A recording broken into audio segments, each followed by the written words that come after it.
Good morning, everybody. Welcome to Sebring International Raceway. First and foremost, happy Memorial Day weekend. Great to have all of you who are tuning in and everybody who is here at the track for the Memorial 300. It is the third round of the FARA Championship season for 2024, and we are running at this storied, legendary raceway, the home to American global endurance racing and Formula One, not to forget that. This is where the first Formula One race in the United States was ever held as well. A lot of history here, and we've got some great racing coming for you today. This is a day literally jam-packed with racing. And before we go any farther, we have to thank the amazing partners who helped make the 2024 FARA Championship season possible. The Race Tailor, Colosso, Garage Living, Pilsen, Headquarter Mazda, Mission Foods, Rue Helmets, Fixie Wheels, Chicago Atlantic Group, and the official tire of the FARA Championships, Hankook. So a big thank you to all of those partners. As I said, busy day today, and if you like to hop out of bed on a Sunday morning and have the tack go right to the rev limiter of your personal self, well, you've come to the right spot, because our first race right out of the gate here this morning is a 30-minute Pro Spec Miata race. We had a shootout race yesterday that managed to get in 2 laps of racing because it was a 15-minute shootout, and as always, the Spec Miata boys were absolutely up on the wheel, and it got pretty intense. Now, that was on a short course. Now we're going to run the full course, and this place, because of the long straights and even through Big Bend and some of those long, just easy bending bits, a lot of a draft here, and it just promotes some absolutely incredible racing. That's first up. Then we're going to have an HPDE, which high performance driver education session. Then we are going to have our second sprint for the prototypes and GT cars. Then another high performance driver education session for the intermediate class. Then we'll have the first of our Formula FARA races for the young guns coming out of karting, getting their first taste of driving race cars and aero cars at that. Then we'll have another high-performance driver education session. Then we're going to have a lunch break. We will come out of the lunch break and go right to our feature race for the Pro Spec Miatas. That should be absolutely fierce as well. Then another HPDE session. Then we'll have the third sprint for the GT and prototype cars. That'll be followed by the second and final race for Formula FARA. And then we will have another HPDE session, then the final sprint race, race number 4 for the GT and prototypes of FARA, and then there'll be a HPDE happy hour after that. So as I said, lots of racing today, and we are going to kick it all off with our Pro Spec Miata category. 29 cars, actually 28 will be coming to the green, and I'll explain why in just a minute here. But starting in the back row by himself, the number 46 of Rich Jackson. Then next up will be the number 17, 14-year-old Kaylin Kinley. Great story here. This young lady stepping up into the Pro Spec Miata Championship. Starting in the 27 spot, the 62 of Steve Shelton. Starting 26, the 787 of Robert Ashcroft. Starting in the 25th spot, the number 100 of Isabella Abreu, who had a great race in the enduro yesterday, as she always seems to do. Starting in the 24th spot will be the 27 of Silas Pasos. Starting in the 23rd spot, the 53 of Anthony Espino. Starting in the 22nd spot, the number 13 of Jay Jackson. Starting in the 21st spot, the number 11 of Cole Lucas. Starting in the 20th spot, the number 26 of Aaron Parkinson. Starting 19th, the number 50 of Mia LaRue. Starting in the 18th spot, the number 110 of EJ Tamayo. Starting in the 17th spot, the number 92 of Malbec Ramos. Starting in the 16th spot, the number 66 of Earl Hart. Starting in the 15th spot, the 13X of Alfredo Zidane. Starting in the 14th spot, the number 20 of Mike Hishmi. Starting in the 13th spot, the number 14 of Jacob Gerke. Starting in the 12th spot, the 199 of Bob Mueller Jr. Starting in the 11th spot, the number 192 of Corey Collum. Starting in the 10th spot, the 31 of Wes Ducek. Starting in the 9th spot, the 74 of Rob Bailey. Starting in the 8th spot, the number 12 of Marcos Vento. Starting in the 7th spot is the number 7 of Jason Fichter. Starting in the 6th spot is the number 54 of Natalino Scapatici. Starting in the 5th spot, the 51 of Nico Fondrini.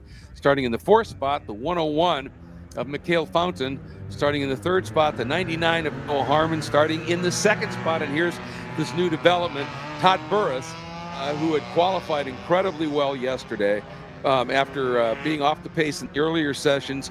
In the middle of the hottest session, they got that car dialed up, and he was able to put in an absolutely solid lap, qualifying in the 2nd spot. But he also has now broken a diff, had a diff break. They never break in these cars, and it was a recently rebuilt one. And he said, I never even thought to bring a second one because the guy who does all my rebuilds, they are just bulletproof. They're phenomenal. But nonetheless, Burris, nobody has a spare. He didn't bring one, and it's unfortunate we'll not see Todd Burris, the points leader, mind you, coming in here this weekend, now not able to race. And on the pole, the number 48, the gentleman who won the Pro Spec Miata's first ever race with FARA here in December of last year, Frankie Barroso. And Frankie had a little bit of a moment in that shootout race. He overshot the short course turnout where they cut across from turn 2 right across the track over to Bishop Bend or turn 14. He got in there too hot, locked up the brakes, missed that turn, and went way to the back. Fortunately for him, that wasn't a points race. It was just a fun race and a little extra track time, so it didn't hurt him in the championship chase. With Todd Burris not starting, everybody who's relatively close in the points, obviously, are going to want to have a really, really good race here. I think what we want to do maybe is give you a look at this track. Here we go, coming down into turn number 7. If you have tuned in yesterday and you're not familiar with this track, this is turn 7.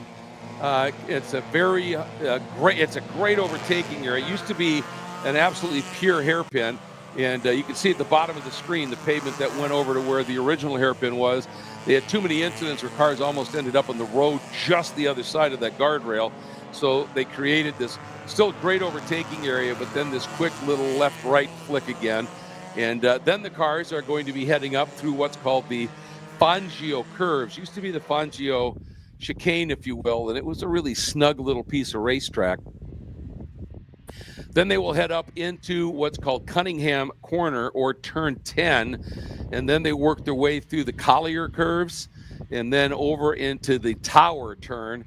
They will come out of the Tower turn and they start a big blast heading straight south again through Bishop Bend, which is a glorious double apex left-hander, which we are looking at right here. They will come from the left of your screen, and they just will be absolutely flat chat through this section of the track. Then as soon as you get through the second of those double apexes, you got to get the car straightened out, jump on the binders to get the car slowed down to make Jean de Bienne or turn 15. And then you exit that, you're going to flick it to the left, and you're going to almost look like you're exceeding track limits. It's okay to get the best run you can out of turn. Here we go, is what I'm talking about. The exit of Jean de Bienne. And now, see where that Frankie Barroso just went there? That's going to be the line. You swing way out to open up your angle through Le Mans curve, turn 16, because it leads onto the longest straight section of racetrack and into another great overtaking area into turn 17 or Sunset Bend. And that is a lap of this legendary, amazing 17-turn racetrack here, Sebring International Raceway. And Spec Miatas here at this place are always spectacular. You make it Pro Spec Miata, where now there's some money and funding on the line. It's going to be pretty fierce here, and looking forward to this unfolding. So let's see what's going to play out here as the field heading into Sunset Bend.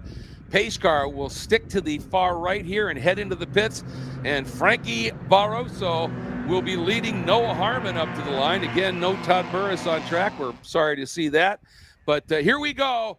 Looking for it, and we're green. We are racing Pro Spec Miata, first of 2 races today, and they are absolutely in formation now. We see a few of the cars spreading out, 3 abreast, 4 abreast, 5 abreast as we approach turn 1.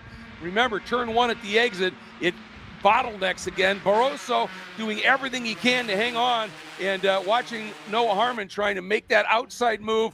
Noah was able to stay put, but Barroso's going to have the inside line now into the very tricky and important turn 3. And that was a nice move there. I think was that Mikel Fountain was able to squeeze in and maybe freeze Noah on the outside and maybe pick up a spot here. He did. And so it is Barroso leading away, Fountain, and then Noah Harmon. And look at this pack of cars, 28 in total, and 3 abreast through Big Bend. This is what Spec Miata, and in this case, Pro Spec Miata, is all about. And a big move here, a lunge to the inside. And Frankie Barroso gives Fountain just enough space. And they are still, no, Barroso able now to cut back in front. But that group of 3 up front has already dropped a few of the cars forth and back. And the last thing you want is to see one group break away early. And I would think if certainly if the second place car looks and sees we've got a little bit of a break here, quit racing and just go line astern and see if we can break everybody early here.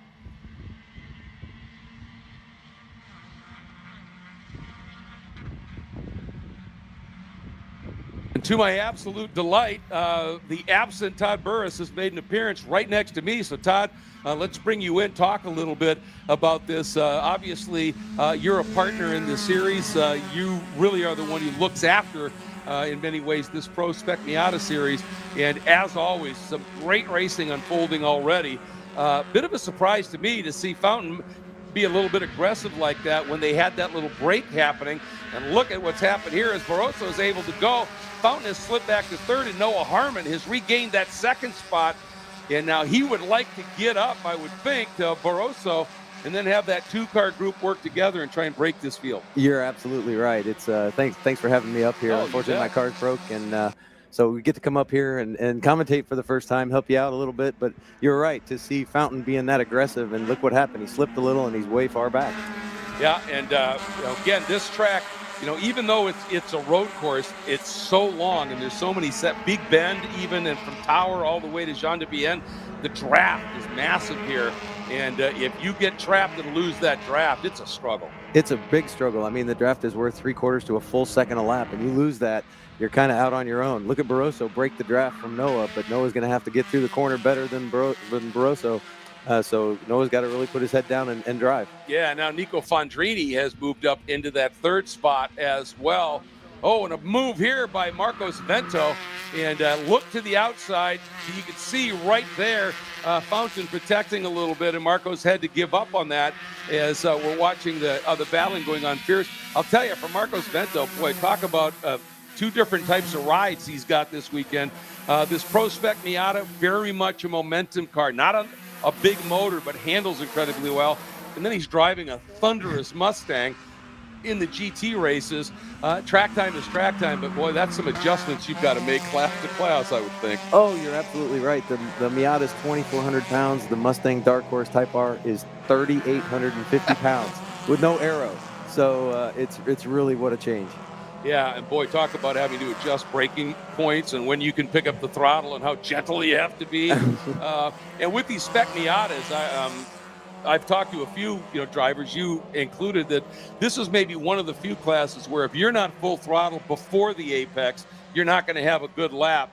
That's amazing when you think about other cars where they have to wait to pick up the throttle. That's absolutely right. You get on the brakes, and as soon as you turn that wheel, you crack the throttle, and half throttle, full throttle by the time you hit apex off.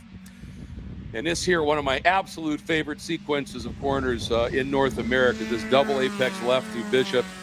Flat out in these cars, but they are dancing on the edge a little bit. And Harmon's making ground up. He is closing on Barroso. And if they can do that, they could really break the rest of this field. It's already over a second now back to Fondrini. And there you can see he's got Fountain all over him. Ventos did make that move and got around Natalino Scarpatici. So they are making some moves here, and they got to close this up. They really do. It's the pressure's on Frankie Barroso to get through the corners clean and not think about Noah bearing down on him through the corner, because it's easy to chase a rabbit. Yeah, exactly. And, a guy who's impressed me this weekend and is doing it again is the number 74, Rob Bailey. Did a really spectacular job in qualifying. In that hot session, you and he were the guys that made up some spots, and he's sitting in a very competitive 7th right now, right in front of Corey Collum, who's no slouch. No slouch at all. Bailey and I talked a little bit, and he freaking really put it on. He did a great job in that Sears heat. So he's really excited about running this weekend. He's really excited about being 7th. Doing a superb job, and you can see behind that duo out front now, Nico Fundrini is right now 3.5 seconds behind Harmon. So they have made the break. So Fundrini, Fountain, Ventos, Bailey, they all have to just work together here and try and close it up. But look at that margin. This is kind of unheard of in Pro Spec Miata. It really is. They got a little bit, the pack tried to figure it out early where those two ran clean, and all it takes is a couple tenths in a corner, and all of a sudden the lead pack is gone. So, yeah, that's a tough thing to see, but they're probably breathing a sigh of relief. Yeah, those two guys up front are loving this because, what will happen now is they'll continue to work together, and then with about 5 minutes to go, the proverbial gloves come off, and then no holds barred. Obviously, the rest of the field right now, particularly Fundrini, Fountain, Vento, those guys, and you never want to see a caution, but they do. Oh, absolutely. You want to see a caution. Come on, somebody brake. Come on, let's see a double yellow. Come on. But hopefully it stays green and we keep going, and they are able to close that gap. Yeah, and things happen. I mean, one of those guys up front makes a little mistake, and the other guy has to check up. Suddenly that momentum is nulled a little bit, and those other guys can be there. And that's one of the things with these cars. Not a lot of power, best handling car probably on the planet. So roll speed in the corners is everything for a fast lap here. Yes, it absolutely is. And Nola trying to chase him down. He's got to conserve his tires because he could be going full out to get to him. But he's really got to do a good job here to run him down and see if he can use some of this draft right here. It looks like he got a pretty good run through 16 down the back straightaway, and if he can use some of that draft, he might be right up on Frankie. I tell you, this battle behind, I mean, that's what 7-8 cars covered by the proverbial blanket here. That's great stuff. If they can get there somehow, it would be absolutely spectacular. But you bring up a good point with Harmon, pushing those tires. And the second race today, it's warm now, but it's nothing like it's going to be later. Even more, you have to take care of the tires. Yeah, absolutely. And you can see Noah I think, ran the fastest lap he's run so far because he just went purple. But, so he's really pushing pretty hard to get to Frankie. Oh, yeah, he's closed the gap quite a bit.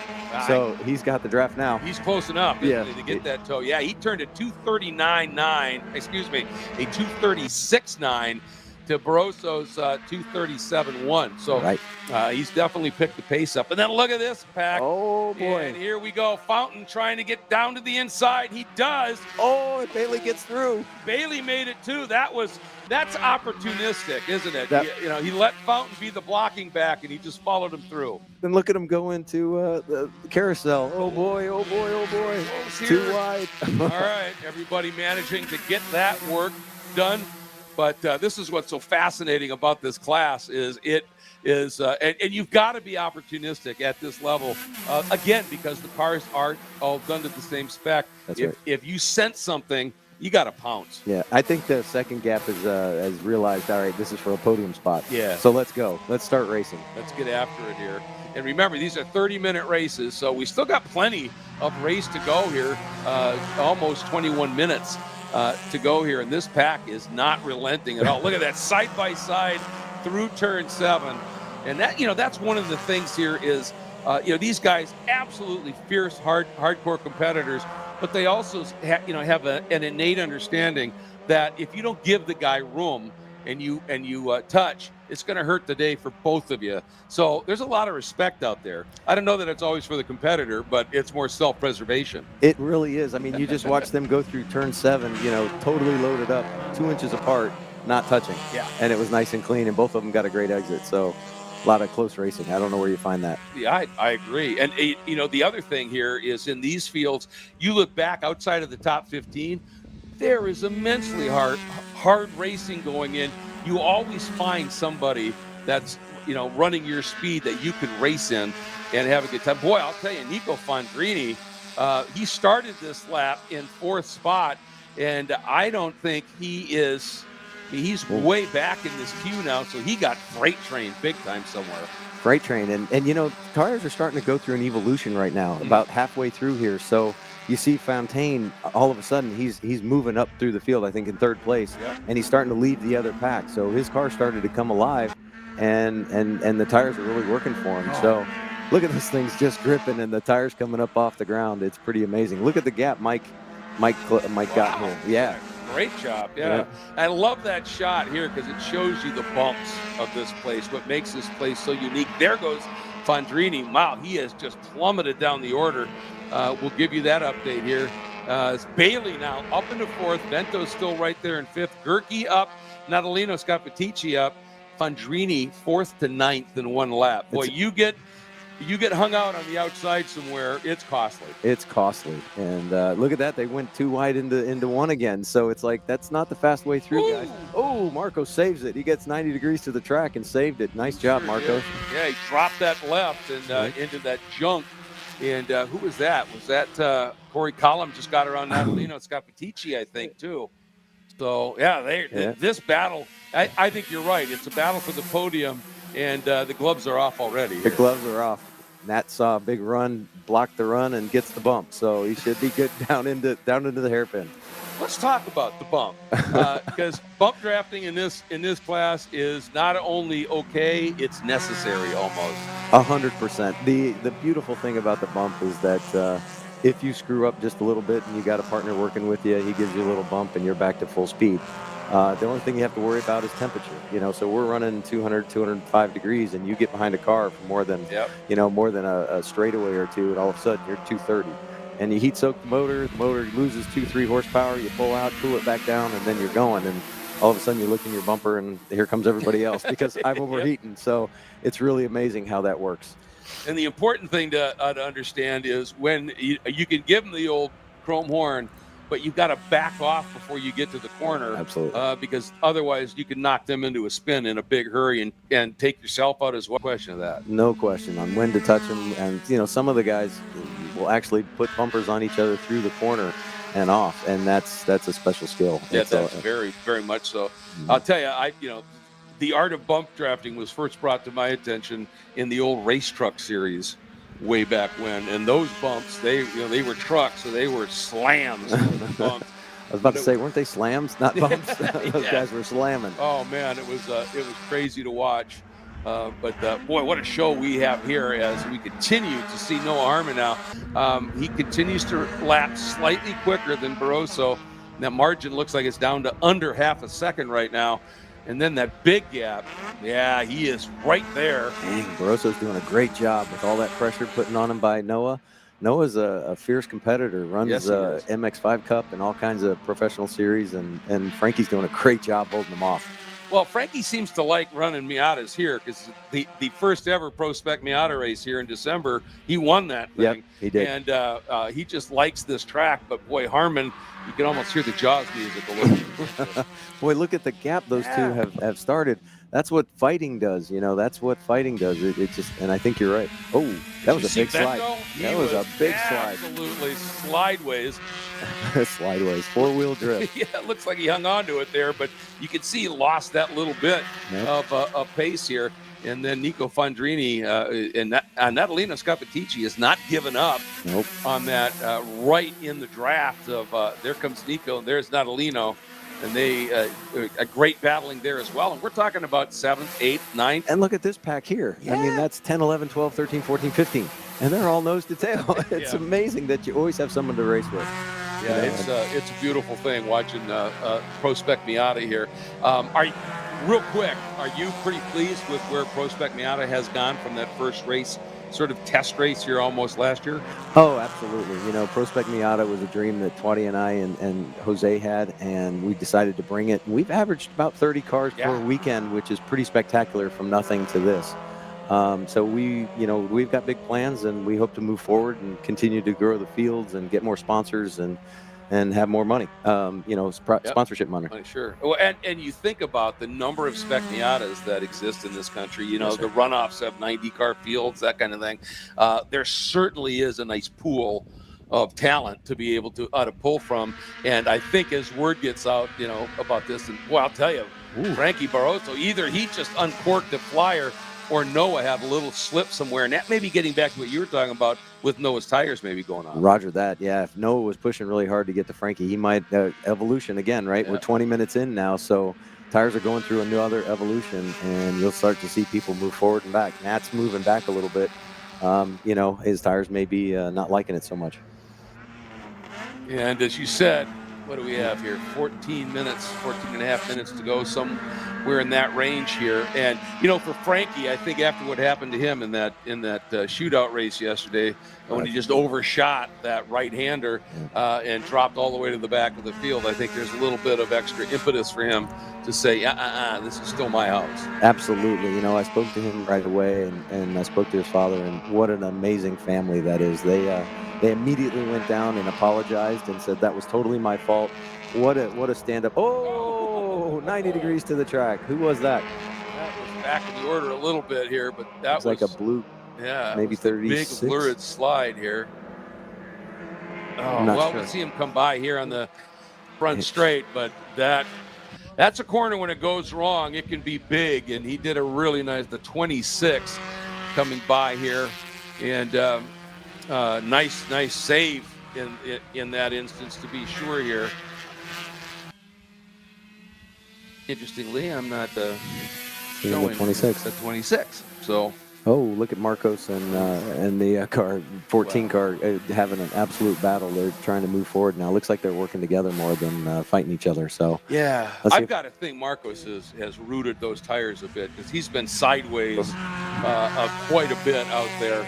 Yep. And even though the tires on these cars, and there is an open tire battle here, and obviously everybody picks the best tires for their driving style, what they prefer. But no matter how good a tire is, you spend a lot of time sideways, even in a little low horsepower car like this, it's going to hurt them. It's going to hurt them. They're going to get overheated. Things are going to change. We target 34 pounds, and if they go to 36, everything just goes. It changes huge. And that's a lot of people. That was Aaron Parkinson, by the way. Okay. The guy who got crossed. It was a great save. It was a great save. Nice four-wheel drift all the way through. Yeah. Well, I remember announcing a 12 hours here when Johnny O'Connell had a brake rotor explode. Oh my! In the Corvette going into 17 there. It's a good thing. There's a lot of runoff in that corner. Yeah.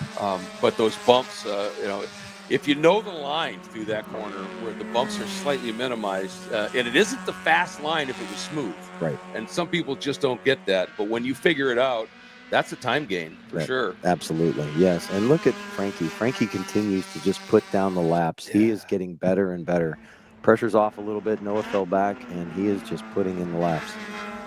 Yeah, that's the one thing. Noah, I think he still has fast lap, but he set that early. And Frankie has Frankie took it away at a 2:36.2 a little while ago. But Frankie just seems to be able to clock those mid 2:36s. And Harmon is, now he was below it. Now he's up over the top. Right. And we talked about it. He had to use up some tire trying to close that down.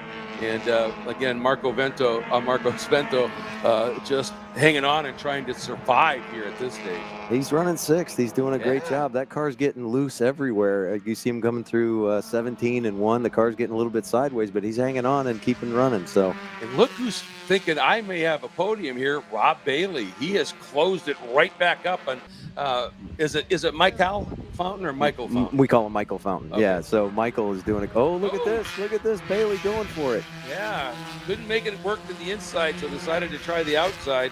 And if you can exit that turn 3 on the outside, you've got a shot at it, and he couldn't make it stick. If these guys keep battling, Marcos has an opportunity in bringing the second car with them. That might be another group. That's Jacob Gerke right there. Then Fondrini, Corey Collum has gone around to Natalino Scapitici, but Natalino is fighting back as well. Collum has not been able to drop that car either here. Look at this. Oh, look at this group. There they are. They're coming back to him. So the group's getting back together. Corey's running 8th, Natty's 9th, and Weston Duckton, he's running 10th. They're right together. From what you're seeing right now, as we are coming up on 10 to go, looking at Bailey's car, It looks like he's got pace right now. It does look like he's got pace. I think Marco, who was chasing him down? Michael Fountain. Michael Fountain. You know, he took off fairly early. He got a nice jump, and he said, "All right, let's break this." And he might have burned up a little too much, which allowed Bailey to get back to him. And it looks like Bailey's doing a good job just tracking him down. Yeah. Look at that. They are right together. If you see him coming through, 13 there. Ooh, this will be interesting. This could be interesting. I mean, they're right together. One little slip. Heading into Jean de Bienne here. Boy, I'll tell you, when you've used up tire and you've got somebody who's hunting from behind, look at these. A lot of stress. 2, 2, and 2. Yeah. And that second, look at this. That group of 2. Ooh. All four. Right behind Nico. Did you see how sideways Corey Collum was? But they're closing up right now. They are. Nico and Corey are coming back after Bento and Gerke. Right. That's going to be another 4-way battle. No. I'm not sure. There's no indication of.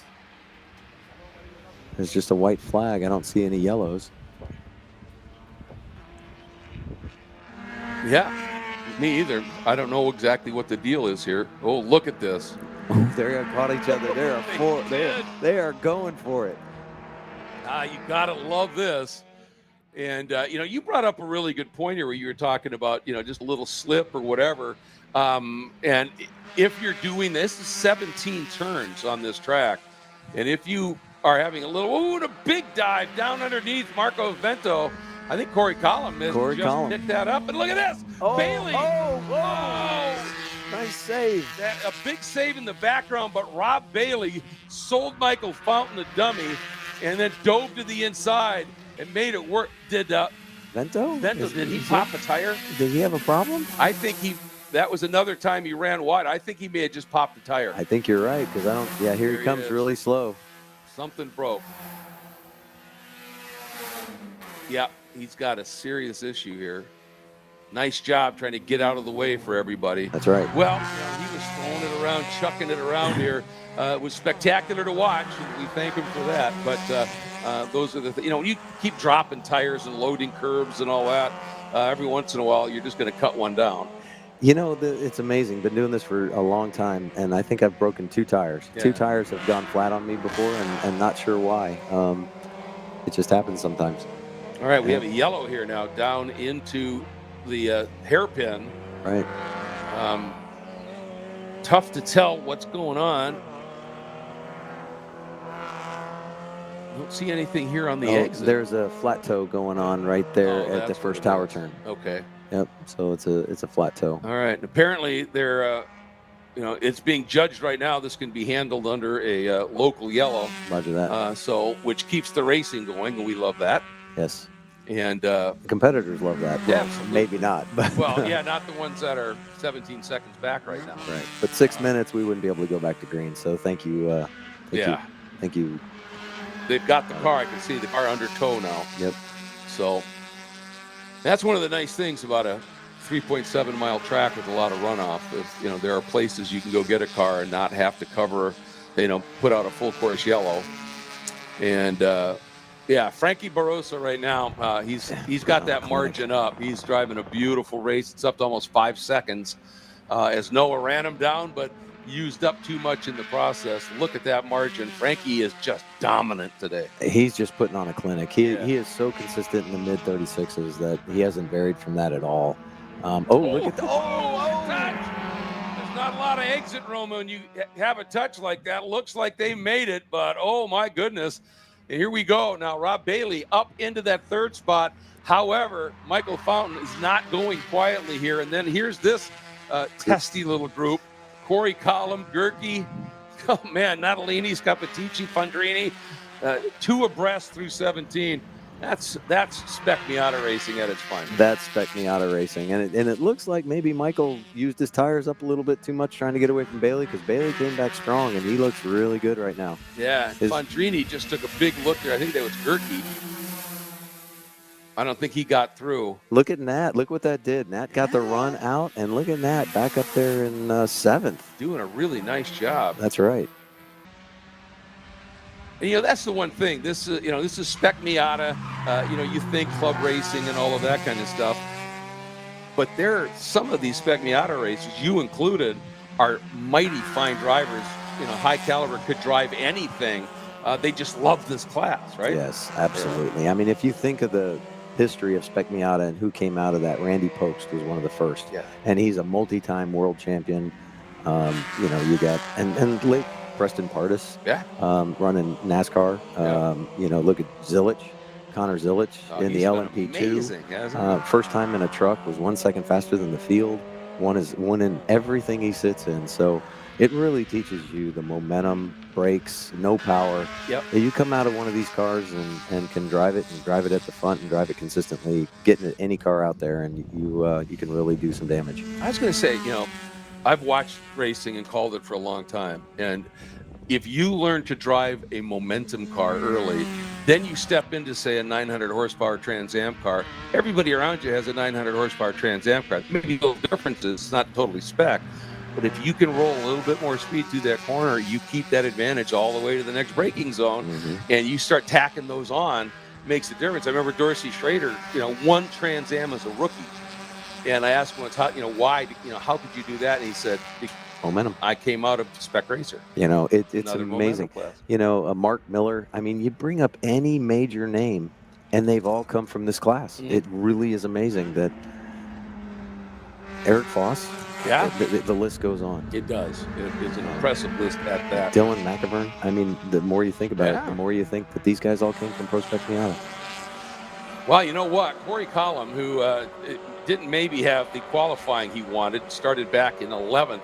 He's just had a brilliant race. Has now worked his way up into the 4th spot. Boy, talk about a recovery. You mentioned it. Is that Noah Harmon? It is. That is Harmon. Noah Harmon looks like he might have lost a transmission or something. Boy, crawling around. So suddenly Rob Bailey is 2nd, and Michael Fountain is 3rd. That's a shame. He put on a heck of a drive. That was one heck of a drive by Noah. That's a shame. I wonder what happened. Yep. And that now has Michael Fountain up into 3rd. Corey Collum, as I said, from 11th to 4th, and Nat Scappaticci is now top 5. That's amazing. Nat came in the first time he ran this race was 3 races ago. Yeah. He's never been to Sebring before, and being in the top 5 is just amazing. He's done a really good job. Yeah, he really has figured it out smartly here. And this is a good little 2 minutes to go. So where do we got? Nat is giving Corey a hard time. Yeah, he sure. They're right together. Nat. This isn't done yet, is it? No, it's not. I think Nat has the draft and is driving really well. A guy who we haven't really talked about who's joined that queue, he's only a couple seconds back, is Wes Duchek having a really nice run up into the 8th spot right now in the 31. Yes, absolutely. And Earl Hart, running 9th is fantastic. Bob Mueller 10th. Yeah. Bob Mueller ran his first SCCA race not long ago and decided to come run with us here at FARA, and he's doing a fantastic job. He's in 10th. He's doing a great job. Yeah, well, you can see, oh, look at that race right there. This is really tight. That's Michael Fountain on Bailey. That's the battle for that 2nd spot. So this isn't done yet. Look at Bailey. Look at Michael come back. His tires came back around, and unless Bailey had a slip or something happened, but they are going for it. Yep. And here's Corey Collum, and then that all green car is Nat Scappaticci. Right. And then the rest of this group here is we are at about a minute. So white flag is out. White flag is out. Man. Corey and Michael, Nat and Jacob. This. Boy, that's a great close racing here. And the question is, you got him. Wow. Michael Fountain has gone around on Rob Bailey. He's going to have one more attempt. Rob's got the draft. Oh, he bumped him. He gave him the bump. He gave him the bump down into 1. Is he going to pop? Oh, he blocked it. Yeah, he did. Michael drifted over and defended. Now pops out. Bailey going to try the outside. That's really sketchy the way the exit of 1 works. Here you got to be careful. And he decided to better that. Now you can see the big protect move by Fountain. Roger that. And Bailey's going to get the run out. Looking at it. Oh, Nat dropped the wheel coming out of 1, but he's hanging on. Yeah, he didn't lose anything. No, he didn't. Yeah, that was impressive. They're forming up behind Nat again. I mean, they're coming back at him. This is fascinating stuff. Obviously, it's all Frankie Barroso at top, but the rest of these battles here are absolutely furious. And let's keep in mind here, Bailey and Fountain have a little bit of a touch in a moment here. Column and Scappaticci, they could be sneaking through. You never give up. Bailey is hounding Michael. Oh, he just slipped a little bit in 17, in 7. Just overran it just a bit, and then you have to wait to get on the throttle. That's right, and that little bit of weight, it's over. Half throttle for 100 yards, 100 feet. Not good. Not good. So, but we just got to give it up to Frankie Barroso today. He's just been in the mid-40s. He's still in the 36s. Yeah. Just what a clinic. Yeah, that's a great way to describe it. I was thinking this has been surgical. You know what I mean? There you go. It's just been absolutely phenomenal. Look at him just by himself. He could just coast the rest of the way, but he's still running 36.2s. Yeah. Just by himself. Well, he's in the groove. He's in the groove. Find that groove, and it's when you've got a big lead and you start backing off that then you can start making mistakes. Not what you want to do. Stay in the groove and just keep running those times. Absolutely. Yep, and there's that little loss of momentum by Bailey, just enough, and it's broken that draft now even. That's from a half throttle slip for over 100 feet. Yep. Look at that gap, and that's how tight Spec Miata is. If you just analyze it a little bit, it's incredible that. All right, let me jump in here because our winner, the surgeon, Frankie Barroso, comes through. Absolutely stellar win.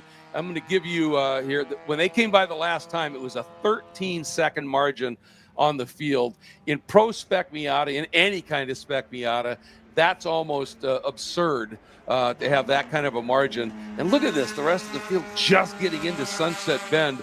Such was that race here. Here comes Michael Fountain, who was able to break Bailey after Bailey had that little moment down in 7. And look at this, Nat trying to round up on Corey Collum, but ran a little bit wide. But how about this? Final margin of victory, 31 seconds. Oh my goodness! Wow, that's incredible. That's off the chart. That's unheard of in this class. Michael Fountain in second, which is a pretty remarkable comeback after it looked like used up those tires early, and did a great job of getting them back under. Rob Bailey, just a superb run. Mm-hmm. That's your podium. That Corey Collum, as I said, came up from 11th into 4th here, and Natalina Scappaticci into that 5th spot. Jacob Gerke in the 6th spot. Wes Ducek up to 7th, snuck around here, and then Earl Hart in 8th.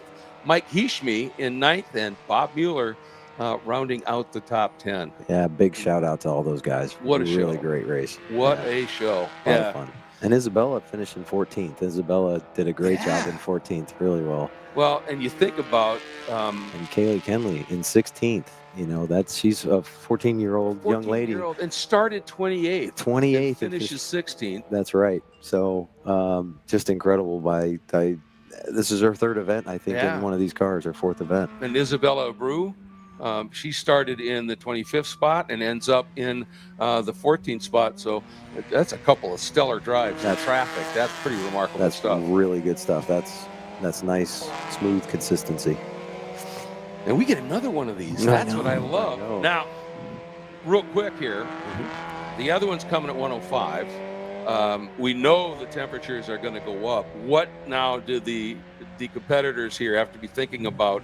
Because, as that temperature goes up, what do you have to do to be competitive at the end of the race? Because it's only 81 now, and it's supposed to be mid-90s. Roger that. First of all, hydrate. Yeah. These guys are pretty drained from these 140-degree temperatures in the cars.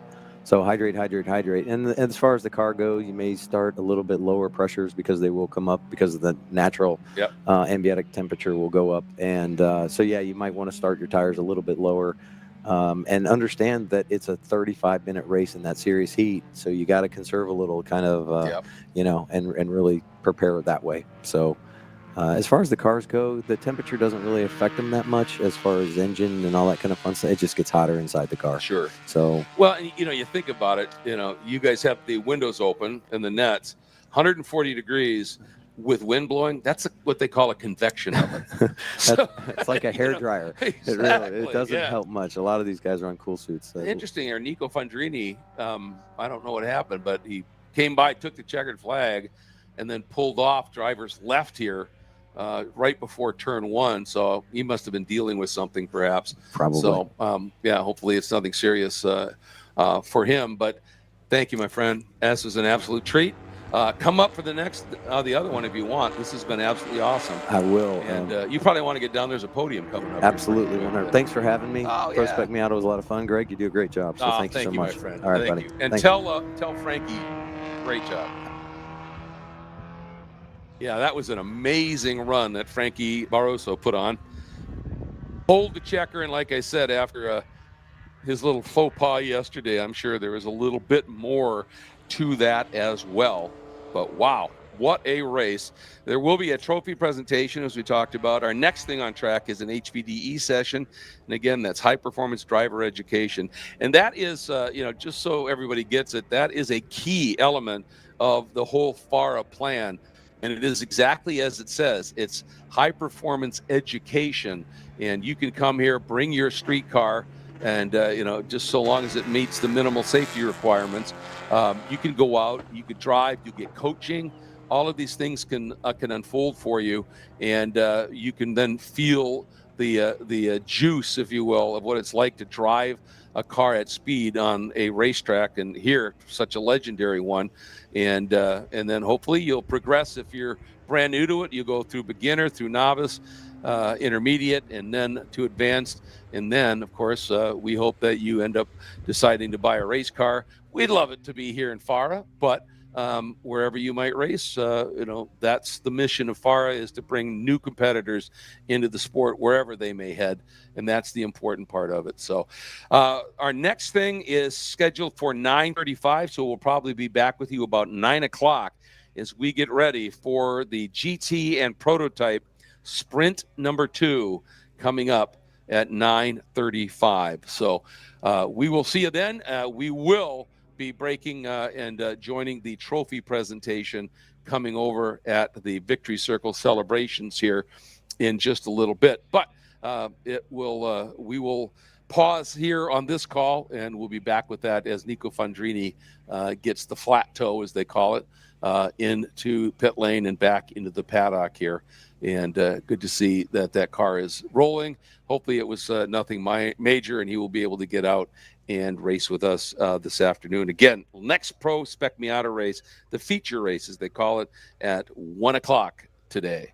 We'll be back with you for that podium celebration, and then we'll be back for the GT and Prototype Sprint number 2.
place, the man that has absolutely nothing to do this weekend. He's just taking care of some small batch of business.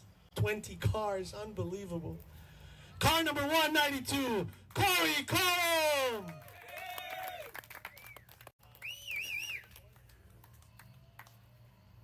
In third place, and I've called his name before, car number 74, Rob Bailey.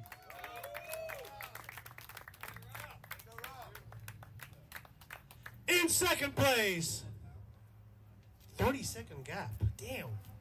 In second place, car number 101, Michael Fountain.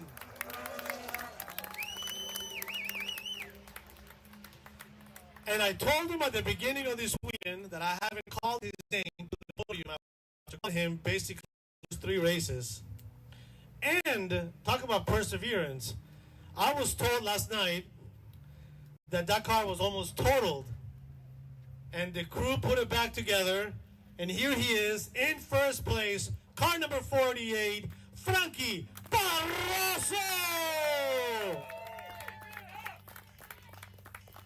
You top 5, Mission Foods, Pro Spec Miata.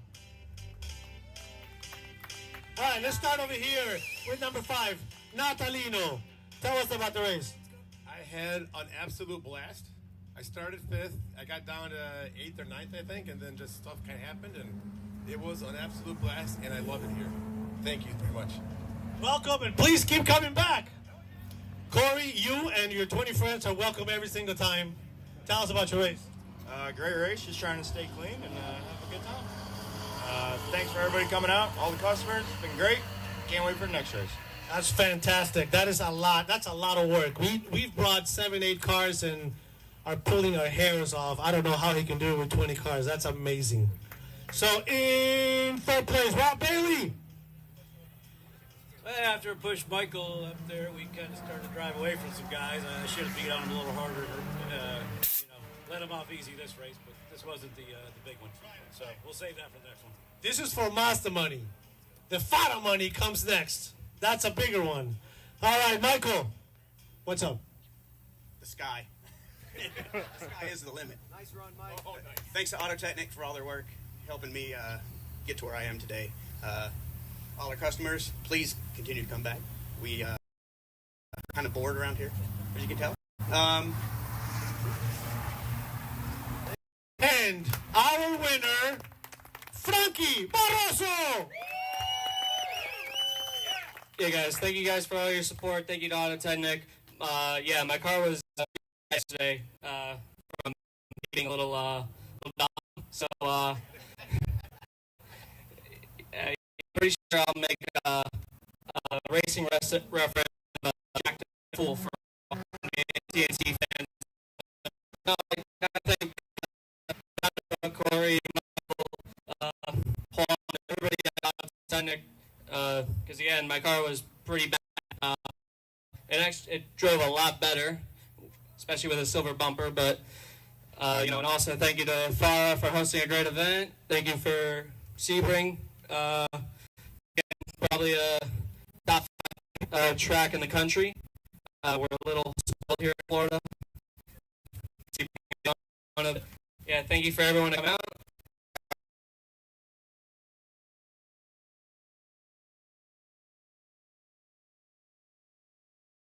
As much business as possible.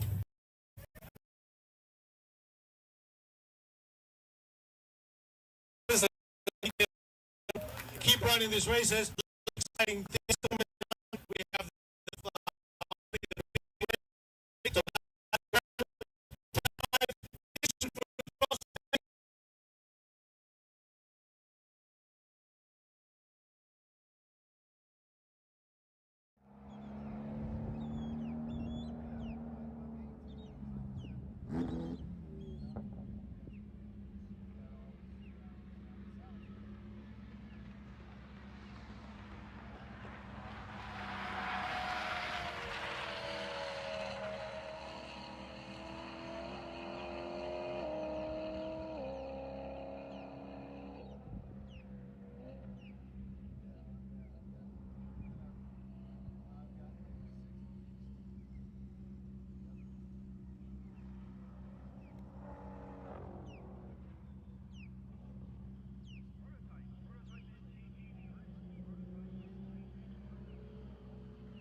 And welcome back to Sebring International Raceway as we continue with this glorious, although warm, Sunday here of pure racing at Sebring International Raceway, round 3 of the 2024 FARA Championship season.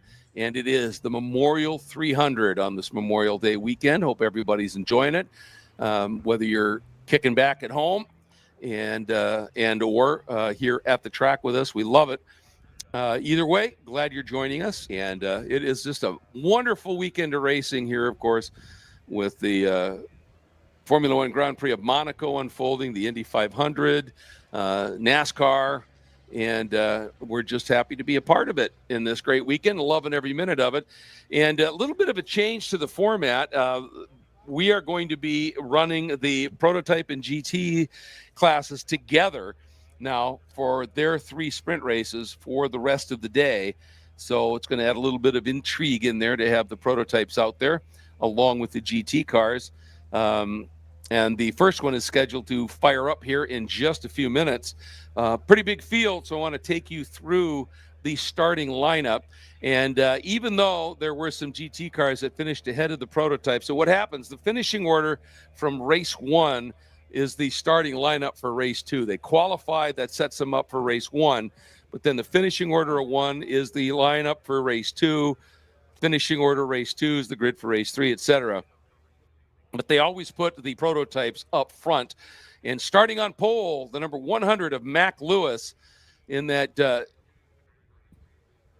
Ligier JS53 chassis, in which he put in such a great ride yesterday. Teddy Alvarado will be starting in the 2nd spot in one of the Wolf Thunders.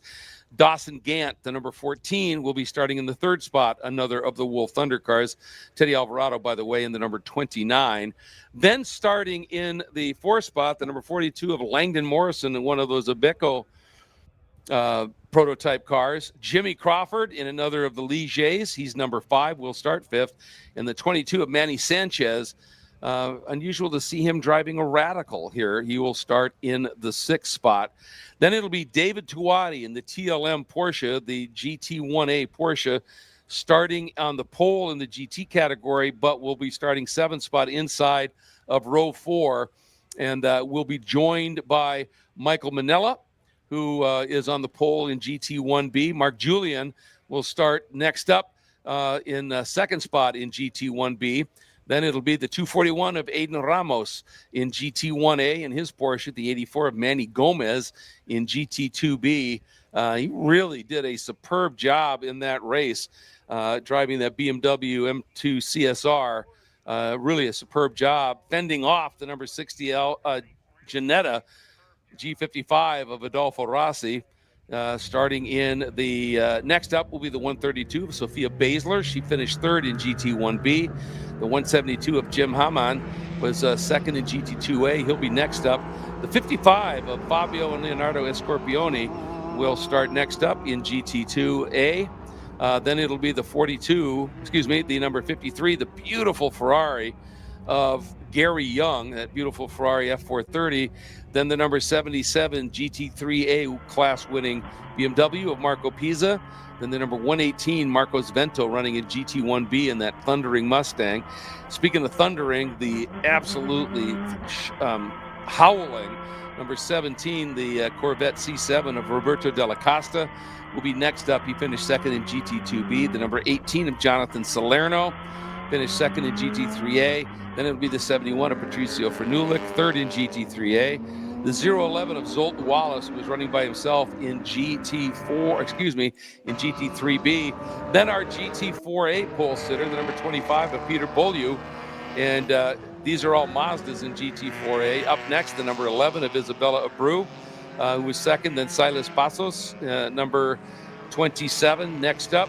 Then the 99 of Jim Fetterman will be next up. And then, even though he was really fast yesterday, the 73 of Bruce Anderson having a little bit of an issue, dropping down the order just a little bit. Then the 88 of Luigi Faro. That is your starting lineup now, a 30-minute combined in sprint for prototype and GT cars. They are out on their pace and parade lap.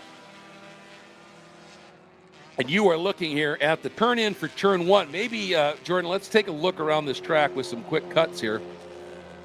This is the entrance to turn one. There's the exit of turn one, that little flick to the right through turn two, and then this tightening left here into turn three. Very tricky sequence of corners here, 3, 4, 5. And getting the run through 4 correct to get the launch out of this turn that we're looking back at, turn 5, is critical, because this now leads you through Big Bend, which is essentially a bending straight. It's just flat chat through this straight and takes you into one of the best overtaking areas on the track, down into the turn 7 hairpin here.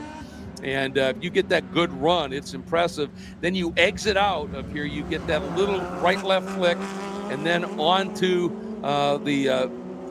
another run that's essentially flat out. So all of these corners have really crucial exit points.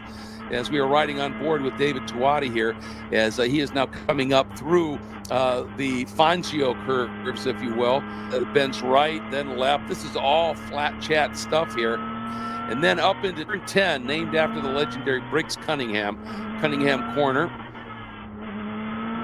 And this, too, is a nice overtaking area. You get on the brakes here. You can see that big runoff down there. It's a tight turn. Over 90 degrees. Then these are the Collier curves, named after Sam Collier, won the first ever race here at Sebring. You sort of float through these curves. It's a double apex left, and this little flick to the right. And now you've got to be hard on the brakes for tower turn. There used to be a big tower right there. And now you rejoin the old airport runways and you accelerate hard out of tower turn. This is now a very fast tower turn, is actually turn 13 if you're keeping track. Then into one of my favorite sequences of corners is Bishop, and it's a double apex left. And riding with Tuati, there you see there's that first apex, you float out a little bit, and then you come back into that second apex. Now at speed, you're going to make that run a little wider because you've got to get back to the left here, get hard on the brakes for Jean de Bienne, turn 15, named after the legendary Olivier Jean de Bienne. There's turn 15, this little flick here, they don't count it. And then you turn in way wide here, but we are green on the front straight as the prototypes have picked it up, and Mac Lewis in that Ligier has jumped out into the lead here.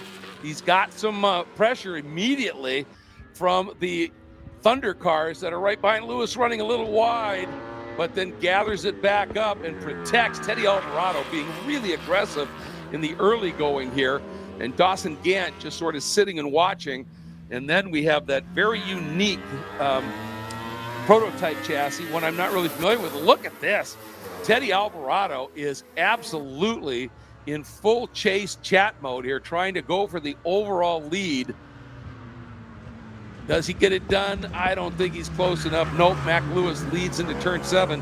Meanwhile, the GT field now starting to get ready to come through that final corner and pick up their green flag to start this race. Again, led by David Tuati, who put in an astoundingly quick qualifying lap here.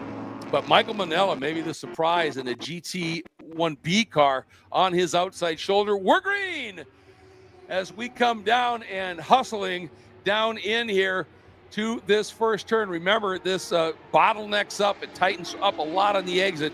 Tuati hangs on over Manella. Big outside roundup move by Aidan Ramos. And it looks like he may have pulled that out. Mark Julian could not get down to the inside. And indeed, Ramos slots into that third spot.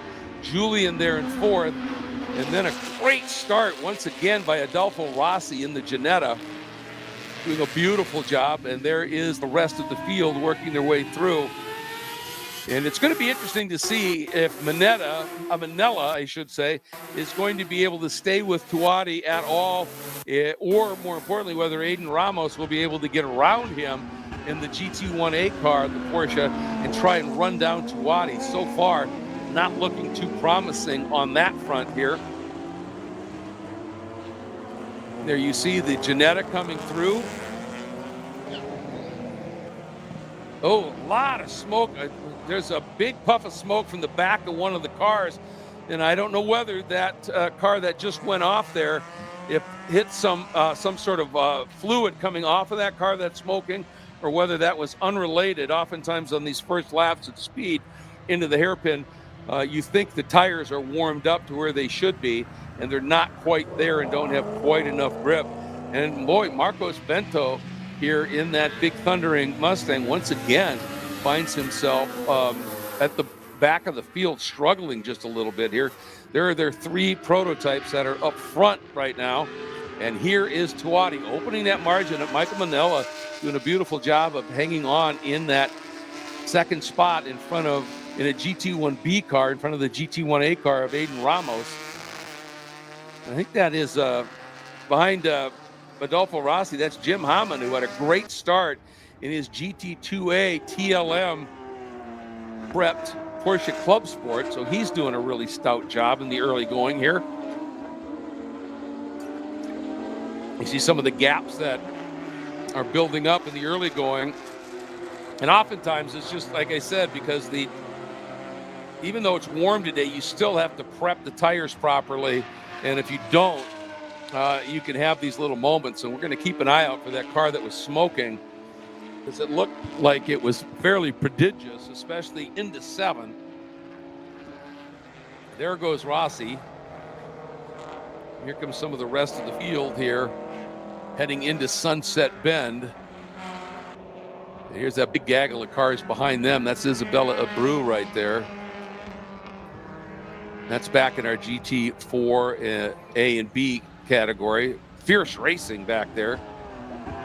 And as Tuati now heads into the turn 7 hairpin, Manella hanging on to second, Aiden Ramos there in that white and blue Porsche, and then that black and white sort of striped car. Here comes Rossi in the Ginetta, then Hamann, then Scorpioni doing a really nice job here as he's starting to chase down Hamann and try and make a move. There's Sophia Basler in a big late move to the inside here by Patricio Franulik, but got in really hot, overruns the corner, and it's now a drag race out. There's the car that's smoking, and it's smoking a lot. I think it looks like the number 77, and that might be that's Marco Pisa if it is, and he is a runaway leader in class in the GT3A category here, and that car's wounded. Yeah, he is slowing noticeably here on the exit here of the hairpin, and where he sits right there, not a lot of runoff area over there, and we may well end up having a caution come out at this stage. What a shame to see that. And like I said, he has had a tremendous season in that class. Ooh, and a late lunge here. Woo! That was close as Mark Julian down into Sunset Bend tried to stuff it up underneath Aiden Ramos and couldn't quite get it to work, but that was incredibly fraught. That's one of those moments where you sure hope that guy sees you coming and diving in here. Yeah, Marco Pisa in that GT3A car has, in 8 races, has 6 wins, 2 seconds, as a huge, big point lead. Look at this, Aiden Ramos. That is a GT1A Porsche, which means it's the fastest GT class. And Mark Julian in that car behind him, that's a GT1B. So it doesn't have quite the displacement and power of that lead car. And on this track, that's a big deal. And yet cannot figure out at this stage, Ramos has got to be defending on Julian. And Julian, too, has had just an amazing start to his season. Coming in here out of 8 races, he has 7 wins in 1 second, and it's the guy who's in second place overall right now, Michael Manella, is the guy who beat him in the 3rd of the 4 races at our most recent round. And did Fabio Escorpioni, it's either Fabio or Leonardo Escorpioni in that second Ginetta, I think he may have gone around on Hammond. Now we're starting to see the prototypes coming through traffic, and we also have a safety vehicle on track.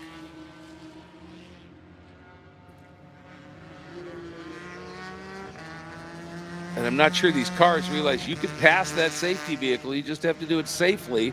Nothing prevents you from doing that. And clearly they're not understanding that.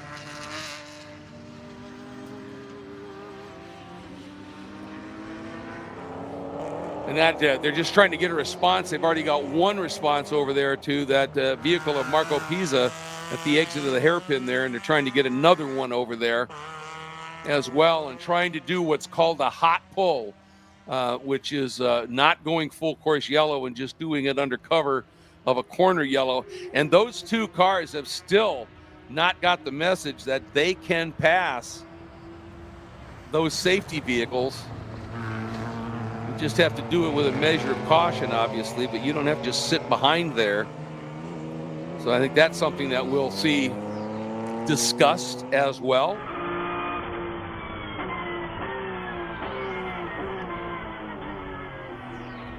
So we continue, though, without a caution. And you love to see that. I mean, there's always some competitor in the field, of course, that would love a caution. As we hop on board with David Tuati here, these onboards are just fabulous. So cool to be able to see these. Right on board with David there. Winding his way up. This is Tower turn 13. Right there, that bump, you can see it, is when you rejoin that airport taxiway and runaway system. They've paved parts of this. Oh, you can see that runoff area is still the original tarmac, but once you come through Jean de Bienne here, you are on the old original runways, and a nice move by David, that GT4A Mazda. Good track awareness, saw David coming, swung out a little bit farther even than normal to that left, and let David Tuati come through and hustle his way now down into Sunset Bend. Turn in, brake, and you're braking while you're turning here. You can see if this was a smooth track, he would have been much, much closer to that inside wall where the actual apex of the corner is. But because that corner is so bumpy, he has found that lane, which is about a car width off the apex, is actually a bit smoother. He can roll a little bit more speed. Look how close to the wall there on the inside as you go through turn one. And another big plume of smoke. That might just be the lockup. But you can see just how close you get to that wall through turn one. You literally use the wall as your apex point. And now David coming out. That's Manny Gomez in the BMW M2 CSR that he has driven so incredibly well here this weekend. Ooh, and that prototype, that's one of those Iveco chassis cars. And David trying to work through that, gets them both there. That Sebico, excuse me. Great onboard stuff here. And that was a lap of this glorious raceway with David Tuati, giving us a bit of a tour. And Mark Julian got around an Aiden Ramos, and Ramos through Big Bend used that little bit of extra displacement and got a run, tried to dive down the inside, and clearly having none of it was Mark Julian, who just closed the door, and Ramos had to check up just a little bit. Look here at David Gant, currently running third in the prototype class.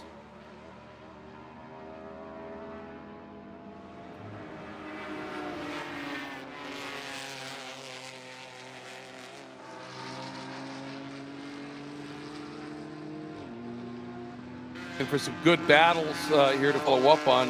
Aiden, where's our GT1B? Yeah, Sophia Beisler right now sits third in GT1B, so a good run for her. She's just about 2 seconds clear of Gary Young in that beautiful Ferrari F430. And he just set a little quicker lap than Sophia did, so we may have a good battle there right now. Stellar battle right now for GT3A, and the win in that category, the 18 of Jonathan Salerno, and the 71 of Patricio Franulik. They have been going back and forth like crazy so far in their little scrap here. A little bit farther back in the field, but doing a really nice job. Here's Tuati. Let's see if we can find that battle with Salerno and Patricio Franulik. We'll wait for those cars to come cycling through here.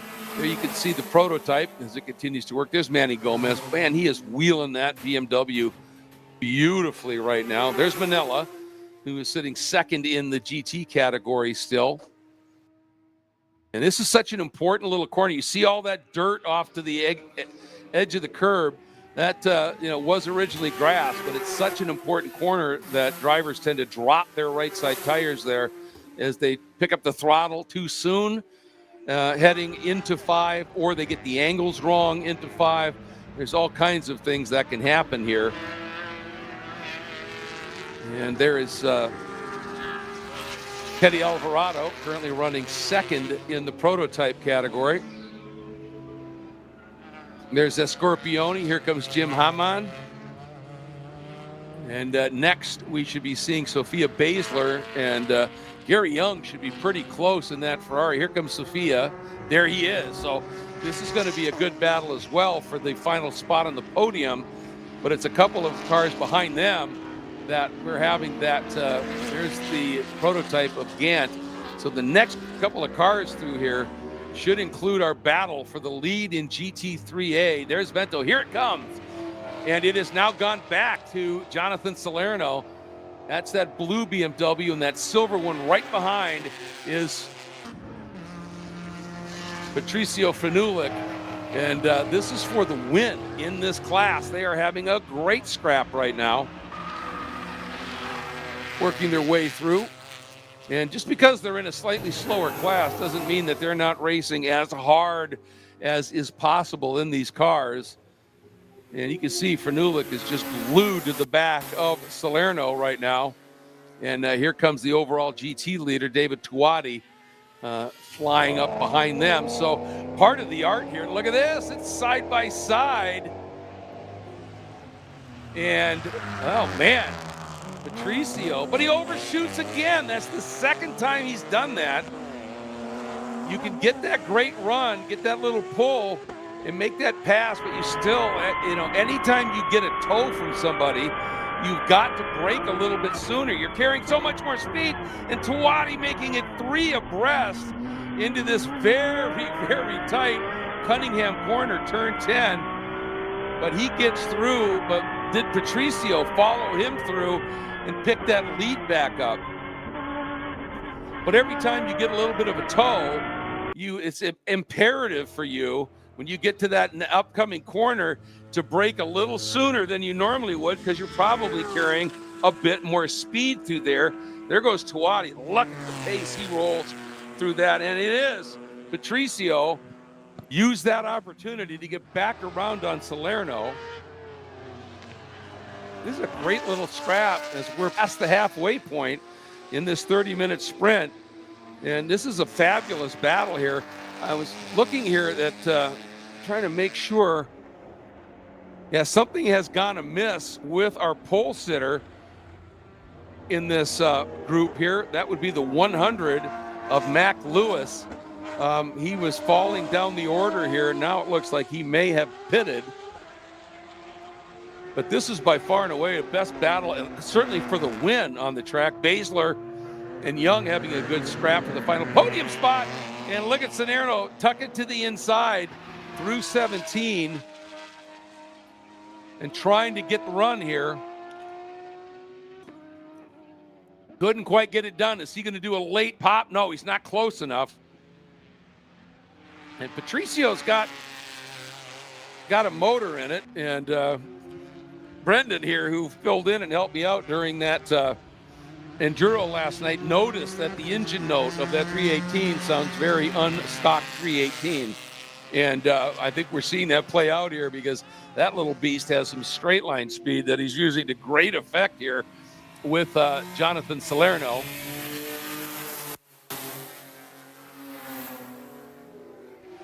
And the question is, every time Salerno's been close We've seen Patricio have little bobbles here and there, particularly into this turn 7 hairpin.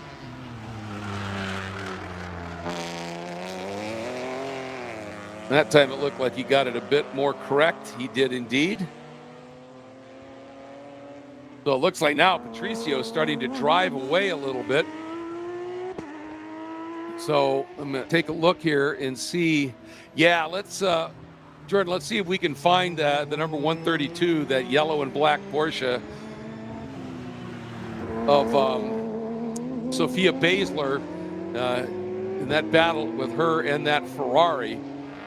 That has closed up again. Oh, we got a full course caution this time. Full course caution on the track. Have not seen why yet. Well, that car's cutting over, so it must be over on the turn 16, 17 part of the track. But we're full course caution. And this is going to change the dynamic of things a little bit, because we are going to pack this field up with 11 and a half minutes to go.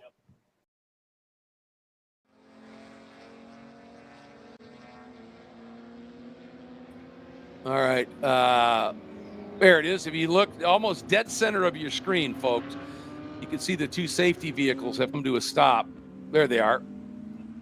And that's that really fast double apex left Bishop Bend.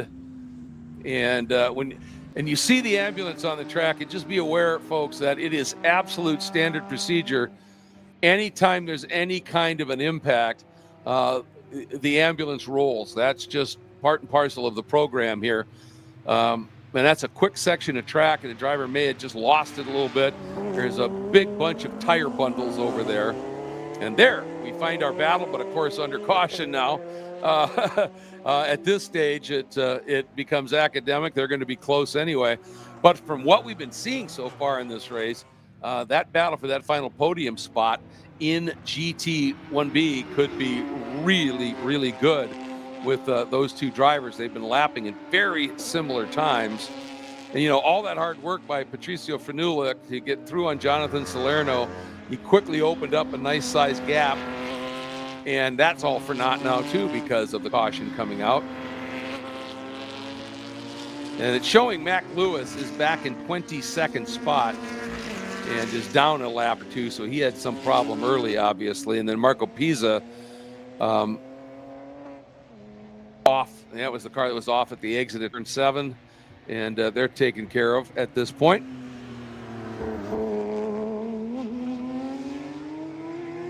So let's give you a quick rundown. It is overall lead right now is Teddy Alvarado. Then the 14 at Dawson Gant. Then it's David Tuwati in the overall lead of the GT cars. Those first two are the FARA prototypes. Then it's Tuwati in the GT1A TLM Porsche. Michael Manella in the GT1B MCR Racing Porsche. Then Langdon Morrison in that prototype, the number 42. Then Mark Julian would be second in GT1B to Manella. Then Aiden Ramos would be second in GT1A to David Tuwati. Leading in the GT2A category is Alini Cipriani. Great job by her.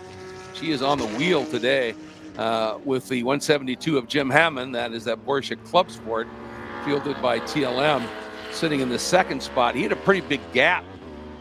He was pretty far ways behind Alini. That's going to go away, so that could be a good battle here.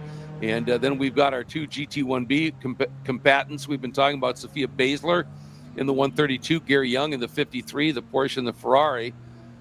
Then the GT2A third place car is Fabio Escorpioni, excuse me, in the second of the Ginettas. Then that Frenulich Salerno BMW battle for the lead in GT3A. In GT4A, it's Peter Beaulieu leading in his Mazda from Ronnie Sport Racing, RSR. Second in that class is the 88 of Luigi Faro. All of the cars in GT4A are Miatas, and Faro driving the Olympic Motorsports entry. Then Marcos Vento, who is clearly developing that JV Racing Mustang. back there a little bit. The GT4B being led right now by Silas Pasos, the number 27, also fielded by Paul Ronnie as well. That's RSR, Ronnie Sport Racing. Adam Fetterman in the 99 as well. And then 4 cars. Manny Gomez. And that GT2B car suddenly shows to be down the order a lot. So I wonder if he's the car that had the issue over there. He was flying in that, I don't know whether you call that car rust or bronze. It was sure pretty. So let's go with bronze. I'm not sure we can call rust pretty, I guess. So that answered that, didn't it? In that Palm Beach Tactical Racing BMW.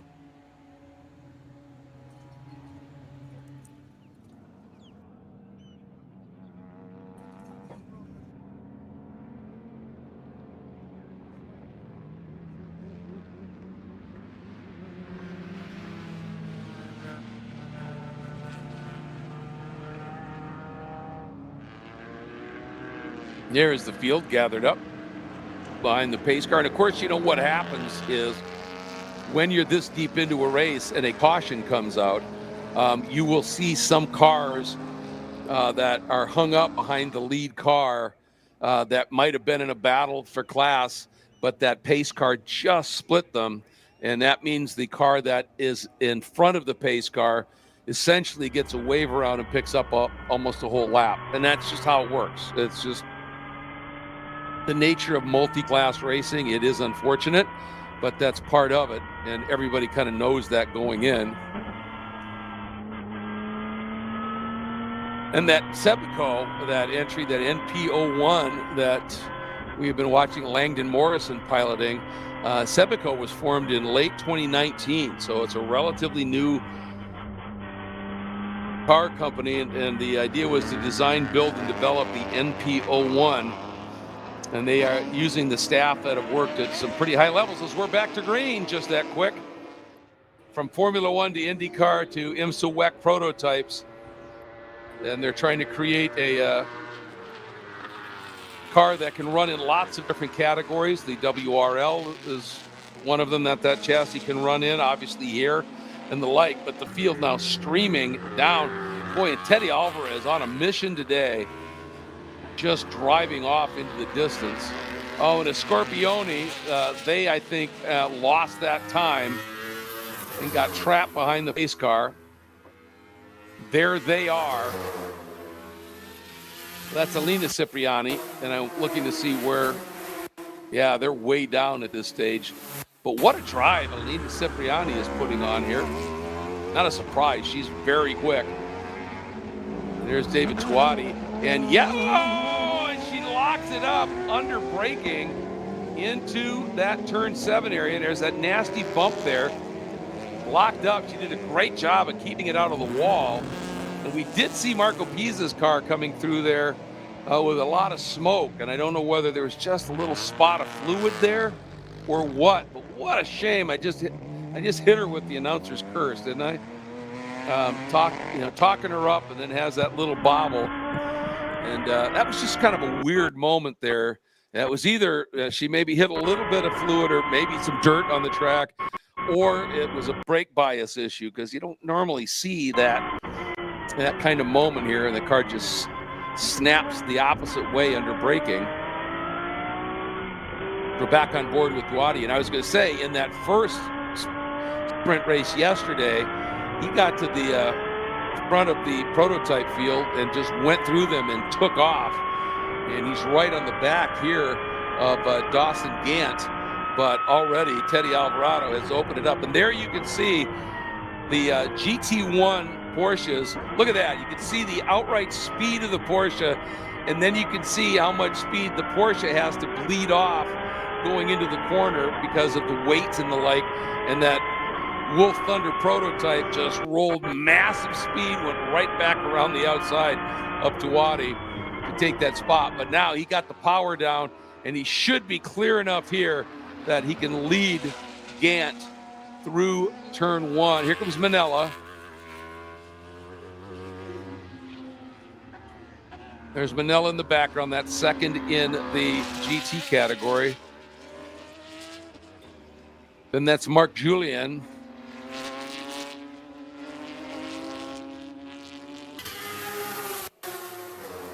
Wow, I'm trying to figure out where Aiden Ramos went. He's still shown in that sixth spot, but there he is. So he's dropped back just a little bit. And here are some of the scrums. And here, oh, look at this. Salerno back in front of Patricio. I love this. Fanulik, Salerno using traffic, obviously, and was able to sneak back in front. And Gary Young had a huge restart, got around on Sophia Baszler. This time it's Salerno who gets it wrong in turn 7. Back end, stepping out big time in that blue BMW. He was able to save it and not run off track, but now Patricio Fanulik with that 318 with a pretty scrappy motor in it, close enough that could be able to do something as they get up into that turn 10 area, the Cunningham Collier curve part of the track. And we'll keep an eye out for what happened there, but I'm not sure. I mean, Gary Young is the white flag. White flag has come out for Teddy Alvarado, who has led this one from the drop. Didn't waste much time getting around on Mac Lewis and has just driven off into the distance. There you can see Tuati in the background, second overall, leading the GT cars. So we are on our final lap. Here comes Michael Manella. Oh, excuse me, here comes David Gant. And then here comes Michael Manella, one of the prettiest graphics packages here this weekend. And there is Mark Julian, and you can see this little bit of a gap here. There's Sophia Baszler, and you can see she had dropped well off of Gary Young, who just got a fabulous restart. There's Aiden Ramos. He just has dropped way, way back at this stage. There's Gary Young. There's Sophia. It wasn't Manny Gomez who had the problem out there. He's still out running. And then here's our battle. This is again for the win in GT3A. And it's interesting. Once Salerno gets in front, Fanulik really struggles to get around him and frankly overdrives the car in trying to make that pass. Once he gets in front, he just eases away. So he's got some motor in that car, but it's the twisty bits that seem to be a little challenge right now for Patricio. And here they come. And Salerno looks to have just enough in hand here. A lot of laps yet to go of this. I should say a lot of this lap, this final lap, yet to go here. Time has expired.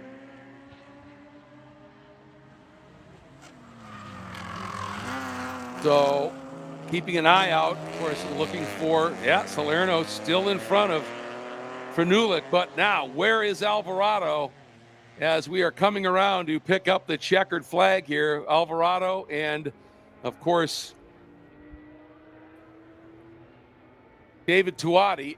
Checker is out. Here they come. Alvarado out of the final turn. Onto the front straight.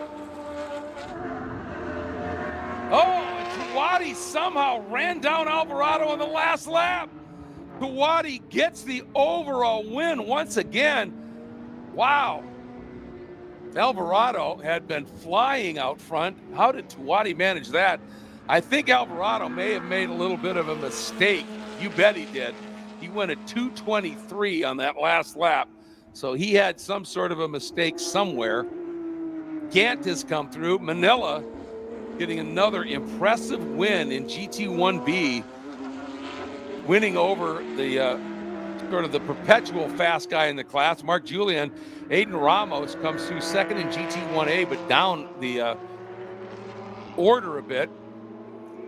Sophia Baszler comes through. She will podium in GT1B. And where's our battle of Fanulik and Salerno watching for them. Here we go. Salerno opened it up on that last lap. Absolutely phenomenal drive by Jonathan Salerno to come through and take the win in that Corsa Technic Motorsports over Patricio Frenulik. Boy, did they have a race-long scrap going on there. In Salerno, that's a BMW 325. And Patricio, we know, is that older 1998 318. But man, they both gave it one heck of a run.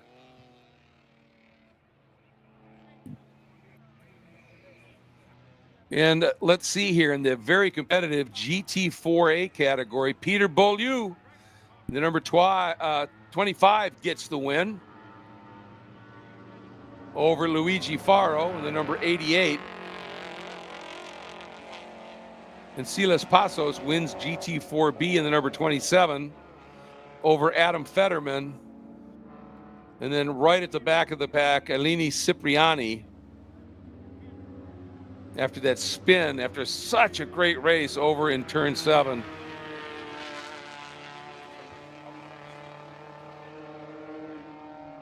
Ends up and getting a report that through 11 and 12, that section of the track, which is Collier curves, it report that's where Alvarado may have slowed, and that may have cost him everything. So maybe he overran Cunningham Corner a little bit and took him a while to get back after it. But again, just a great race. David Tuati just, again, putting a thumping on the field.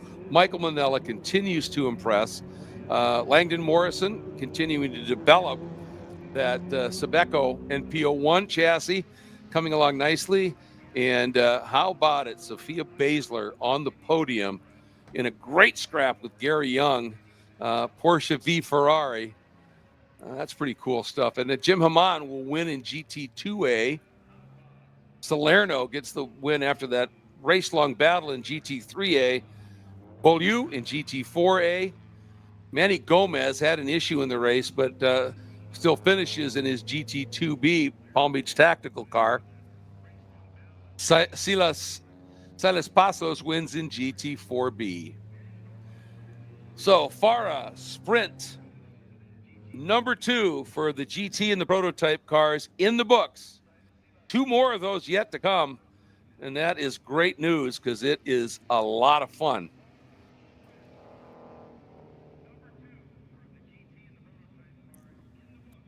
Taking a look at what will be coming up next, we've got an HPDE session, and then at 11 o'clock, we will have the pre-race for our first Formula FARA race of the event. 10 laps or 30 minutes. And we will be back with you for that.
Welcome back, everybody. This busy day of racing continuing here at Sebring International Raceway for round 3 of the FARA Championship Series. Out on track right now for their first of 2 races, Formula FARA. It is a series that is designed to give young racing talent who are just looking to get out of go-karting and get their first steps behind the wheel of an actual race car and start their journey either in open wheel or prototype racing and the understanding of aerodynamics. Well, this is the series to do it in. And we are getting ready to go with our first race of 2 on the weekend. Let's take you through the starting lineup. On the pole, number 25, Teddy Masella. He has been really quick throughout this entire event thus far. Beckham Yassir started off a little slowly in the number 8, but worked his way up and qualifying to the outside of the front row. Points leader Gaston Arazu on the inside of row 2, starting in 3rd. A great qualifying performance by the very young Cash Felber in the number 1. He'll start 4th. I'm sure a little bit of a disappointing qualifying run for the ultra-fast Mate Casieres. She'll start in the 5th spot in her number 6.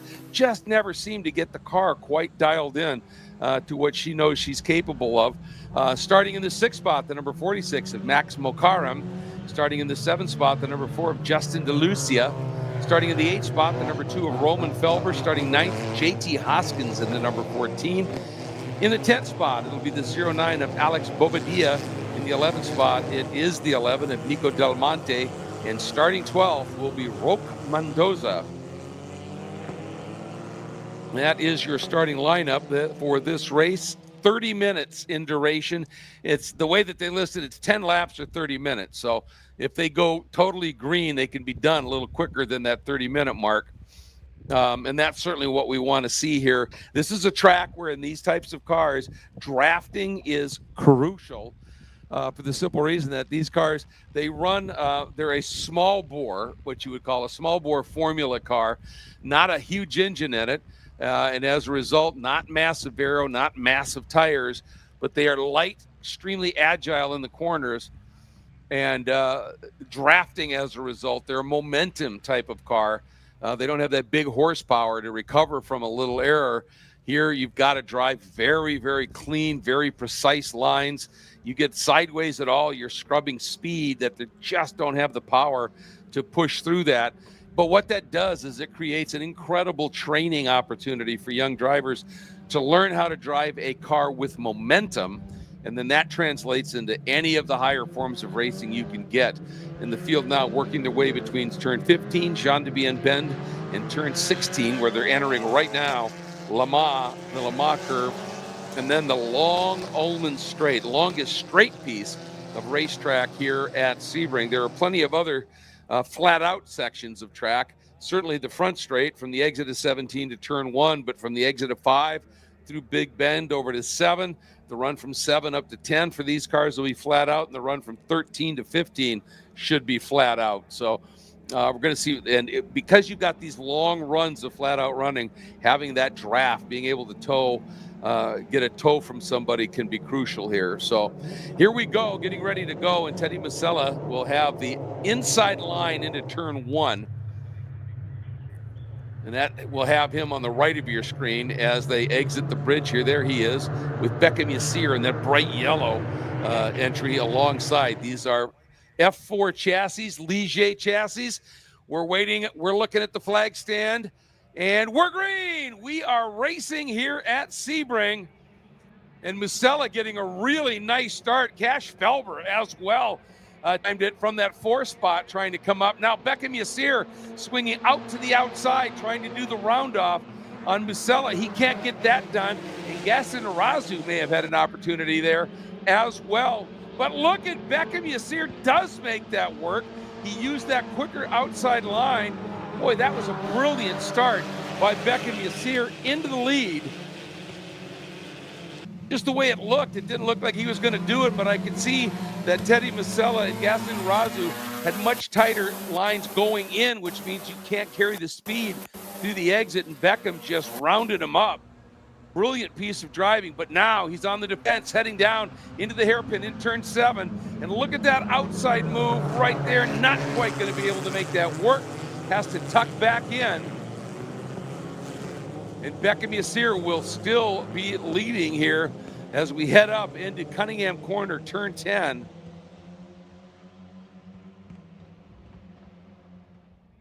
And they are running already, working, trying to figure out drafting partners, drafting pairs, trying to figure out any way to get any little bit of opportunity here. They're heading over now into tower turn, making that hard and crucial right-hander. It's another important corner to get a good exit on as you then make that flat-out run from the exited tower through Bishop. That double apex left-hand sweep. Here they come now, exiting Bishop, heading into Jean de Bienne, turn 15. It's Beckham Yassir hanging on to the lead at this point. Now this crucial little flick, you open the angle up and then you drop the hammer as early as you can to get the drive onto this long Ullman straight. What an opening response here by Beckham Yassir. Fantastic. And he cannot shake. I think that's Teddy still. He cannot shake him. Ooh, and a wide run there by one of the team cars for Beckham.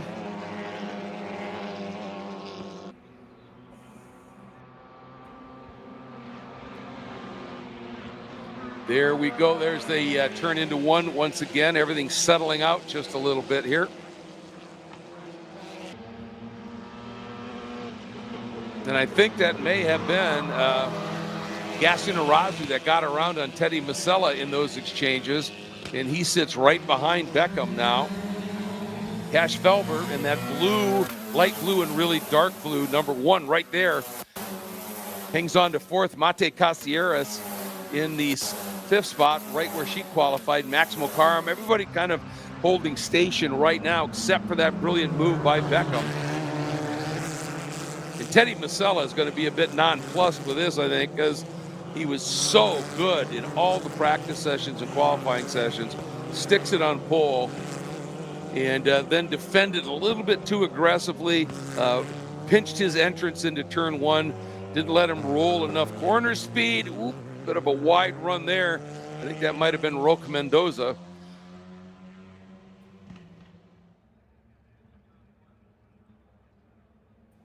Working their way up once again into Cunningham, turn 10.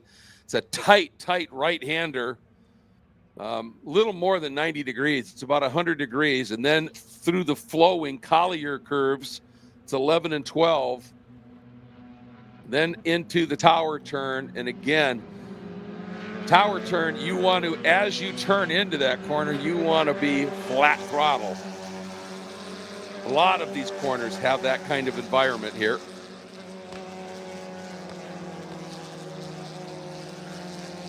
Pack now coming through this very tricky complex of corners here. Ooh, Yassir under attack. And looks like Arazu was able to make that pass. Got a really stout run out of the Le Mans curve and put him in good place here. Ooh, Masella now under attack by Cash Felber as well.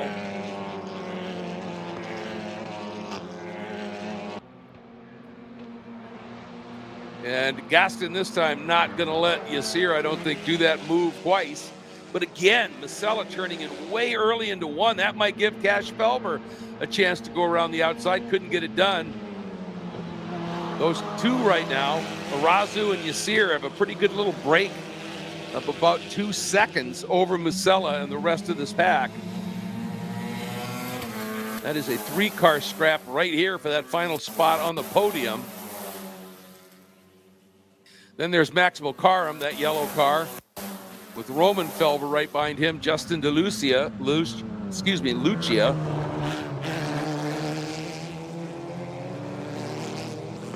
Here's that group we were talking about.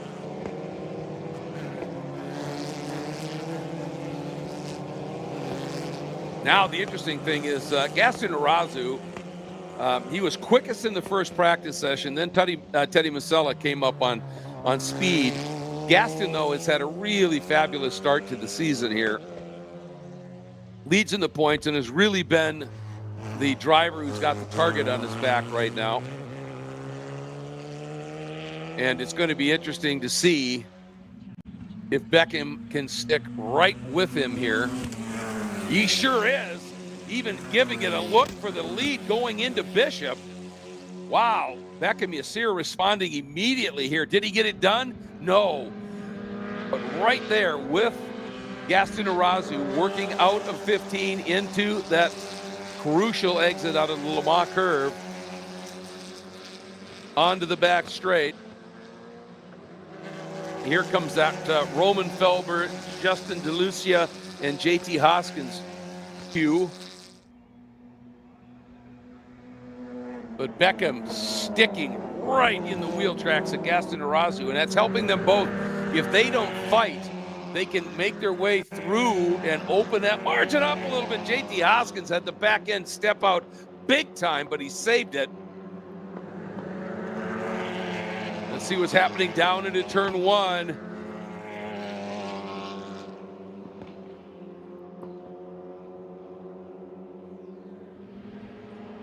And here we go. Boy, Yassir trying everything, and Arazu going hugely defensive. And the minute that Gaston Arazu starts going defensive like that, that's going to slow him up. That's going to slow Beckham up. And Teddy Masella, who's opened up a little bit of a gap over Cash Felber, will be able to reel those two front runners in. And Felber now has his mirrors full of Mate Casieres as she is now starting to build some pace here. There is Teddy Masella breaking free from Felber and Mate Casieres, now giving him the opportunity to close up a little bit. And here's this great group. Again, Roman Felber, Makarim DeLucia, and JT Hoskins. Now here's Roque Mendoza, just off the pace just a little bit. I think it's Roque's first time in these cars, and probably first time here. And that is a pretty stiff learning curve for Roque as he comes up here. Meanwhile, here's that battle out of tower turn. And Beckham within just a couple of car lengths. Masella there. And Casieres is absolutely in attack mode right now. And here comes Roman Felber in that view of cars. Beckham has dropped off just a little bit. The thing is here, again, these cars in this heat, the tires go off quick, more quick than they would normally. But also, if you're right up behind somebody in this heat and humidity, sometimes you just have to say, all right, I got to put this on pause here and back off just a little bit to get a little air into the radiators. And Beckham may have made that decision and said, yeah, I just have to open this up a bit here, give myself a little bit of breathing room. But still staying in touch. Here comes Masella, and he's got that margin. That margin was up to almost 3 seconds behind Beckham Yassir. It's now down to 0.3.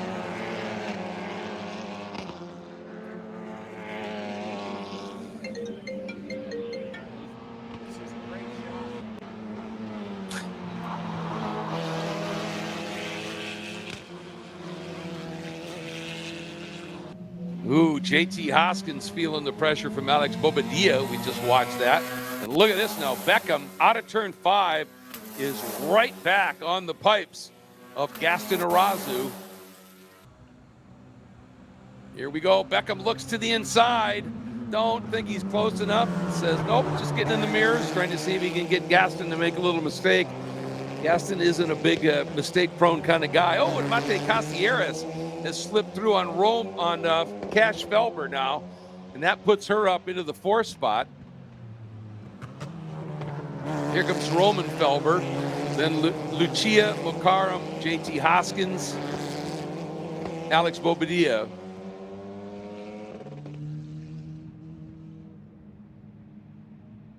Then Nico Del Monte and Roque Mendoza completing the field. And here we go. We are at 6 laps to go, and still just under 19 minutes in the clock, depending, as I said, all depends on what happens first, 30 minutes or 10 laps.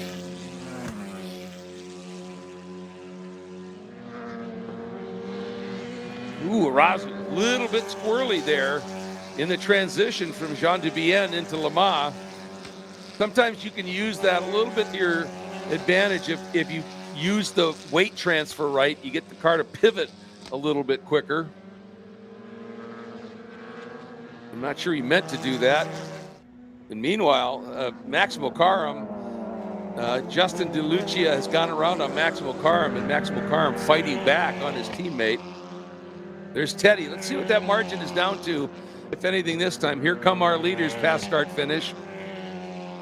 And Teddy, nope, that actually went up a little bit to 2.7 seconds.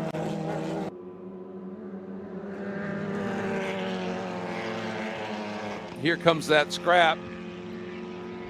Oh, look at Beckham, though. So close now. Turning into turn 3. So he'll know, I've got pace right now. I've got some speed. You got to protect the tires a little bit. But I think Beckham this time is much, much closer. He might be able to go for it down into turn 7. They're heading that way. And you can see big defensive move by Arazu. Moves way over, but Beckham gives him room to swing back and take his spot. And I think that's pretty savvy racecraft by Beckham, because if he had forced the issue there, they both would have been really slowed down to the apex of 7. And that would have given Teddy Musella an opportunity to make up a big chunk of time. And I think Beckham said, not quite yet is the time to do that here. Believe me, last 5 minutes, you bet he'll do that. But I think it was a pretty smart move of him to say, no, I'm going to let him back in so we can continue to just draft and try and keep pulling away from Teddy. Interesting to see what, ooh, and look at that. Again, Arazu made his transition early, and Beckham might have been thinking, I might be able to get down underneath. But the other thing is, again, that may simply have been Beckham going, I need to get some nice clean air into the radiators here, because he is running in pretty close concert. There is Mate Casieres, and she's easing away from Cash Felber. There's Cash. But for Mate, her last lap was about 0.6 slower than what Musella was running, which is a bit slower still than what Arazu and Yassir are doing. Oh, look at that move. Beautiful pass by Beckham Yassir.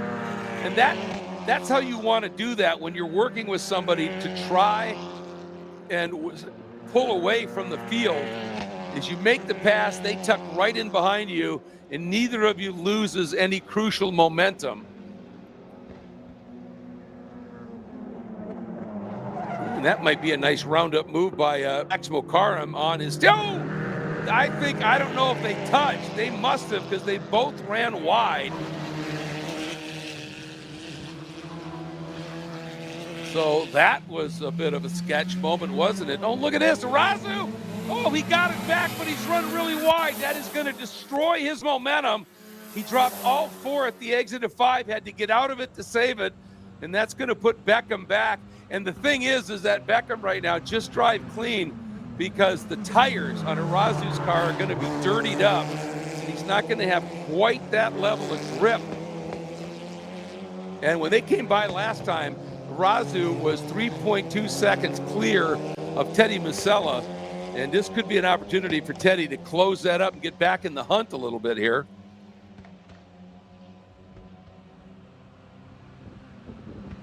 And keeping track of what's going on here, that's still Roman Felber.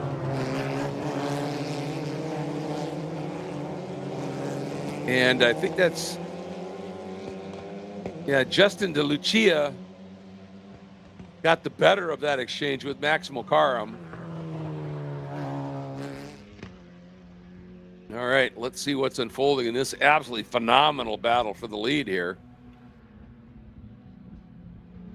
And it's Beckham Yassir and Musella, or excuse me, Arazu. There's Musella. I'm curious to see if that's now down to under 3 seconds because of that moment by Gaston. And of course, you've got to do exactly what Beckham Yassir did in that moment, is pounce. And he wasted no time seeing that opportunity and had enough of a head of steam built up here that Arazu could not get the repass down into Sunset, into 17. Onto the front straight we go. And I think Beckham, unless Arazu gets one heck of a run here, Beckham could be okay. Now, Arazu, can always try that dive move right to the apex, but you're going to lose a whole bunch of time. And you bet that moment for Gaston Arazu cost him 0.6 of a second. It was 3.2. Now it's 2.6. And there's a message in there. Don't make that mistake again. And it's so easy to do in 5 because you are, and Yasir gets a little crossed up through there. This time kept it up on the pavement with those right sides up on the curbing. But you could see he had that little slide. And those little slides can steal a little bit of momentum. But again, both of them recognizing, we've got that. Teddy Masella continues to stay pretty close, and we don't want to do anything that'll bring him into this battle because you bring a third car in, and the dynamics change dramatically. And I think Justin De Lucia just went around on Roman Felber. So a nice move by Justin in one of those yellow cars, team car, to Beckham Yasir. Yep, he did. Then you got Hoskins and Bobadilla.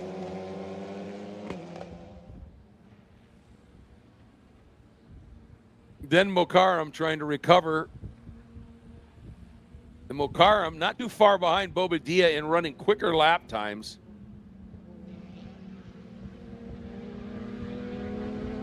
All right, here we go. You can see Yasir there opening that up just a little bit, trying to get that car aligned. Looked like he had, when he made that abrupt little left-right juke, that the back end may have stepped out a little bit. You don't want that to happen because he knows he's already been passed by Arazu down here. Now he got a nice enough run that Arazu could not get close enough. When they come by here, it'll be 2 to go. 2 to go. Oh, but this time Gaston Arazu got out of that turn really well. He's close enough. He might try something with 2 to go. You can't even see him behind Yasir. That's how close they are. A car length at most between them. Then Musella has dropped back now, back into that 3.3 range. And you wonder at this stage, is Arazu just saving tire, getting ready after he got crossed up at 5? Made that mistake. Is he's thinking, all right, I'm just going to stay behind Yasir, save a little tire here because it's getting warm out there again, and then see what he can do.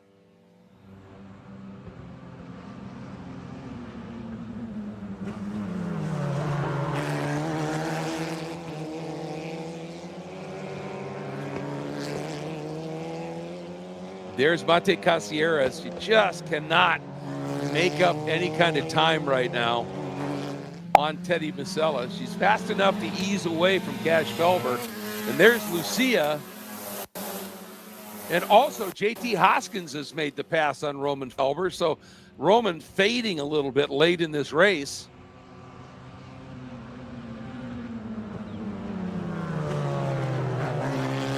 And JT looked like he felt like he had to defend on Roman just a little bit, and that's going to slow them up. Max Mokaram's coming back after them.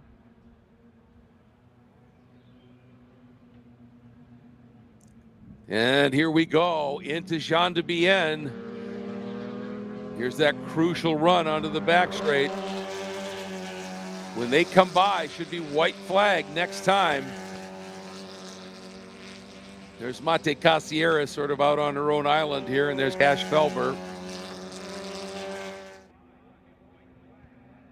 Ooh, Razu looking to the inside. Is he close enough? He's going to try it. Yasir shuts the door. Ooh, Razu, that got him a little bit off of the fast line over those bumps. Yeah, and Yasir, boy, did he want that. He now has about a 2 to 3 car length lead out of 17. That's too far back for Arazu to try the apex dive in one. You can see he made up 2 of those 3 car lengths with that toe. Had he been closer, oh, but Yasir almost overruns one. And that's going to cost, but then Arazu late on his turn in. You can see him fighting to get the car to the apex there. And that gives Beckham that little bit more room. Both of them have the back end step out, going to throttle in 5, the exit of 5.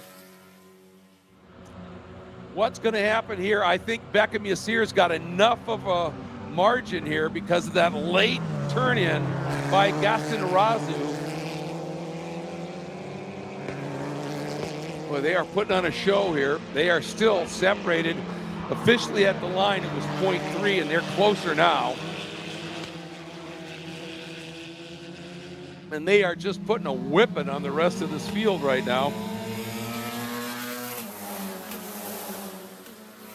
And Mokaram has gone through on Bobadilla, but I think Felber's a little bit too far up the road, but they are trying everything they can right now. Big defense moves here. It's always sketchy. JT Hoskins so tight to the inside. It's so easy then to overshoot the exit of 7. All right, here we go. Final lap, final time through Jean de Bienne. And it is Beckham Yassir. He's stretching that margin out just a little bit. And Arazu right there, you see, he just didn't have the grip to keep it pinned and stick to the inside there at that little left-hand flick to set him up for the run down the backstretch. I just think he's used up those front tires. So Beckham Yassir, 1 turn to go, bolts it down into Sunset Bend. All he has to do is drive a great line. He does. Beckham Yassir, what a win for young Beckham Yassir over points leader Gaston Arazu. Teddy Musella comes home and completes the podium. Then the number 6 of Mate Casieres will be 4th. Number 1 of Cash Felber will complete your top 5.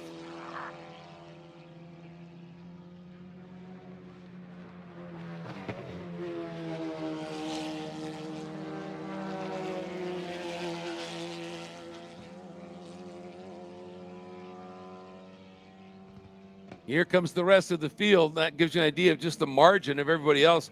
It's Justin DeLucia in the 4, the 14 of JT Hoskins.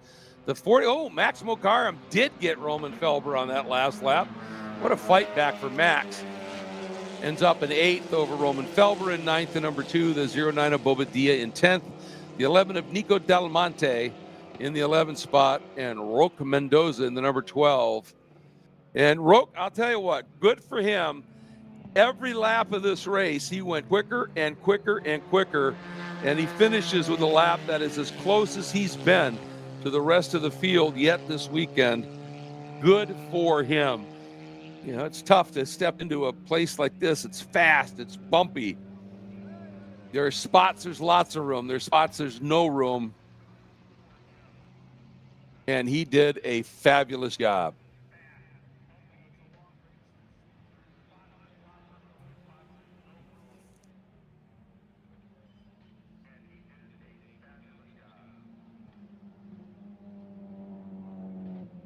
And here's the checker for Roque.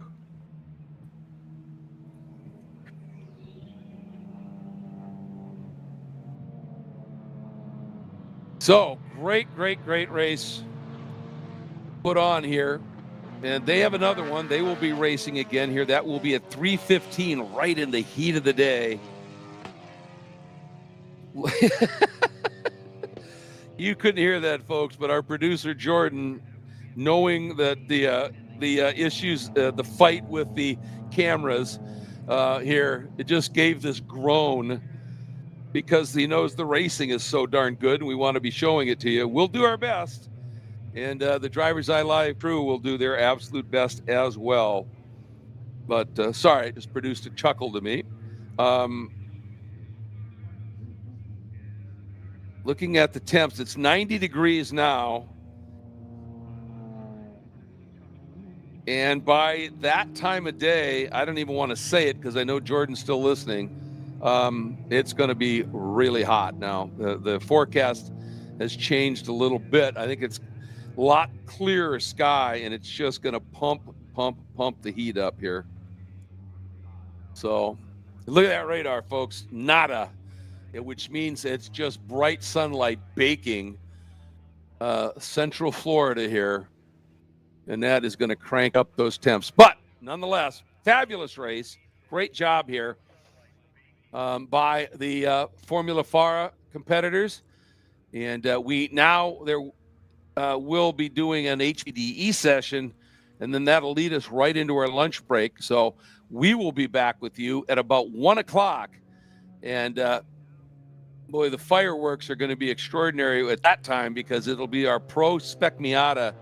And Frankie Barrasso did a superb job putting on that beating on the field, but that's rare. And I think there's going to be drivers that are going to be answering that call in that feature race. It's 5 minutes longer than the other one as well, and it's going to be in the heat of the day. Things can change. So that's going to be special. Now, we may have a Formula FARA trophy presentation and podium ceremony. If we do, we will certainly bring it to you. But next up, and a little bit behind schedule already, is going to be our HPDE session. So if we do have that podium, we will jump to it and cover it here. But we will be back with our next race with the call at 1 o'clock. The race schedule to start at 1:05. We'll come back at 1 and set the scene.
Noon, everybody. Welcome back to our coverage here, courtesy of DriversEye Live, of this third round of the 2024 FARA Championship Series at the legendary Sebring International Raceway. Coming up next, our 35-minute feature race for the Pro Spec Miatas. And they have had a couple of interesting races already. One of them was pretty short-lived for the simple reason that it was running the short course, and second lap, there was an incident, and it was a short 15-minute race. The second race that we had just a little bit earlier today was very un-Pro Spec Miata-like in that Frankie Barrasso, the pole sitter, just checked out on the field. He had early competition from Noah Harmon, but then he just took off and won by an astounding margin by Pro Spec Miata standards. However, this one could be very, very different. One of the reasons being the temperatures. We are about 94 degrees and humid here. Real feel up over 100 here at Sebring. And obviously that has a pretty significant effect on the cars and the drivers. And you've got to be doing some serious management of tire temps. Engine temps is going to be a big one. So, you know, the draft is so crucial here, but you just can't afford to stay in it very long. And then, of course, you know, managing the driver temps as well when it gets this hot. It's, you know, you might think it's only a 35-minute race, but inside the cockpit, it's upwards of 140 degrees. And they work hard in these cars. So there's a lot that we're going to be paying attention to here on this one. Before I get any farther into it, I do want to just make a couple of comments about something that I was made privy to here, and it is what they are calling the Sebring Motor Garages and Townhomes. And they are just remarkable. I was able to get a little bit of a brochure and look at some of them, and it looks absolutely spectacular. And the best part is they're 3 minutes from the track. I mean, it's that close. So if you like to come to Sebring and, you know, bring your car, you know, street car even, and run on track days, or if you've got a race car that you like to run on track days or race, but you like to do it here, and you're tired of always having to tow the car and find a place to stay here, Sebring Motor Garages and Townhomes will solve that problem for you. It's a community. There's a clubhouse and a pool that's open to all who own there. If you just are looking at a garage, there are two sizes. They're all 55 feet deep. There's a 30-foot wide garage that ends up being 1,650 square feet, a 25-foot wide garage at 1,375 square feet. All the units come with a mezzanine, bathroom with shower, full AC, three-phase 150-amp electric, 24 feet tall ceiling heights. They are permitted for overnight stays, these garages. Select units with 14 feet high mezzanine will accommodate, I should say, extra long rigs. Now, if you're also looking to have a place to stay, and a nice one at that can be your home away from home here, they have 3-story townhomes, and each of them features a 30 by 60 garage on the ground floor. There's a private elevator that if you go to floor 2, you'll find a beautiful 3-bed, 3-bath, second floor, fully equipped kitchen, the whole 9 yards. And then if you go up to the 3rd floor, there's a party deck with a covered area with a barbecue, bar, and sun lounge, over 4,000 square feet in all. And they are available too. And they are rapidly completing all of the garages. Some 60 of them are built and ready. They got another run right now. Some 40 of them are built and ready. They got another run coming. And what you want to do, if you have any interest in this, is just go to SebringMotorGarages.com. SebringMotorGarages.com and ask for some information. They'll be happy to provide it for you. And again, you won't be sorry because they are spectacular. But let's get back now to what we're looking at here in terms of the Pro Spec Miata feature race. And the way it works is the second race, the grid is based on how you finished, I believe, in the first race. Unless that, sometimes they'll just use the initial grid as well. Either way, Frankie Barrasso is going to be sitting on the pole position. There's no question of that. He had a dominating run in the first race today. And also, had a very, very impressive run in qualifying, which put him up on pole. Only mistake he made was in that short race where he overshot the crossover from turn 2 over to turn 6 or turn 14. Overshot that just a little bit, and that ended up costing him a shot at a win in that first race. But boy, did he more than make up for it in this second race. He came after the field and I think took his chagrin maybe out on them big time here, and as a result, found himself with a dominant win. Not something we normally see in Pro Spec Miata. Oh, and it's great to see that Todd Burris is back out there, and they are in fact ridding based on the original starting lineup, which is great, and it also is super good, of course, for Todd Burris. He didn't think he was going to be able to run. They couldn't find a diff after his blew up in the shootout race, so they were really struggling to figure out what were they going to do. Apparently they found one, and Todd is out there, easy to find, that bright orange number 56 points leader coming in. So missing that race earlier, the shootout race, no points, but that race earlier today, that was a big hit for him in terms of the points. So Barroso will be starting on the pole, Burris in second, 99 of Noah Harmon in third, 101 Michael Fountain in fourth, the number 51 of Nico Fandrini in fifth, the number 54 of Nat Scapatici in sixth, Jason Ficker in the number 7 will start seventh. Starting eighth will be the 12 of Marcos Vento. Starting ninth, driver who had a brilliant race in the first race, coming from that ninth spot up onto the podium, will be Rob Bailey in the number 74. In 10th, starting position, 31, Wes Ducek. 11th, another driver who came through the field brilliantly, the 192 of Corey Collum. In 12th, it'll be the 199 of Bob Mueller. In the 13th spot, the number 14 of Jacob Gerke. In the 14th spot, the number 20 of Mike Hishmi. Starting the 15th spot, the number 13X of Alfredo Zedan. The 16th spot, the number 66 of Earl Hart. 17th spot, the 92 of Malbec Ramos. In the 18th spot, the number 110 of EJ Tamayo. The 19th spot, the number 50 of Mia LaRue. 20th spot, the number 26 of Aaron Parkinson. 21st spot, the number 11 of Cole Lucas. 22nd spot, the number 13 of Jay Jackson. 53, that's Anthony Espino, will start 23rd. The number 27 of Silas Passos will start 24th. In 25th will be Isabella Abreu, her number 100. Starting 26th, the 787 of Robert Ashcroft. Starting 27th, the 62 of Steve Shelton. Starting 28th, the 14-year-old, and making her debut here, doing just a great job, the number 17 of Kaylin Kinley. And then starting 29th, Rich Jackson.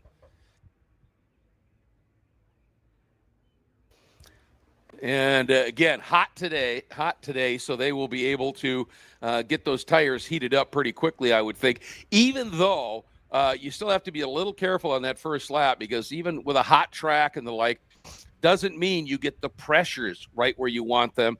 And so you've got to be a little careful. In that first race, we saw some people overshooting turn 7, which is the first really hard brake zone coming from high speeds.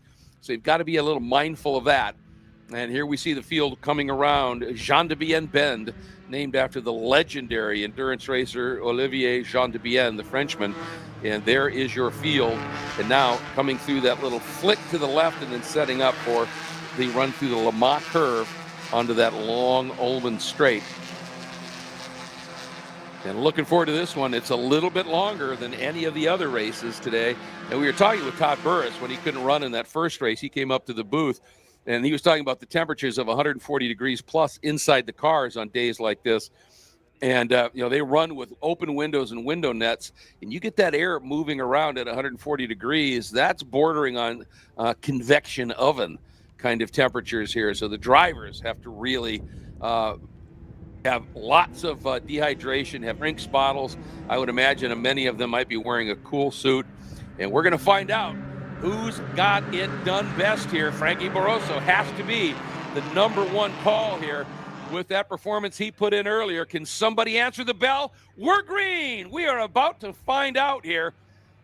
And immediately, wow, that was Nico Fandrini got a great jump here and has jumped up and has tucked himself right up underneath and might be trying to freeze Burris out as 3 cars have locked together here right behind. It's Barroso, Noah Harmon, and Fandrini. And we're going to see where Todd Burris is able to slot in. Burris fighting back. He's still on the outside there. He's going to go around the outside of both Fundrini and Harmon here through turn 3. We're going to have to see what happens through 4 and 5. And it is Barroso running a little wide. That's kind of what these cars do. Harmon, and then Burris slots in. And now, and a big spin mid-pack or so. And there are more cars that are going to be heading into turn 7 right now, but it looks like that car's going to get going again. But look at this. Marcos Vento trying the outside through 7, that blue car around the outside of Nico Fundrini. He has to kind of tweak that multicolored car back to the right just a bit to avoid contact. That was a beautiful move by Marcos Vento. And it's still going to give Fundrini the inside if he can stay put through the Fangio curves and up into turn number 10, which is called Cunningham, named after the legendary Briggs Cunningham and that racing team. And so it's going to be interesting to see how that all checks out here. But Marcos Vento looking very aggressive early. And obviously, you can make a couple of spots up at the start. It's a good opportunity. What you don't want to do is take big risks at the start because, as the old saying goes, you can never win the race on the start, but you can sure lose it. And if you can make a couple of spots up, that's great. But you always look at risk versus reward, and you decide what you're going to do at that point. And that top 3 have broken away just a little bit here. And interestingly, right now is seeing that Harmon, who in that first race fell back on Barroso earlier in the race and then fought his way right back up to the rear deck of Frankie Barroso, but used his tires up big time in doing so. He just right now is working hard at sticking right with Barroso right now. And in fact, he's got Barroso worried for a minute there as Burris looked to the inside, and Harmon almost swung around the outside of Burris as we complete lap number 1. Vento's clean around on Fundrini. That was a great run by Marcos Vento here as the field comes through. And behind Rob Bailey doing another amazing job, up from 9th to 6th. Man, he has been a first lap start demon here and has moved up those 3 spots. There he is, that sort of chrome blue car that is running right now in that 6th spot. Couple of cars running way wide. Burris diving to the inside and picks up the lead. And we've got cars, 2 big barrier hits at the exit of turn 1, one of them spearing back across the track. We have to see how when the dust clears, but immediately we've got a yellow flag here at the start-finish line. That's just backing up the flag down in turn 1. And these are pretty sturdy cars. One of those cars is driving away under its own power here. And the other one, though, looked like it got into the tire barriers there pretty solidly. Our car that spun at turn 5 is continuing around. We're going to have to see what the call is here. Right now, folks, can't really tell you the numbers on those 2 cars that had the incidents there. But we did see, even if they do pull a full course caution here, Todd Burris got that pass done before that comes out. And so that's a big move for him. And it was just a beautiful, got a great run coming out of turn 1. And I think surprised that we have a full course caution. We are full course. And was able to, I think, then just get a run and sort of surprise Frankie a little bit with a nice aggressive pass. And, when you're in a battle like that, this is one of those scenarios where what you want to do, you'll be aggressive to get that pass done for the simple reason that you want to be out front and have that clean air to your engine's radiators, your brake ducts, all that sort of thing. They're still moving around here pretty quick, but it's full course all around at this point. And we'll have to wait until the field comes by to get an idea who had that problem down at the exit of 1. 2 cars were involved, and it's what happens. You're carrying so much speed, and if there's a bump or you're evasive or you hit one of those bumps on the exit, it can spear the car straight across the track from what they call driver's right over to those inside barriers. All right, and the car's now Coming up, they're going to be picked up by the pace car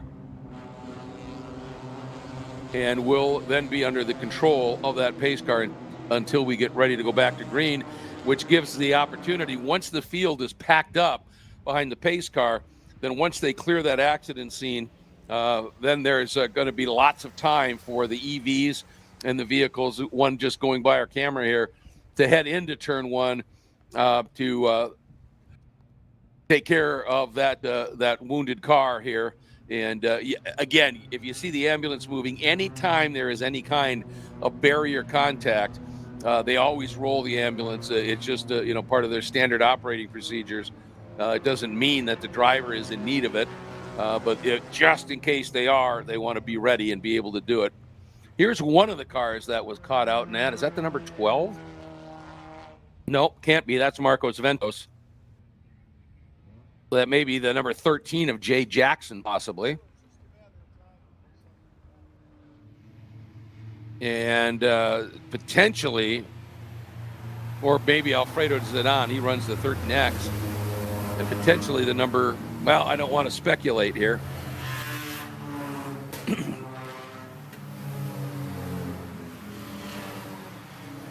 But turn one here at Sebring is generally acknowledged as one of the trickiest corners on the planet. One, because you come from a wide airport runway taxiway. You make that turn in, and then the track narrows up, and it's what's called a decreasing radius corner. It tightens up on the exit to a simple piece of racetrack with tarmac where you can maybe get 3 cars side by side. Then it tightens up, and right as you're trying to get that car stabilized to get the power down to drive out of turn one, there is a series of wicked bumps over there. And if you end up turning in a little bit too early and then don't decide to back off of it just a bit to get that front to come back to you a little bit, and you go to the throttle while you still got steering input in and you hit those bumps, it can unload things, then those fronts white, and it just spears you right across the track. So my guess is it was something like that. But it was pretty significant. The one car was able to just drive off, and that's the good news.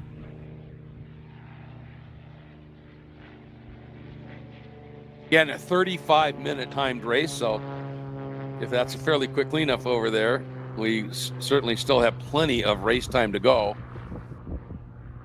And we already had that gap sort of created behind our top 3 of Burris, Barroso, and Harmon. And then there was a gap, pretty good one, starting to build already back to Marcos Vento, Nico Fandrini et al. And now this caution will eliminate that and give all those guys fourth and back an opportunity to stay a little bit closer and get into the battle for the lead once again.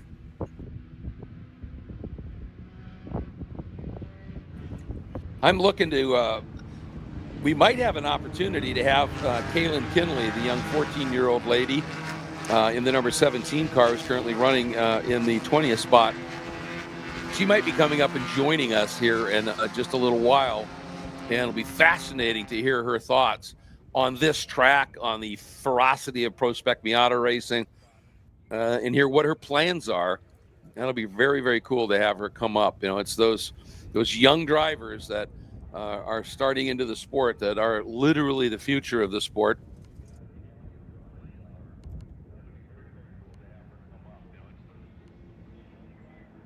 Wow, looks like we might be going back to green, so that was a very quick cleanup. Yep, lights out on the pace car. And here we go, Todd Burris leading them out of the final turn. We're back to green. Coming by us here. Oh boy, 1, 2, 3, 4, 5-car train, then a gap to 2 more cars.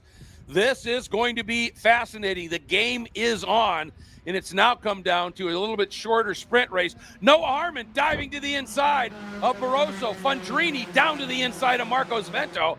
And I don't think they're going to be able to get those passes done. Although, nope, not quite. Sometimes that round out going around the outside can give you some speed. Oh, another car dropping the right side tires at the exit of 1, somehow did that half spin and went right through a little gap in traffic. They're going to be able to continue. So the dramas at turn 1 continue here, but the race continues as well. And this time we're going to see if we can keep that group up front a little bit bigger than just the 3 cars. Look at this move, as now your pole sitter, Frankie Barroso, diving down to the inside of Todd Burris, heading into 17 and getting that pass done. And one thing, Todd is a very experienced Spec Miata driver. He's not going to fight that, knowing that would just open the door up for a potential pass into turn 10.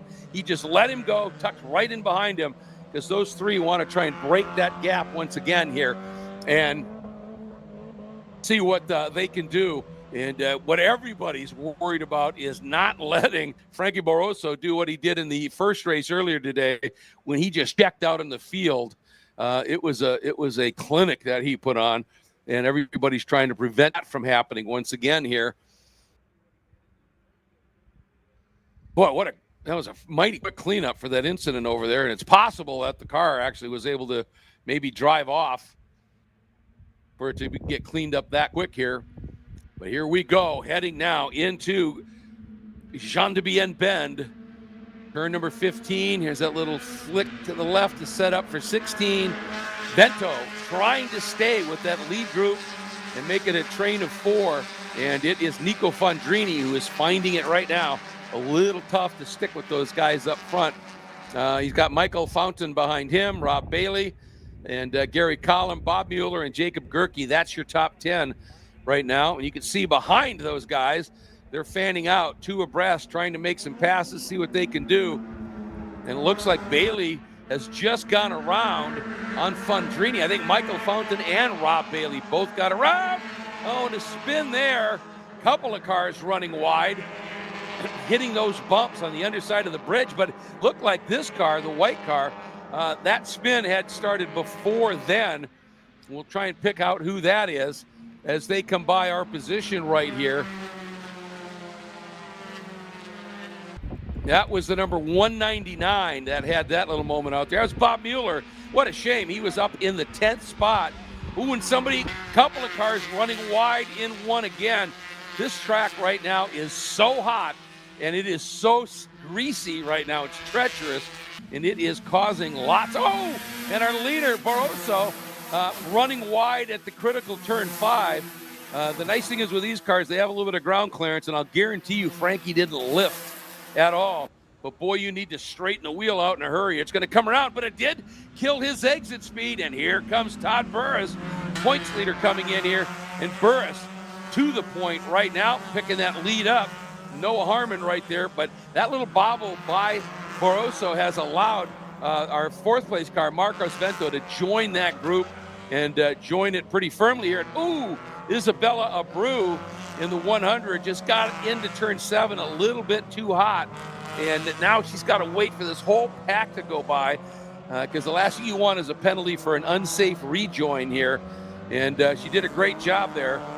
Got the car turned to where she could see traffic and the flag station. And the flag station, they're the ones you're supposed to watch and get a point. And she did a beautiful job of that. So a nice recovery for Isabella. She's one of the young ladies in this championship that is pretty new to it, but is catching on quickly. And in the FARA GT category, she also runs in the GT4A class and has had a really strong season there. All right, boy, what a breakaway these 4 cars have made here. Michael Fountain, the next car up here, the red car with the yellow splitters. Rob Bailey, Nico Fondrini, and I think that's Gary Cullum. They just cannot stay with that lead group of 4 right now. We still have lots of racing to go. Almost, it was just over 20 minutes yet to go in this one.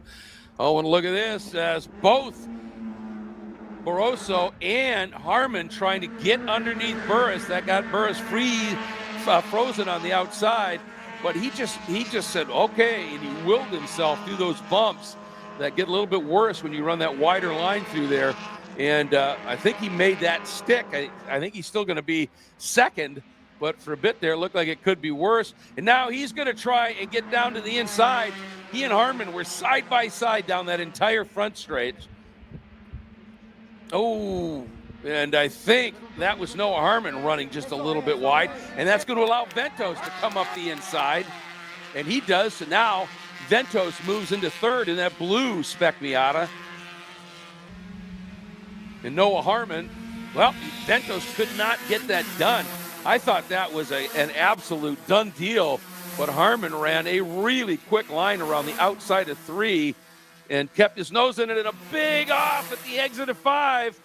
And now, boy, that's always sketchy, because sometimes that can look like the car, like, why are you just gassing it, trying to get on? He may not have been. He could have been locked up, but in that grass, you lose a lot of the braking efficiency. And I think he was just trying to avoid the the black car there. He had so much load in the left rear of that car and ran so wide. Sometimes when that then pops back, when those springs release, it snaps the car into a spin. He did a nice job anticipating that.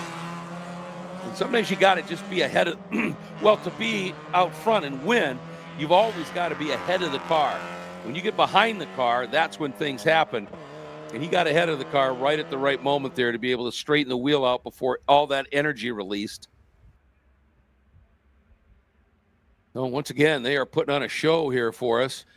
And looks like we may have a 2-car break here. We do. Right now, that is Frankie Barroso, your pole sitter. And outside front row qualifier, Todd Burris. And I mean, Todd right now, I'm sure, is simply elated to be in the race, because he didn't think he was going to be able to run today after he blew that diff. And he didn't have a spare one. Nobody had a spare one. And he said, when I was talking to him, he said, I never thought to bring one. That was a freshly rebuilt one. It's run great. And now Burris dives to the inside again, trying to take that lead. And, the wise thing here for he and Frankie Barroso, if they keep doing this and don't fight each other, when you're in the draft, you run a little bit quicker than the guy in front of you. And then if you're comfortable to let him go by and tuck in behind, then you just rinse and repeat and everything. You can start to open that gap up a little bit. The minute you start fighting, we've got another car. That was the same car, I think, that had the off over in turn number 5. So a couple of cars out there. That might be Malbec Ramos. All right, it is Noah Harmon in third, the blue car, Ventos in fourth. That mostly red car of Michael Fountain in fifth, and Rob Bailey in that sort of chrome blue car. Last one in your shot right now before here comes Nico Fondrini, who's got a mirror full of Rick Cullum. And then it's Earl Hart and Jacob Gerker, and that is your top 10.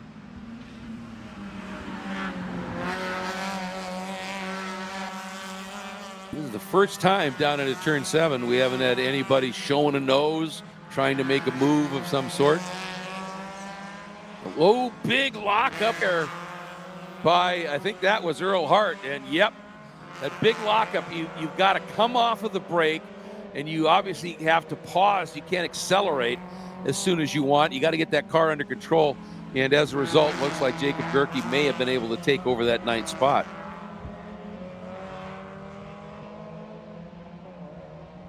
Look a little bit farther back in the field right now. Some of the cars coming through. These are fairly settled at this stage.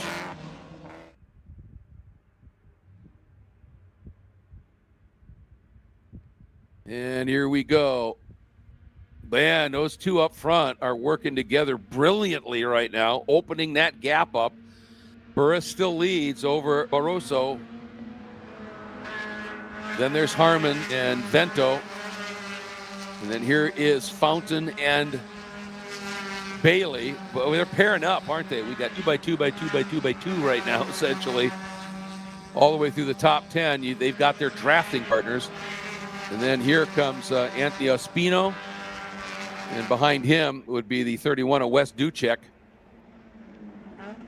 Oh, look for a minute. Like Barroso might show the nose to Burris, and that wouldn't have been a great spot to do that, because that would have definitely slowed them both up, and Barroso eased out of it. and just track through that turn smartly. Ooh, a little bit of a wide run through there. All right, we got just a little over 20 minutes complete, a little under 15 to go here. And this is when, if you haven't properly hydrated and you could find yourself struggling just a little bit out there, and that's where you can start to see little mistakes being made.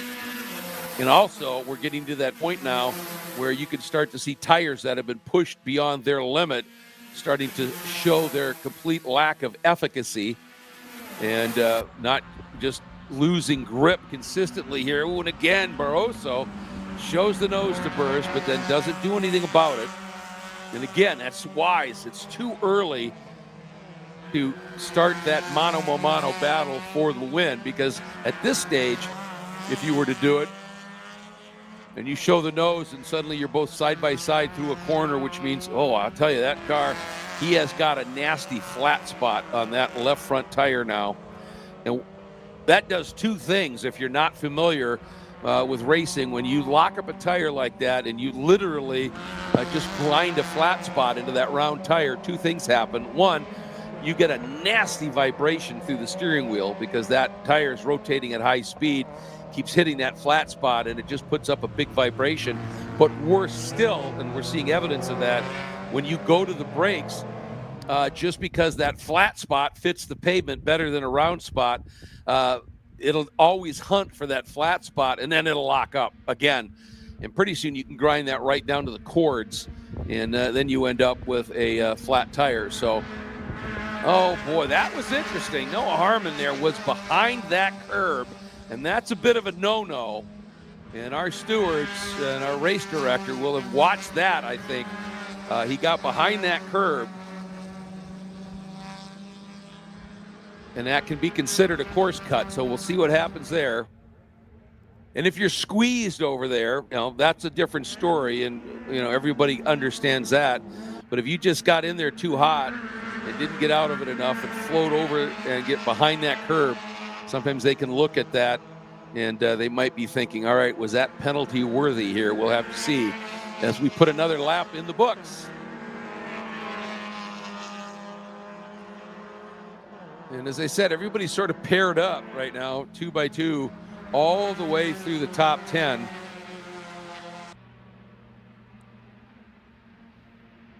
Oh, Barroso got a nice run through one, and that would have been an opportune time to maybe try something. But again, he's showing great patience here. And look at this. Bailey thought that Fountain was going to try something, and he covered it a little bit.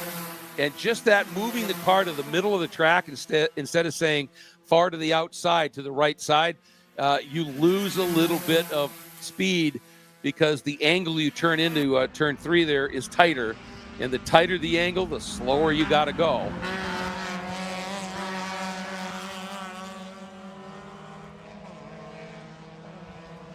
Oh, and Fountain, though, found a way. He's down to the inside of Bailey. And he's going to take that 5th spot back, or is he? Bailey sticking right with him around the outside, and Fundrini and Collum doing the same thing. Almost a little bit of door banging there right through turn 7. And here he goes again with that big lockup. I think that, I'm not sure, that might be Mike Heishmi. But he's got to be a little bit careful. And the only thing you can do in that circumstance is you've got to back your braking up and brake a little lighter. Yeah, and the problem is in these cars is you brake a little sooner, you don't tend to carry as much speed through the corner. And that's part of the issue. So, and he wants to keep that speed alive here. So we're going to continue to keep an eye on that as we are coming up on 10 to go.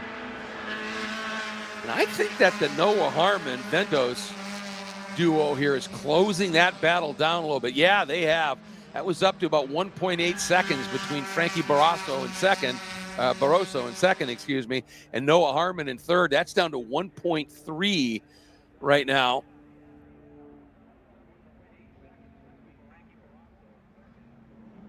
And look at this. Vento down to the inside of Harmon. And then Harmon does the over-under, dives underneath, takes that spot right back. But you saw the big slide there from Harmon because he pinched that entry a little bit. And that is going to scrub speed. And that gap, yeah, just that quick. That gap went up by a second just in that exchange, folks. That's how close these cars are. And they don't have big motors. These are very much momentum cars. And that pass, repass, and then that big slide by Harmon, just in that, essentially all in that one long turn 17, Sunset Bend corner, cost him a second.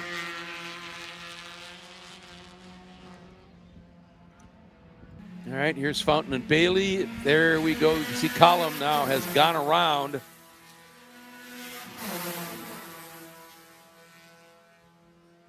And there we go. Sorry, here is Michael Fountain and Bailey.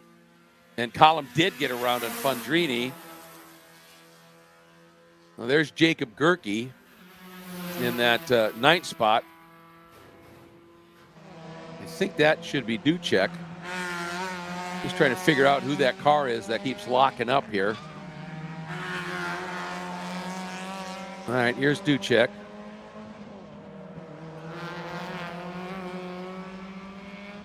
Here's Anthony Ospiri, I think, Ospino, excuse me. I think that car is Alfredo Zidane, and that time he backed up a little bit his braking and got through there without exacerbating that flat spot.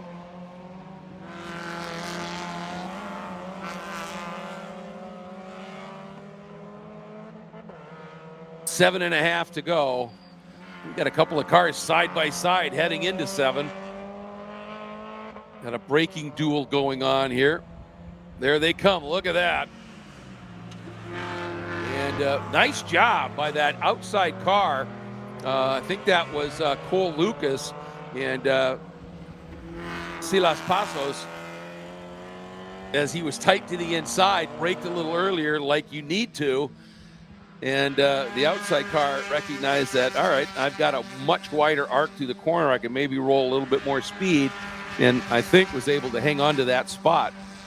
And that's one of the things, if you really understand the geometry and physics of racing, and you understand that, you know, drivers, you could pinch a driver way down to the inside. Ooh, look at this little scrap here. You could pinch a driver to the inside going into a turn, and then they normally, you just have to brake sooner and get rid of more speed before you could turn into that corner. And then you can just ramp the outside, but you have to be prepared if that driver just isn't quite prepared for that moment, for that driver to lock up and overshoot. And the last thing you want to do is turn in and then have that car come in and stove your passenger side in. So you've always got to be ready for those little eventualities here. And Ventos now has not only gone around on Harmon, but he's made it stick. He a couple of times he got by, and then Harmon had an immediate answer.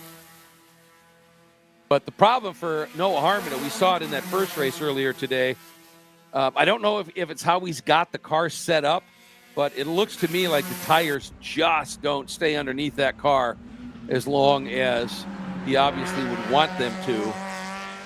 And Vento right there in that beautiful blue machine now able to hang on. And we also saw Harmon as he came out of turn 17 on that pass-repass moment, that big slide, and that just torches that left rear tire.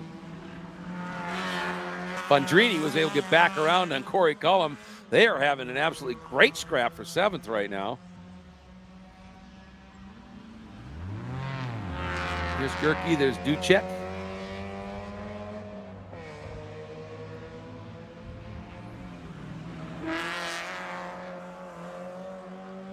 Anthony Espino and Hart, I think they may have swapped positions there.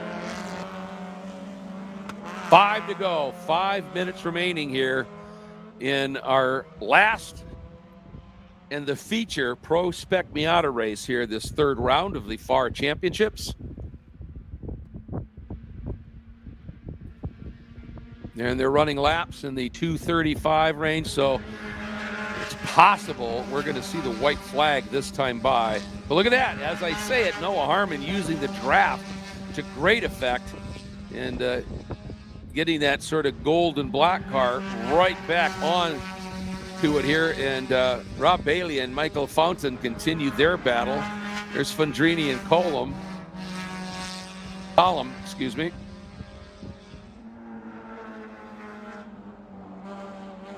Ooh, and Marcos had to really defend there as Harmon trying to get after him. All right, no white flag, so we're going to get 2 more laps to go. That's great to see.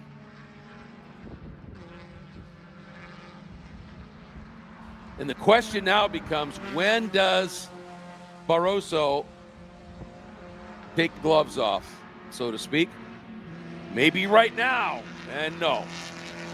And part of it, that car has got to be getting pretty hot, the motor in that car, because he's been in lockstep behind Burris. And what happens when you get the engine to overheat, and not to the point where it breaks it or hurts it, but if you just get that engine to run a little hotter than it should, it just loses a little bit of power. And obviously that is not ideal when you're trying to push for a position. Again, Barroso takes a look here down into turn 7. And I think he's serving notice right now to Burris that it's coming, pal. You just don't know when. And now that gap has ballooned up to about 5 seconds from Frankie Barroso to Marcos Vento. So it's a mano-a-mano scrap for the win right now. And it looks like Corey Collum got back around Fundrini. He sure did. Fundrini's not going quietly, though, that's for sure.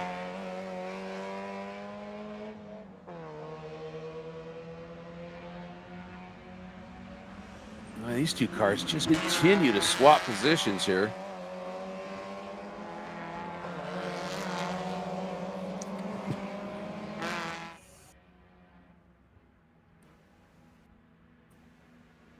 All right, here we go.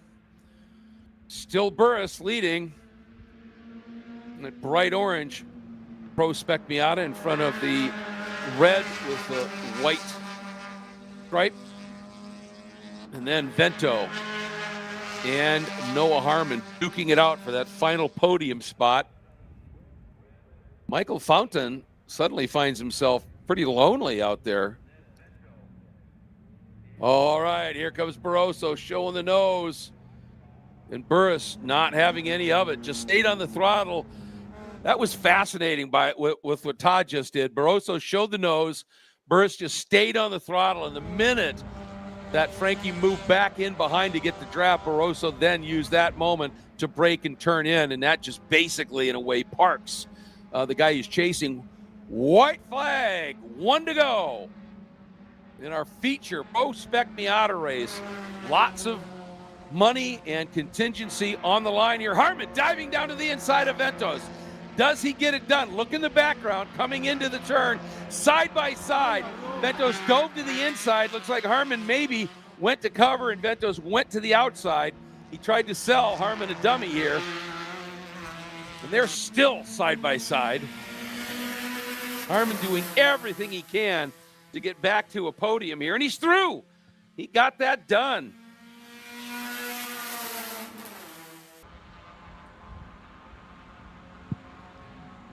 But Vento, a big run. Again, you can see Barroso took a look going into 7, but Ventos and Harmon once again side by side. Vento trying the long way around. Harmon having none of it. It's critical how Harmon exited that corner beautifully. And you can see what Vento's plan was. He thought Harmon might run wide because he shallowed up his exit a little bit, went to the throttle, kind of squared the corner. However, that was read perfectly by Noah Harmon, and he did not overrun the corner and got a great drive out.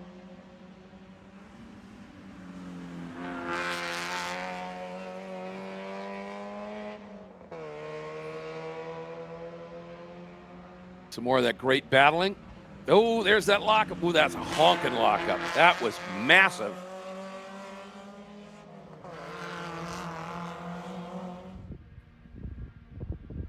All right, here we go. Ooh, the battle is on. Barroso to the inside. Burris. Now Barroso's going to straight line. Burris is going to stay to the outside as they come through and try and get the run. And if Barroso's sort of a nasty driver, which I don't believe he is, he would drive Burris right off into the dirt. Oh, there's a big plume of dirt back there, isn't there? Barroso's through. He has got the pass done. Now he's going to protect down into 17. What can Burris do? The only thing he can try and do now is do the over-under on the exit. Harmon's got third, but Ventos has it not for sure. Here we go to the line. I think this is going to be close. It's Burris by 28 one-thousandths of a second. And Todd, as Vento brings home the last podium spot, what a race for the win. And Burris literally used that outside line and pinned Barroso to the inside a little bit. And Barroso couldn't unwind the wheel. And when you still have input into the wheel, you have to pause to get the throttle. And I think that was just enough for Burris to be able to roll a little bit more speed with that wider arc through the turn, got the nose in front. And it was, I think, by like 2 feet was what it sure looked like to me. And officially 28 one-thousandths of a second. Wow. Pro Spec Miata delivering. These guys put on a great race. Absolutely phenomenal stuff.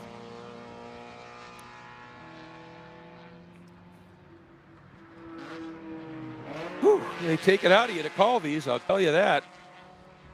I wouldn't give it up for anything, but man, what a run.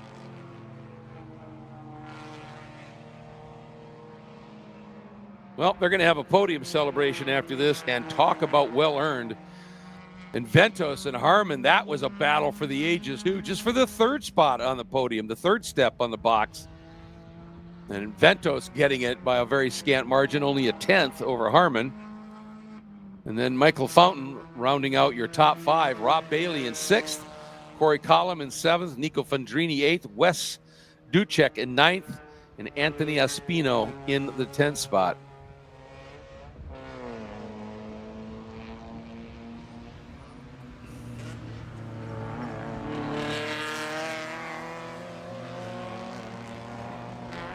That was a show.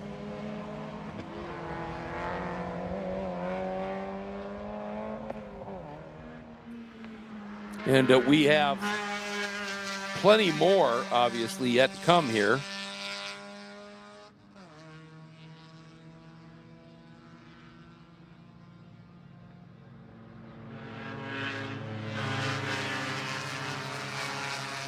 We are going to have an HPDE session, and then we've got the third of the 4 sprints for the FARA GT and Prototype machines.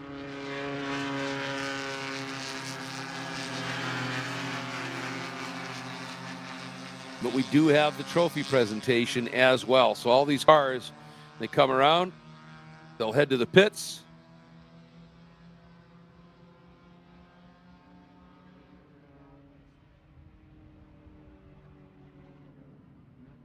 And then our podium contenders should be going right over to the podium.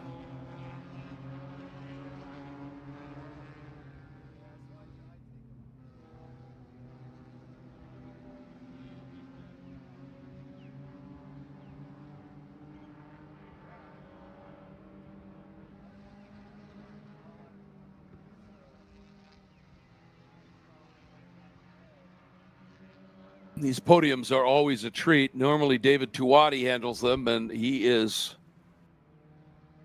let's just put it this way, his rev limiter, his personal rev limiter is pretty much always pinging.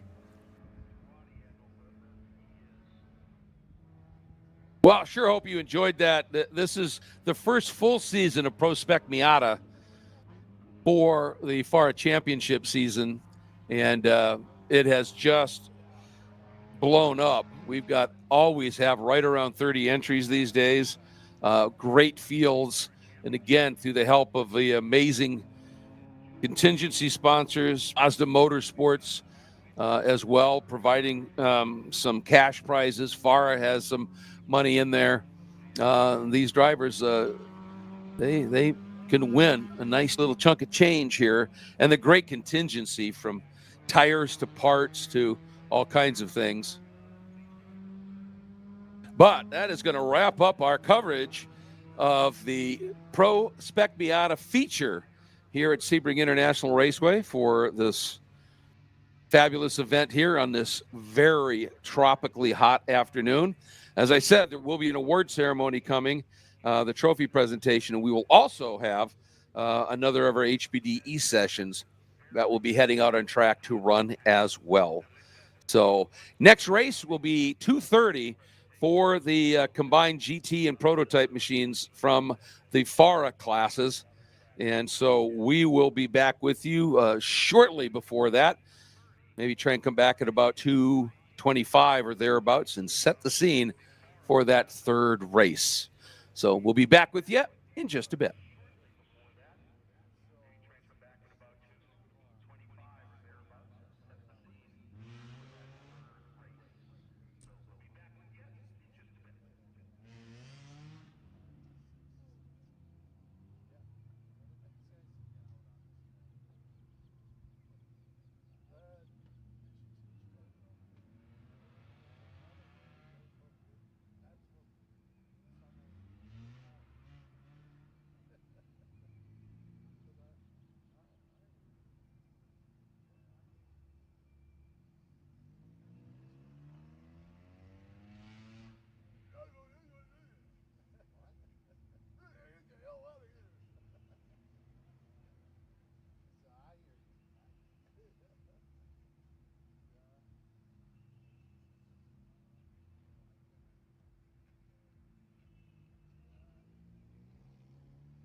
So right now, I believe my trusty crew is writing some checks.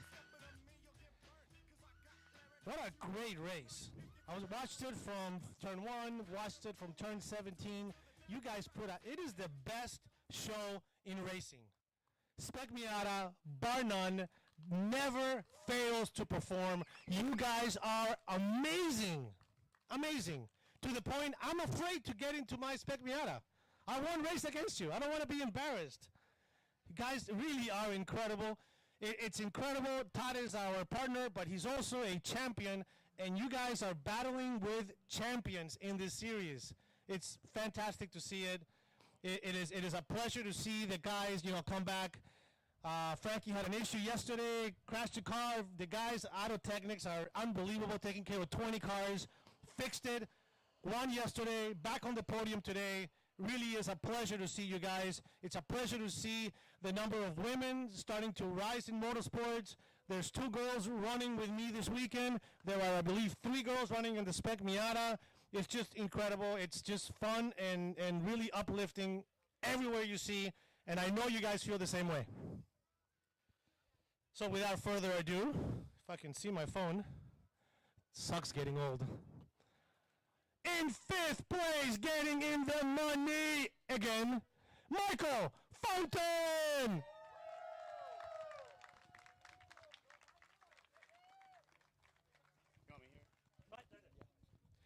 In 4th place, car number 99, Noah Harlan.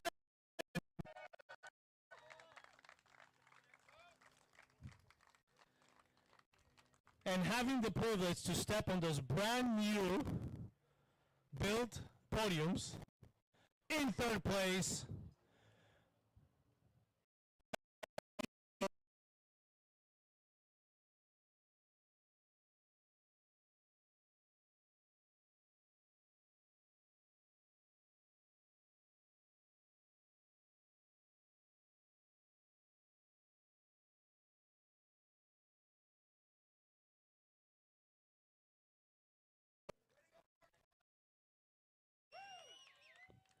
in 2nd place, probably the best name that I like to say in the podium, number 48, Frankie Barroso.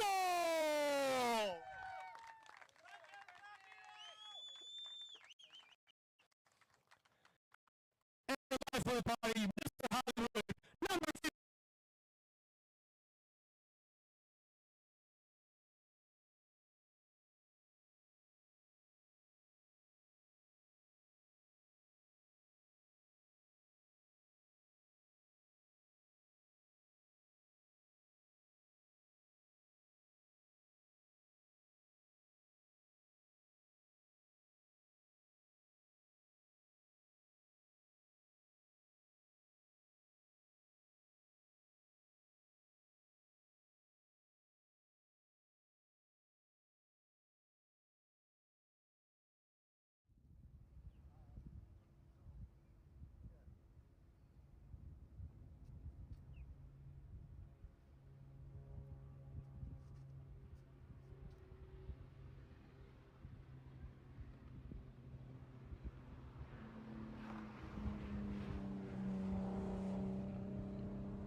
Same thing with this heat. So thank you, FARA, and thank you, JV Racing Team, for the car.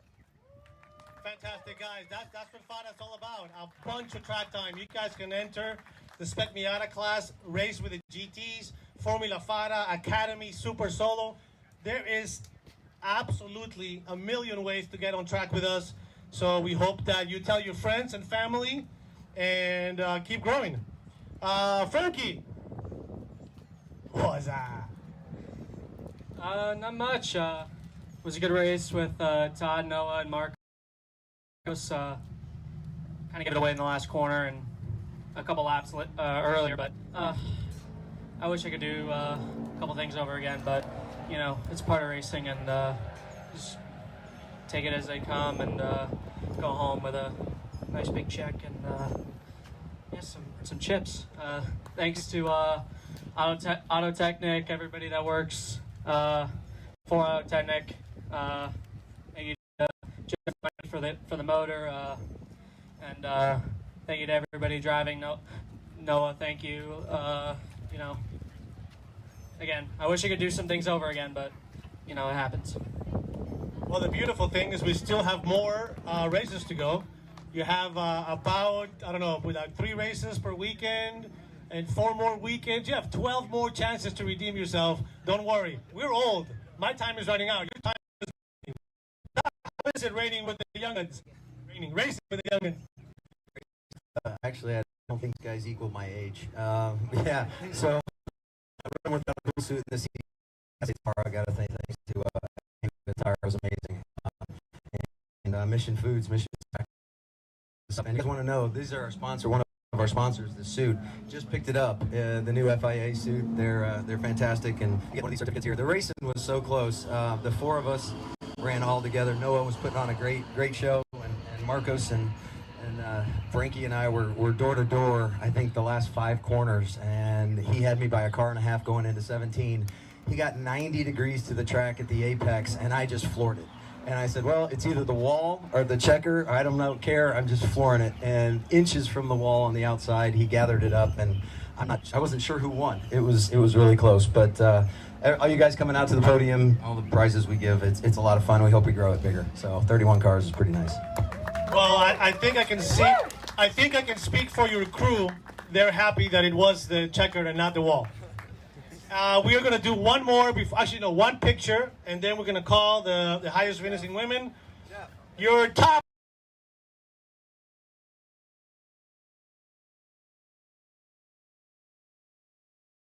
And raise your trophies or checks or something. Ready? Go.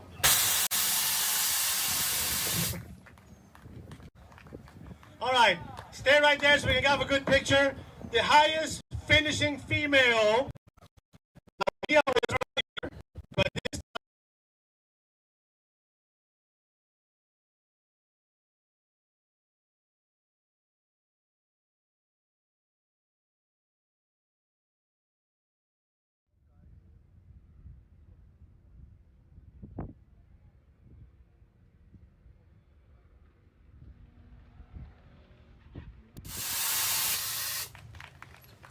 All right, you know what? We're not going to go anywhere. We got some stuff. We want pictures with everybody. All right, we got some Rooks packs to go.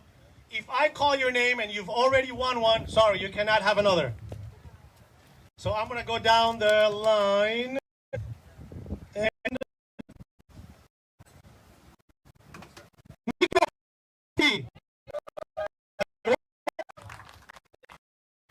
has he won one yet? No? All right. Room.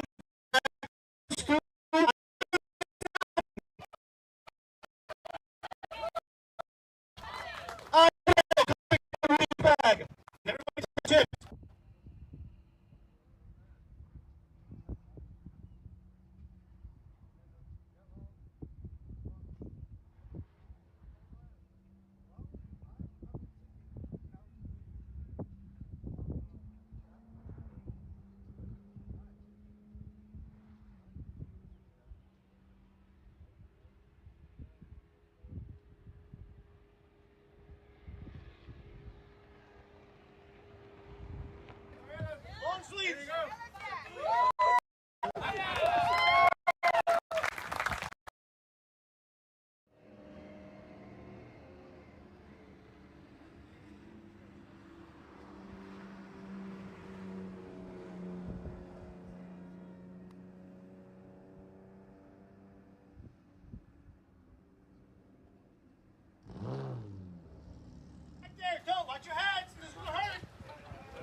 Behind you, guy with the hat, right behind you. There you go. There it is. Actually, come over here. You're in the picture. All right, do we have anything else to give away? I want to give.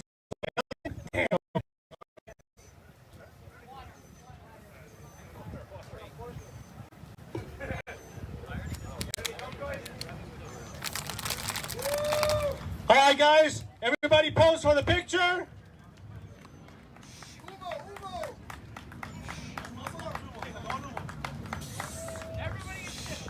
Everybody say cheese. Everybody say fire.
Raceway as our day of racing continues, and it does so apace here. Lots yet to unfold here, and we are coming up on the start of the third of 4 sprint races for the combined prototype and GT category, and that is about to set off at about 2:30. However, want to introduce you to somebody who is making somewhat of her own introduction here in Pro Spec Miata, and that is Kaylin Kinley.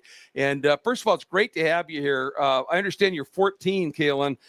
This is a big step to step right into Pro Spec Miata, one of the most competitive fields imaginable here. What prompted you to do this, and what started you off in your quest for racing? Yeah, it's great to be here. I started off in quarter midgets when I was about 6. So that was a good way to get me started. And from then on, I've pretty much loved racing. So that got me into this. And after that, I fell in love with that. And my dad started doing Miatas too. Started with SCCA and is now moving to FARA because we met up with Todd at an SCCA event.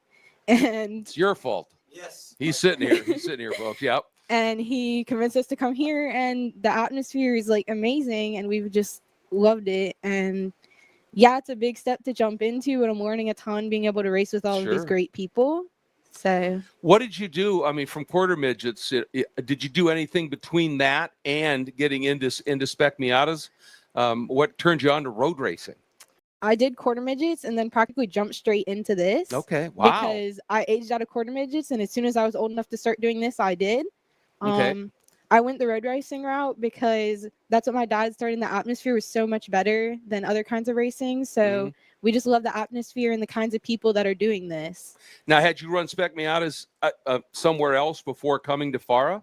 Before coming to FARA, I did like the HPDE Academy with NASA. Okay. And then I did SCCA school and then straight to FARA. Straight to FARA. So, wow, that's an impressively big step. Because Spec Miata is fierce enough at the regional level, and then you step right in here to Pro Spec Miata. And looking at your times and everything, one thing that impressed me was every session you went out, you're getting quicker and quicker and quicker. And sometimes people can get a little frustrated racing back in the field a little ways. But that builds racecraft. That's where you learn to race traffic, where you learn to make those great passes. And you've been talking about it's got to be a pretty straight up learning curve, but you got a big smile on your face, so you must be enjoying it. Yeah, it's great to be here. Yeah, it's kind of complicated racing in the back of the pack, but I'm really racing against myself, racing against my times to slowly start improving to be able to race with these people. Well, that's the smart way to do it, is baby steps. Learn, and practice stuff, and then apply them as you go. Where ultimately do you see yourself wanting to go? What do you want to do in racing? Where do you want to end up? Right now, I'm kind of thinking about sticking with the Spec Miata route, but just kind of working my way up and see where I can go from here. Well, there's lots of opportunities, and there's lots of people that have come through Spec Miata and have gone on to other things with great success. And Todd and I were talking about this during the first race that he didn't get to run in, that there's no better training ground, no matter where you go in the road racing world, than running a Spec Miata, because it's such a momentum car. And once you learn about momentum and how to carry it, you can apply that in any other level, even if you're moving into real high horsepower stuff. We've seen that time and time again.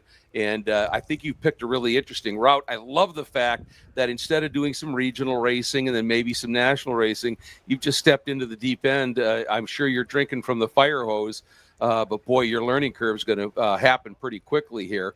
And I got to ask you, how's it running in 100-degree heat? The heat's a struggle.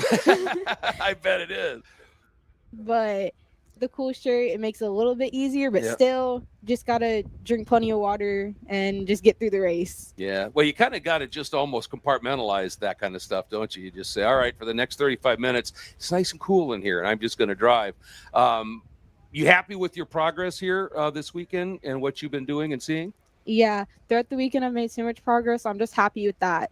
I may not be running up front yet, but I'm making huge progress when it comes to times, and as long as I keep that up, that's what matters to me. Well, like you said, right now it's more, sort of racing yourself and those times, working on the other racecraft and working on the basics of this kind of racing. But boy, you are in a great opportunity here to be able, shifting for that, all those little things. And at this level, you are in and amongst competitors where you can learn an awful lot. And I think that speaks an awful lot about your desire and what you want to do here. And we're delighted to have you. Are we going to see you for the rest of the year here in Pro Spec Miata? What's the plan? Yep, planning on running FARA Pro Spec Miata for the rest of the year. Hopefully be at every event. Just trying to learn as much and get as much track time and seat time as I can. All right, that sounds great. Where are you from? I'm from Osteen. It's near Deltona. Oh, okay, sure. Kind of close to Daytona. All right. Sounds good. Well, we are delighted to have you. Great news that you're going to be running with us for the rest of the season. Don't be a stranger.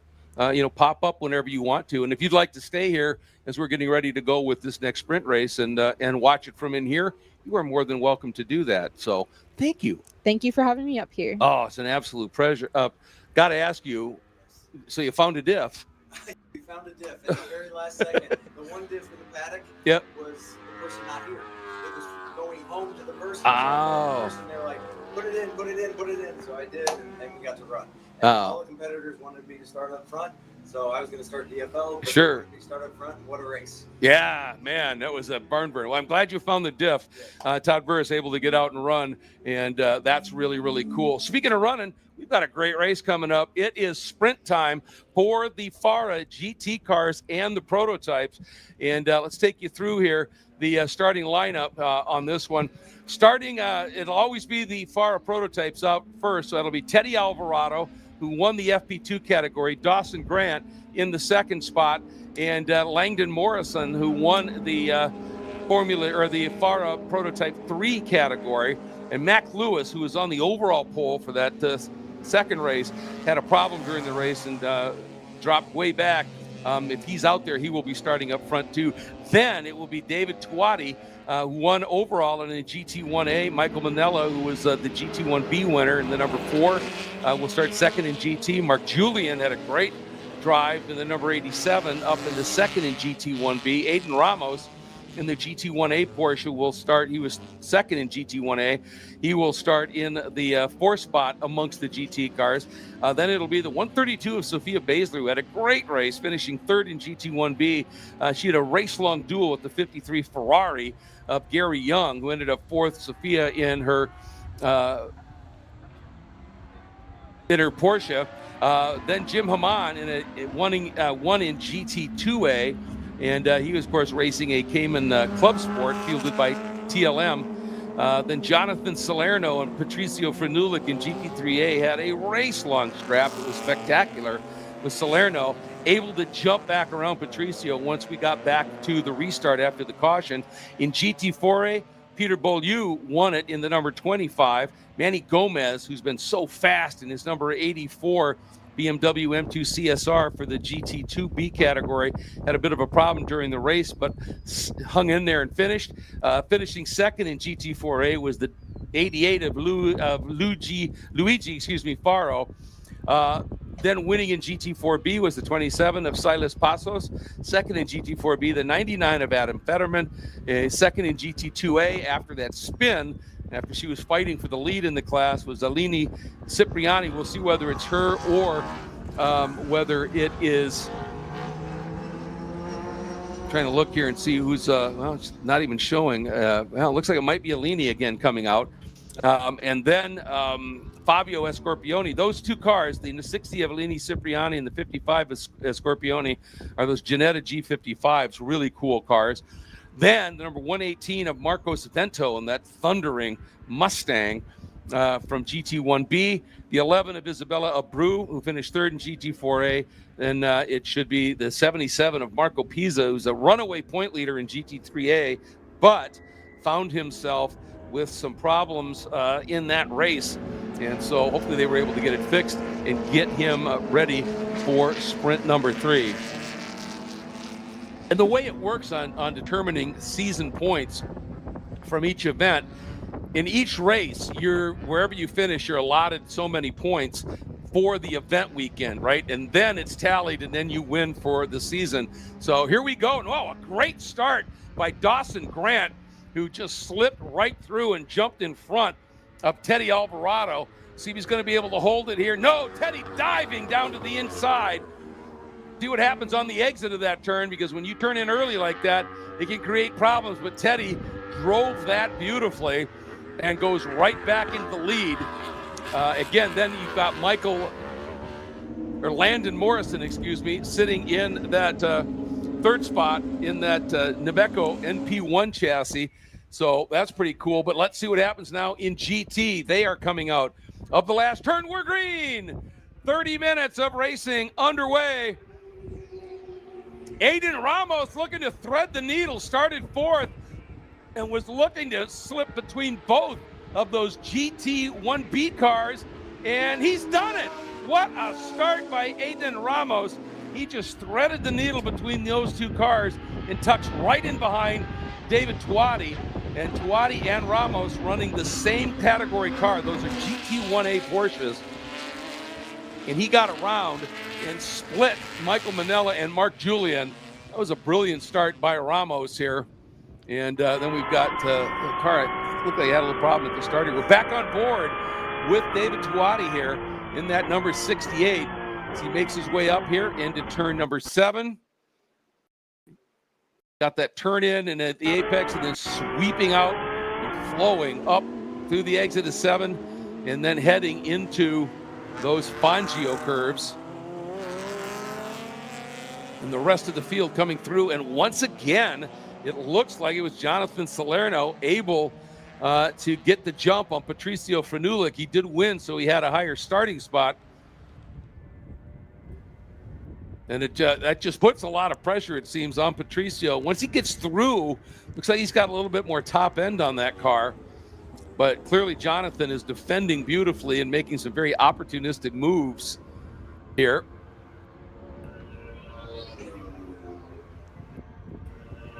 And as our prototypes come through, that Sebaco NPO1 of Langdon Morrison sits third. We've got a problem. Oh, Aiden Ramos, after that glorious start, spins it at the exit of Jean de Bien Bend, and now is going to drop way, way back in the order. Oh, he had such a brilliant start. But tell you what, sometimes when you're trying to stick with David Tuati out there, it is not an easy thing to do, and it just got away from him. So that promotes Michael Manella up into second spot overall, who's leading in the GT1B category in that absolutely stunning burgundy and checkered flag liveried Porsche.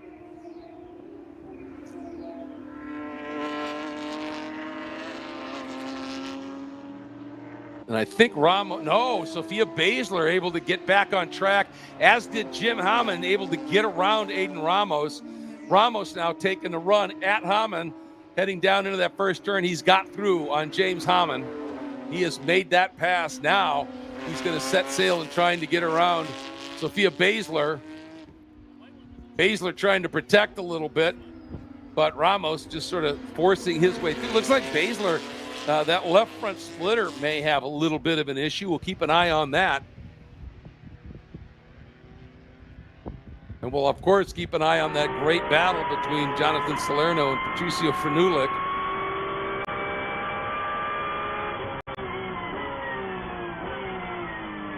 We hop on board with David Tuati. Understood. And this is that great double apex Bishop sequence of turns. Oh, excuse me, that was through the Collier curves. And then now here's Tower, and you got to get out of Tower here with a really solid run and set sail here. And all we can say, folks, is we understand the video is a little sketchy. It's just the heat. It is way up there right now, pushing 98 degrees, real feel here, about 105. And just like it does with race cars and humans, video equipment, hugely susceptible to heat. So hope you understand here. We're doing the best we can. And I'll tell you, these DriversEye Live guys are dancing like crazy out there, trying to keep these cameras alive. And there's Aiden Ramos as he continues to try and push to get back up through the field. There is Sophia Basler. There is Hamann. And there is Manny Gomez. That's where we're used to seeing Manny run. And he right now leading in the GT2B category.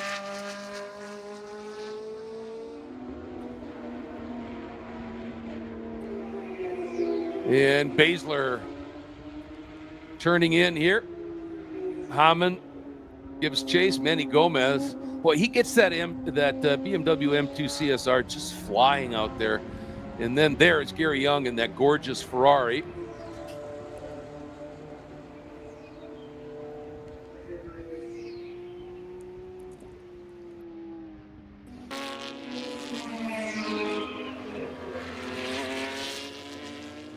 I'm keeping an eye on here.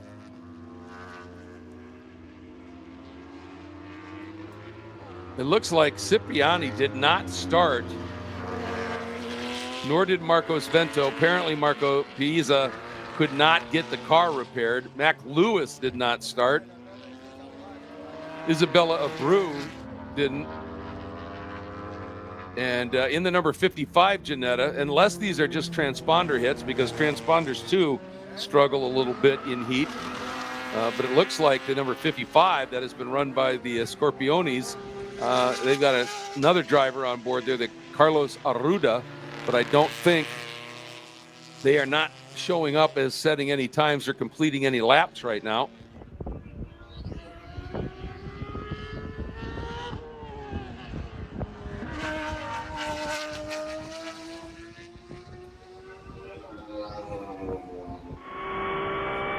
Tell you what, Peter Beaulieu right now is doing a really, really good job. He's in a GT4A Mazda Miata. That is Ronnie Sport Racing that he's racing for. And Patricio Franulik, who's running in a GT3A BMW. Right now, Patricio is only a second back, but it's Beaulieu who is setting the slightly quicker times here.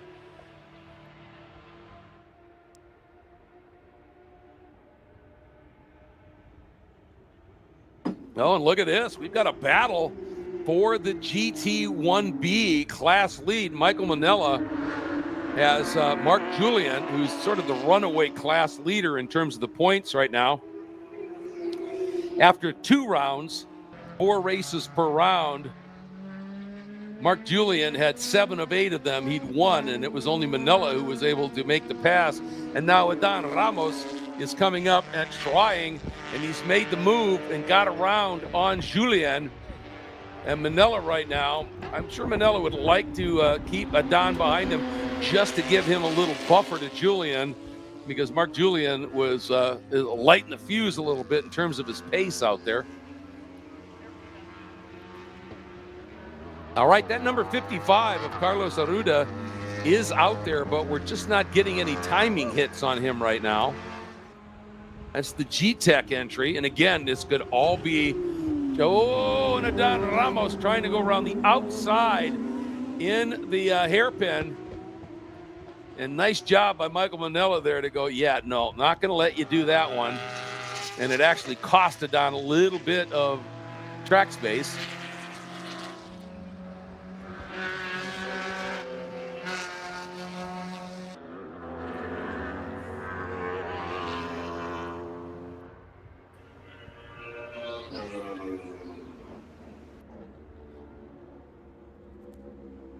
Looking for some of those battles a little bit farther in the pack here.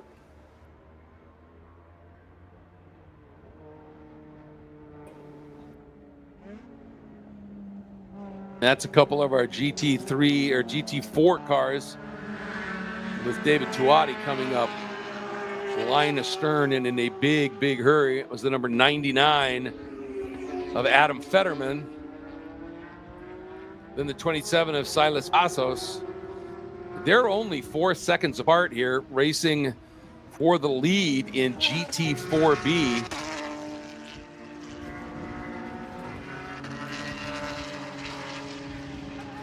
And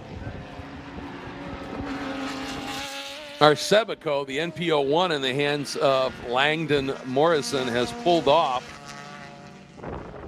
Looks like it's over at the exit of turn 1. Is that where I'm seeing it there? Way off into the runoff over there, and it's just stopped. That is a relatively new prototype. I mean, the company was only founded in 2019, and they are continuing to evolve and develop those cars. Boy, and Manny Gomez up on the wheel, and he's in a GT2B car, and he has taken a run at the GT2A Porsche of Jim Hamann. It's not a class battle, but it's an overall battle. And you know, when you can beat somebody in a class or two higher, that means a lot. That truly means a lot here. Check it. It was a different car. That looks like that. Yeah, here comes that Sevico prototype.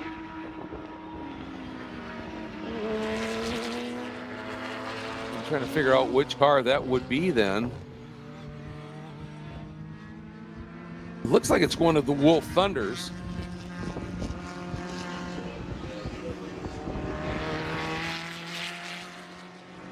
Right now, it shows both of them are still running.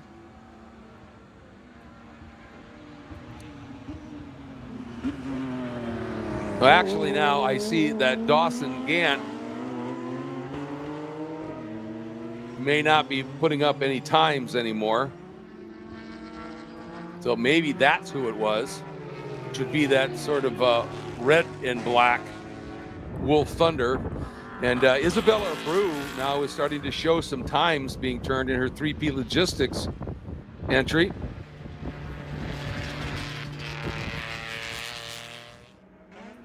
"3P Logistics," one of the presenting sponsors of the Full Send Sims Esports iRacing Spec Miata Championship that runs every Tuesday night live on YouTube. They've been a great supporter of that championship from its very beginning, and they also field some top-tier cars for lots of competitors here. So Adan Ramos has been able to get around on Michael Manella and is now starting to drive away. And I was wondering, I think Adan maybe had a little bit of an issue in one of the previous races because he's pretty talented, and that is a fast car. And why he just couldn't find any way to be able to get around on some people here. And that might explain it. Now they've clearly got that car working well.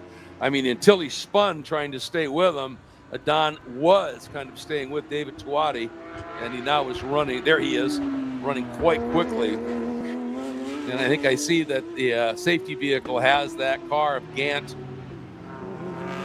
and are taking it behind the wall. Isabella Abreu in a Porsche sandwich right now, coming through turn number 7 as Manila got underneath her on the brakes, and then ooh, this is interesting, as Hamann has caught Baszler, and he had to check up. There you can see Gant's car being towed behind the barrier into that sort of cutoff that you can run on the short course. But you could see Gant's car, or excuse me, you could see that Jim Hamann got a good run, had to check up. And it looks to me like Baszler's front splitter is damaged. And when Hamann checked up, man, he dove underneath, and there you can see the end result. That beautiful bronze machine getting in front of the red Porsche. Interesting to think of how that splitter on Sophia's car may have happened, but when you get those splitters knocked akimbo there, it really affects the front aero on the car, and it won't stick. It just simply won't stick a lot of the time because it's designed to clear the air out from underneath the front of the car. As the name says, splitter. It tries to minimize the airflow under the car and split most of it up and over the car, because the more air you get under the car, the more lift. It's just the air is packing in underneath there.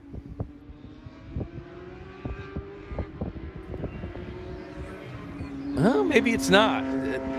There are times when it looks like it's absolutely not in place. And if it's not, what I'm getting at here is when it upsets the aero effect on the front nose, and the car doesn't, it goes into a big push. It's tough to drive a car with a push that you don't want, but nah, it looks good there, I guess.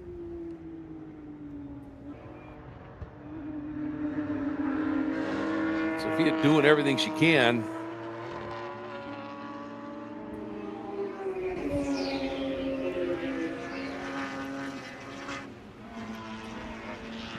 And she's right now, Gary Young, who she had that great battle with in race 2, is a few cars back. So Sophia could find herself with yet another podium position here. And not yet, you know, I know that there's ego and bragging rights on the line, but the guy that's behind her now, Manny Gomez, he's a class lower, full class, GT1B for Sophia to a GT2B for Manny. But he has that BMW incredibly well sorted, and he can wheel it. And at a certain point, if I'm Sophia, and right now she's liking it because she's got Manny, Jim Hammond, Langdon Morrison between herself and Gary Young. But if she's feeling the pressure a bit too much, the smart move at some point might be to say, go through. You're not in my class. But having those 3 cars between herself, and if we stay on this shot, you're going to see at some point a Ferrari come into view. And there it is.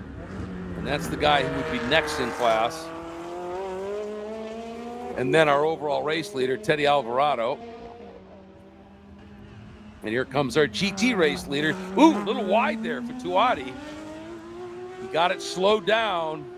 And that is pure experience right there.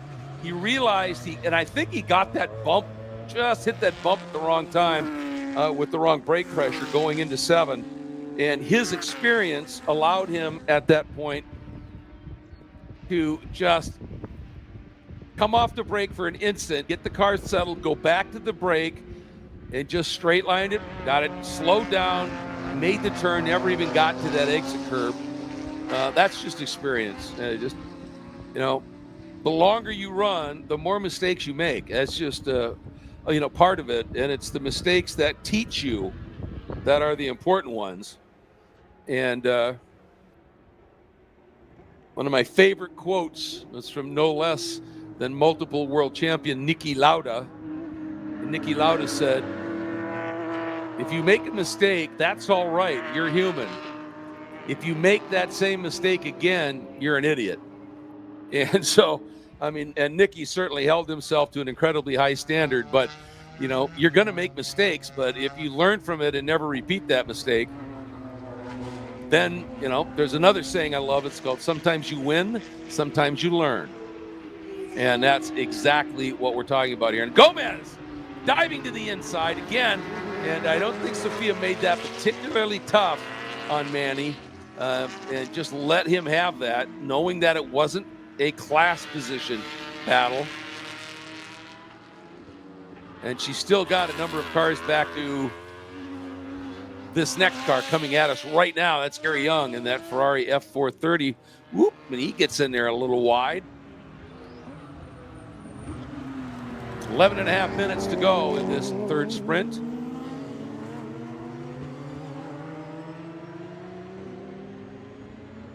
And just for the record here, all right, it is currently 99 degrees here at Sebring, folks. And the real feel is 105 right now.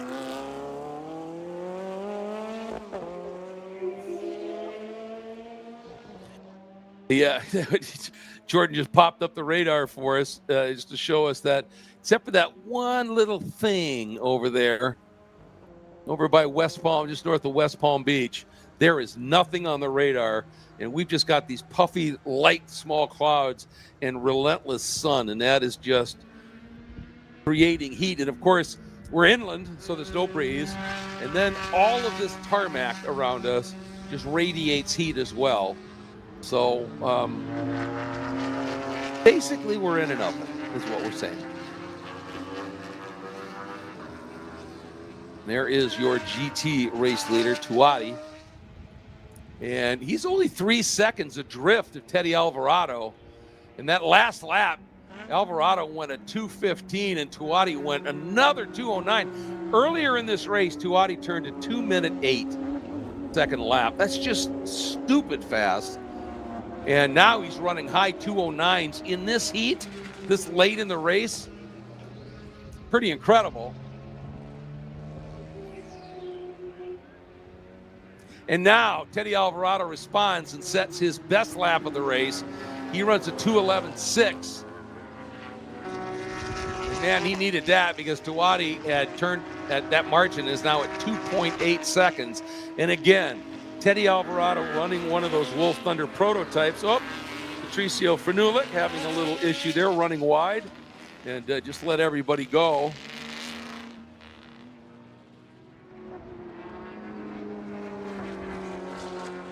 But getting back to that Alvarado-Tuati battle, it's, you know, two very, very different categories of cars, let alone classes. But they're both very competitive guys. The last thing Alvarado wants is one of those GT cars to beat my prototype.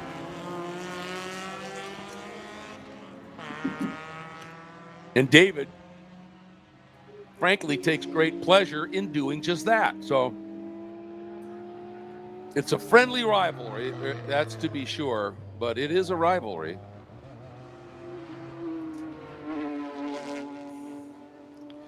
And give you a quick update as to what's coming up next on the scorecard, as it were. Right after this, at 3:15, we're going to have the second and final Formula FARA race, another 10 laps or 30 minutes. Then we'll have a trophy presentation. Then we'll have the HPDE intermediate class out for a lapping session. And then our final race of the day, the fourth sprint race for the combined GT and prototypes.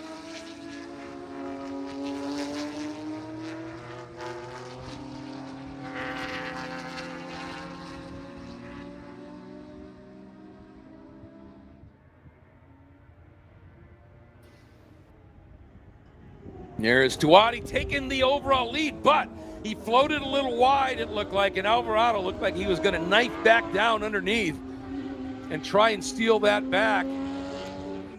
I don't know if he did, but then they got on the straight, and just the much bigger, more powerful motor in David Tuati's Porsche just drove him past Alvarado.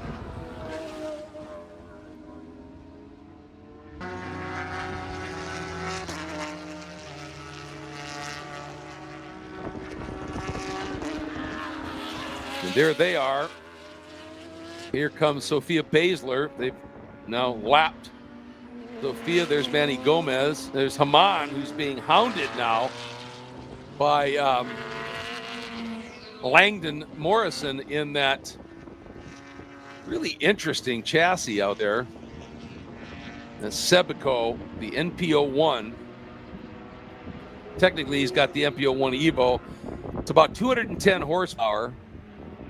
Out of the 2-liter Mazda MZR engine.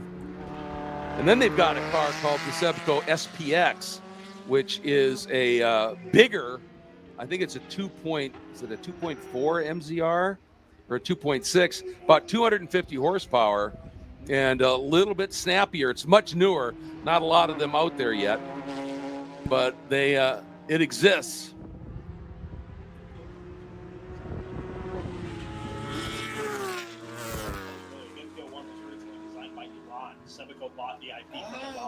Yeah. Okay. Well, Brendan here, who is doing some stellar work, keeping cameras up as best he can in this ridiculous heat, and helped me out during the Enduro last night on the mic, said that car was originally envisioned by the folks at Elan Technologies and Elan Motorsports, and then Sebico bought the rights to that, correct? And so it's had a couple of interesting lives. And we have just over 5 minutes remaining, and I'll tell you what, David Tuati got in front now of, we've got a full course caution that has just come out. Yep. Not sure why. And it's interesting. It's kind of difficult. I mean, this place is so flat, you can see a lot. And I see lights over there, over by maybe Bishop, but that really doesn't mean anything, because whenever there's a yellow, all the safety vehicles turn their lights on and start their engines. Well, in this heat, let's be honest, nobody's sitting out there without their engines going and the AC on. So not sure what's happening here. Possibly at the exit of 16, which would be coming out of the Le Mans curve onto the back straight here. Right here, Mark Julian working through turn 16. And we're getting rumors it might be the egg. We're looking up. Yeah, I can see the safety vehicles have now arrived, and it's driver's right is where they have staged up here.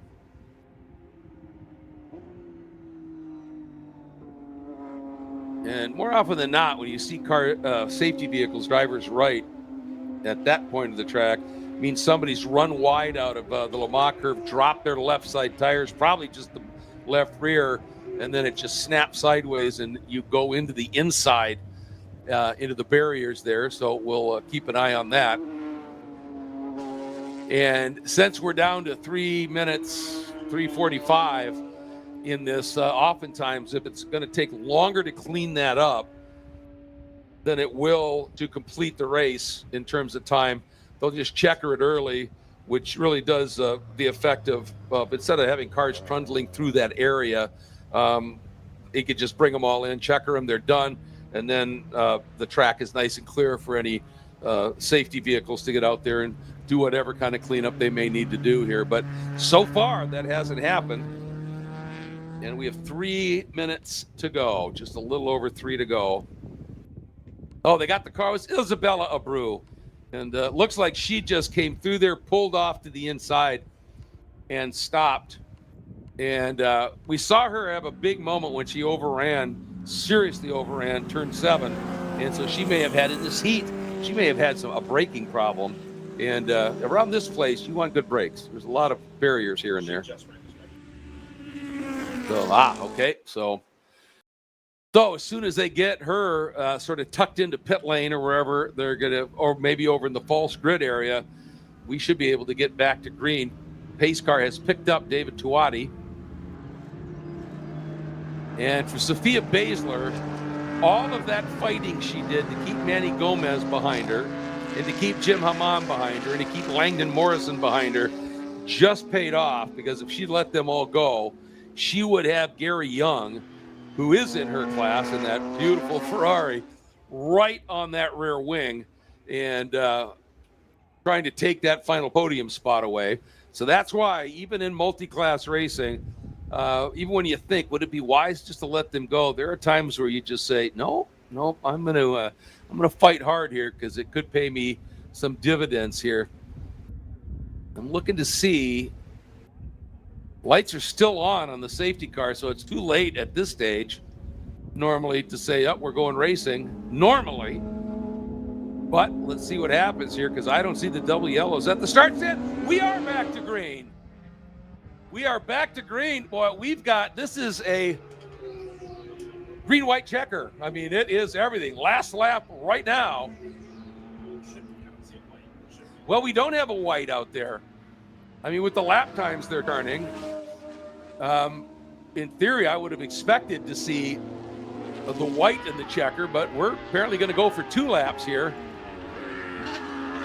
And Teddy Alvarado, now that he's had an opportunity to pull the tires, that little prototype, again, it is all about cornering speed.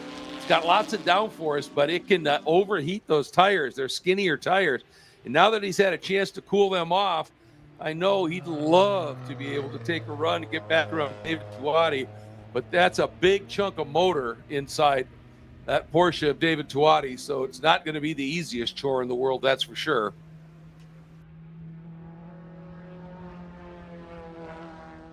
That white car with the black hood that just went through, I think that is Silas Passos. And Silas sitting second right now in the GT4B category, but Adam Fetterman, there's a couple of cars between Adam and Silas, so it's going to be tough for Silas to be able to do much here.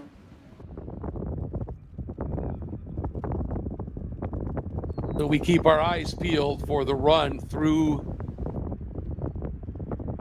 Bishop. Here they come. And looks like there's Tuati. Where is Alvarado? Still haven't seen Alvarado. Wow, he's pulled off somewhere apparently. Because that is Adan Ramos now in that second overall spot with Manella right behind him, Julian right behind him. There's Teddy Alvarado. So he must have overshot somewhere, possibly over into the hairpin and just ran that long hairpin run. All right, white flag coming out this time by for David Tuati. I'll tell you what, it looked to me like Sophia Basler just took a little run at Mark Julian. And that Mark Julian is in her class. Manella, Julian, Basler. There's Adan Ramos. There's Manella. There's Julian. There's Basler.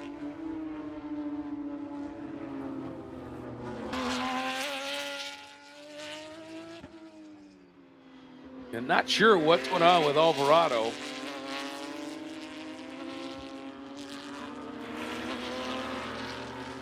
Seems to be slipping backwards just a little bit. Meanwhile, Tuati heading down into turn 7 for the last time in this third race.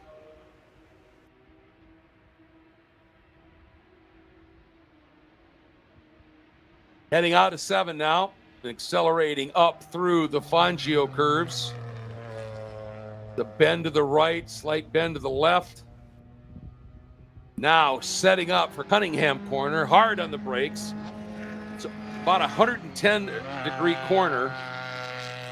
Then into the Collier curves as he makes his way up over into Tower. Grab the throttle as early as you can on the exit of Tower because you've got that big, fast, flat-out run through the double apex left at Bishop. Flash through there, get on the brakes hard for Jean de Bienne. Turn 15, here he comes. Blows it through 15, this little uncounted bend to the left. Then the right-hander, the Le Mans curve for the last time. There's Adan Ramos, Michael Manella, Mark Julian, Alvarado. There now is Sophia Basler.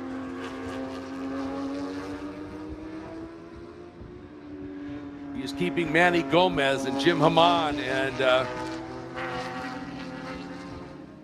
Langdon Morrison at bay. Here's the checker flag coming out.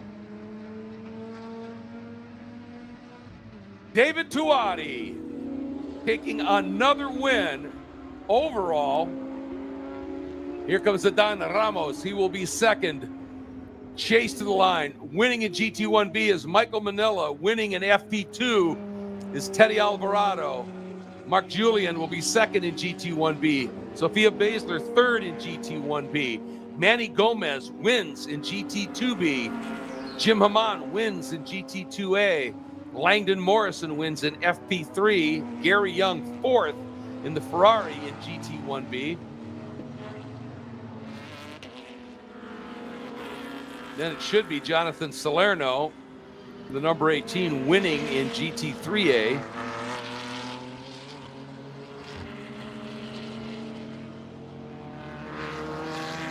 Then Peter Beaulieu, Adam Fetterman, winning in GT4B.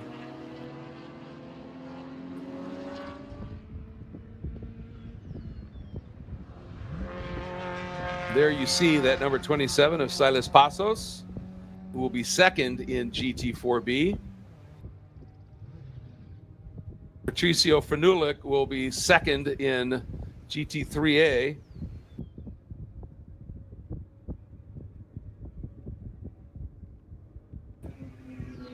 Here comes Salerno grabbing that win in GT3A.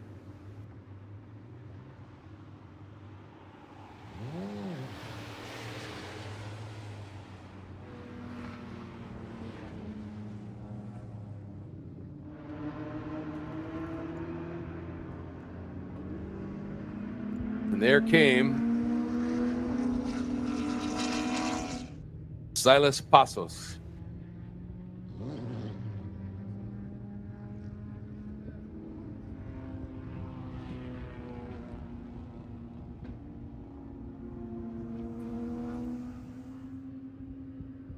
All right, so our third of 4 GT and prototype combined sprint races in the books. Once again, we are going to quickly, at 3:15, we're going to have the second and final Formula FARA race. Then we've got an HPD session, and then our final race of the day, of the event, actually, the fourth and final GT and prototype sprint race coming at you here. So we'll be back with you here in just a couple of minutes. It's be a quick turnaround.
A day full of racing continues here on our DriversEye live stream and on site here at Sebring International Raceway, one of the most legendary venues in North America, for sure.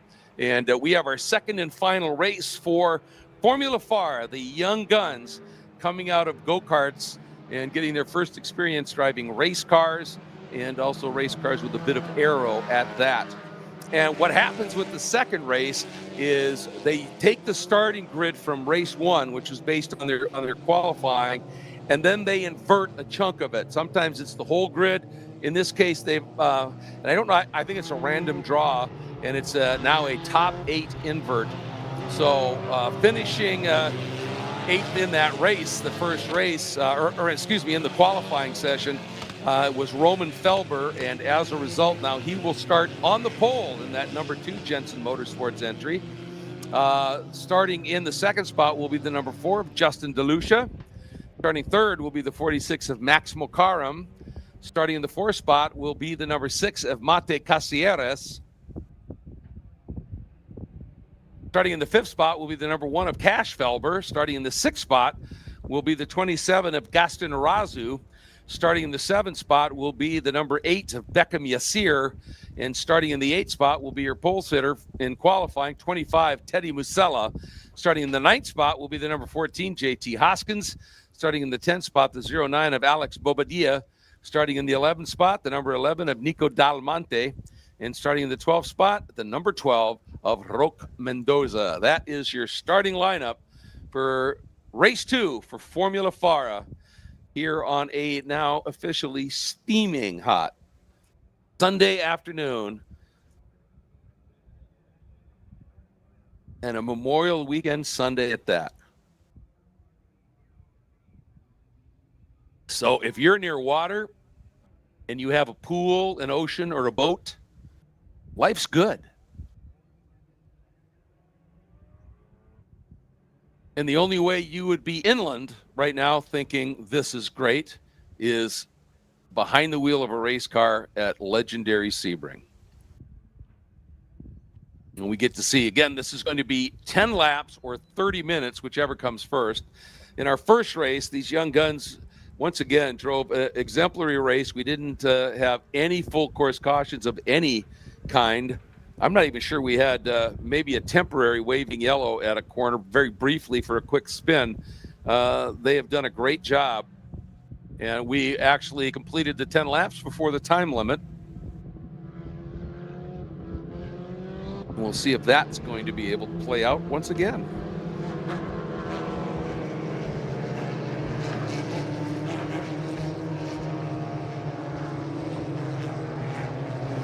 Field now, working and coming through the Le Mans curve.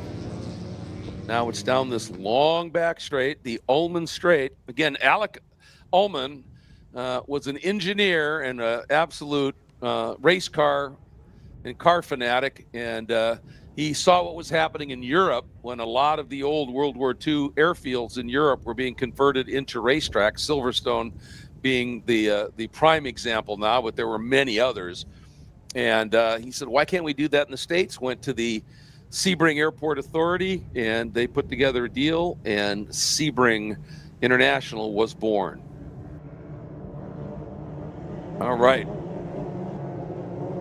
Says, I love this idea. The reason they do these big inversions is, along with just being a season championship and giving drivers an opportunity to let people see them and understand that they are building a reputation. As we go green, it's also a place where you want to learn racecraft. And oh boy, we've got them 3 abreast heading down into the first turn. And it was a very aggressive start. Mate Casieres, who started 4th, kind of got swamped a little bit. And here we go. Looks like they have settled out just a bit here. And Cash hanging on to it. Aggressive move here.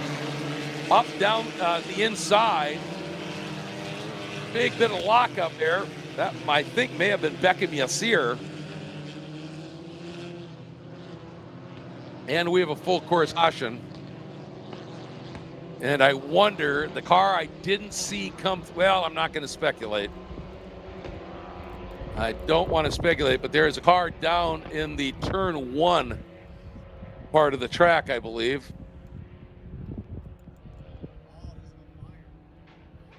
And like I said, they were 3 abreast, and they were only maybe 50 feet past the start-finish line when they went 3 abreast. And that gets a little bit problematic. And so we are under a full course caution. To be honest with you, folks, I'm not sure which vehicle that would have been.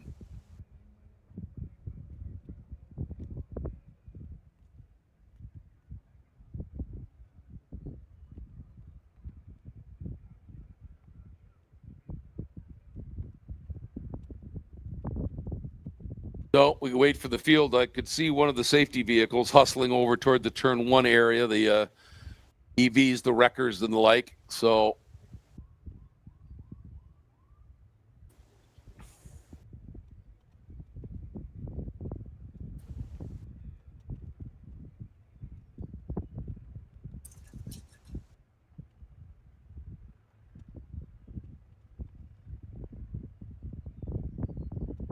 again, after this, we'll have a trophy presentation and HPDE session.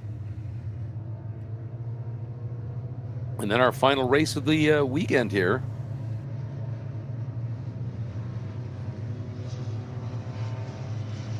This is a big weekend for racing, obviously. Monaco for Formula One, Indianapolis, which I haven't heard any updates on. Last I heard, it was pretty inundated there with weather, and they might have to be running it tomorrow. I haven't heard anything further on that. And, of course, a NASCAR race tonight. So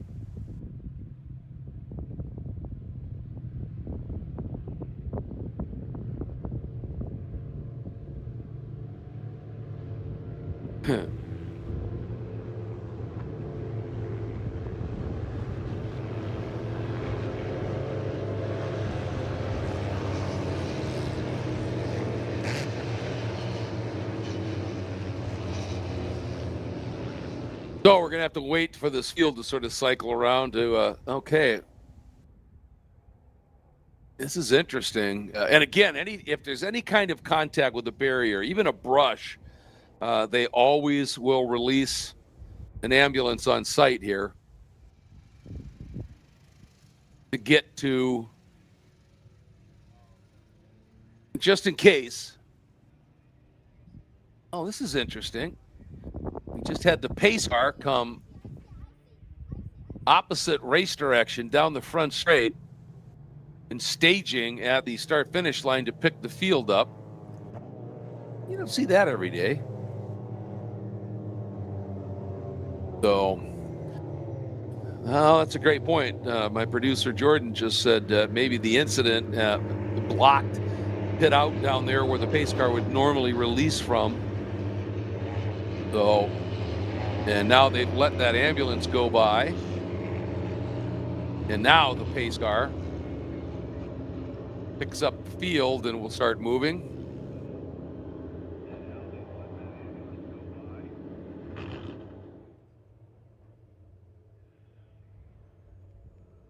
So, Arazu, boy, what a start he made from 6th up into 2nd place. He got one of those guys that was 3 abreast. Justin DeLucia, who started in 2nd, is 3rd. Beckham Yassir, who started 7th, is up into 4th. Teddy Masella, who started 8th, is up into 5th. Alex Bobadilla, who started 10th, is up into 6th. JT Hoskins, who started 9th, now sits 7th. Max Mokaram, who started 3rd, has slipped back into the 8th spot. Roque Mendoza is up into 9th from 12th. Nico Dalmonte in the number 11 is now running 10th. He started 11th. And it's Cash Felber and Mate Castellares. Cash driving for Jensen Motorsport, Mate driving for Inter Motorsport. And those are the 2 cars that have not come around. So those must be the 2 cars involved down in turn 1. And my guess is it's not even in turn 1. I bet you just the way that the attitude of the cars, 3 abreast but squeezed very close together, makes me wonder if there wasn't contact wheel to wheel before they got to turn 1, perhaps. I'm sorry, folks.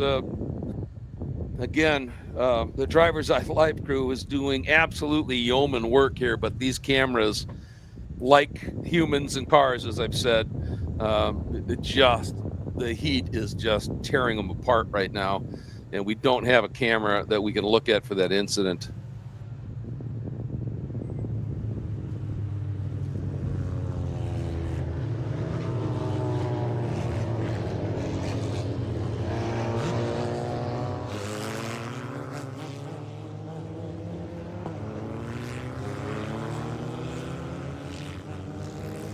So we continue under full course caution here.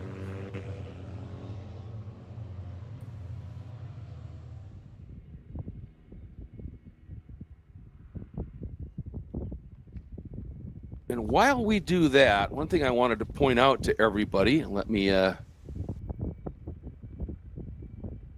here, I'd like to run through the rest of the FARA schedule with all of you, because we'd sure love to have you come out and join us for some more of the events.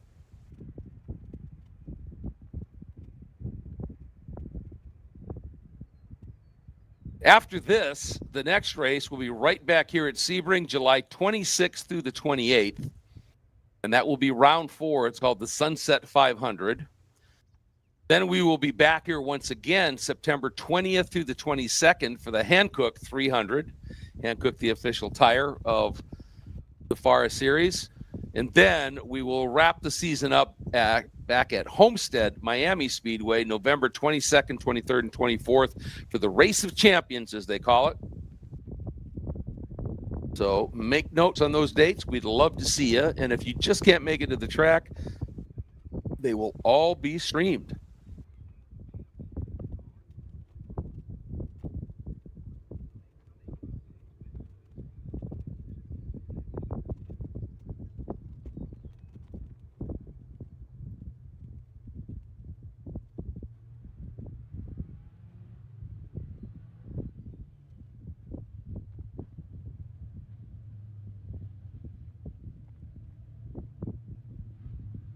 Glad to have you with us on our DriversEye live stream and here at the track, of course. All right, they are bringing the cars down into, that's sort of a shortcut right into the Formula FARA paddock area.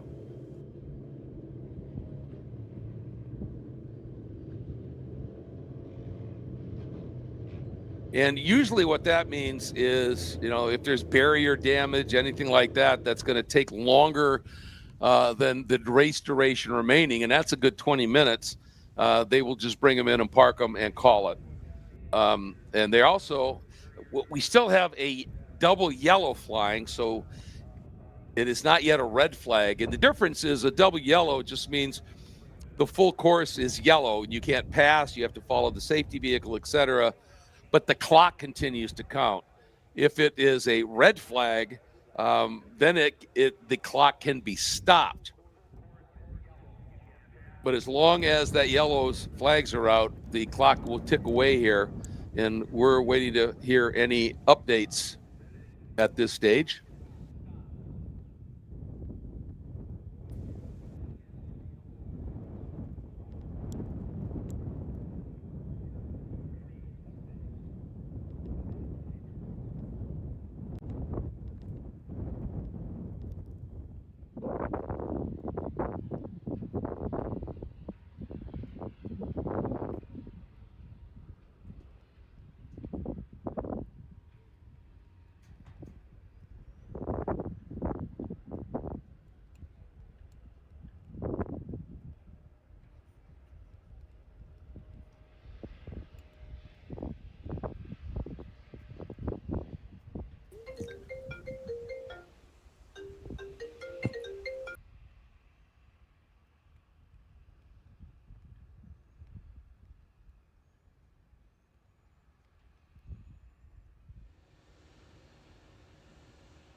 Once again, I'd like to just let everybody know here that, as we said, the next 2 races will be right here at Sebring.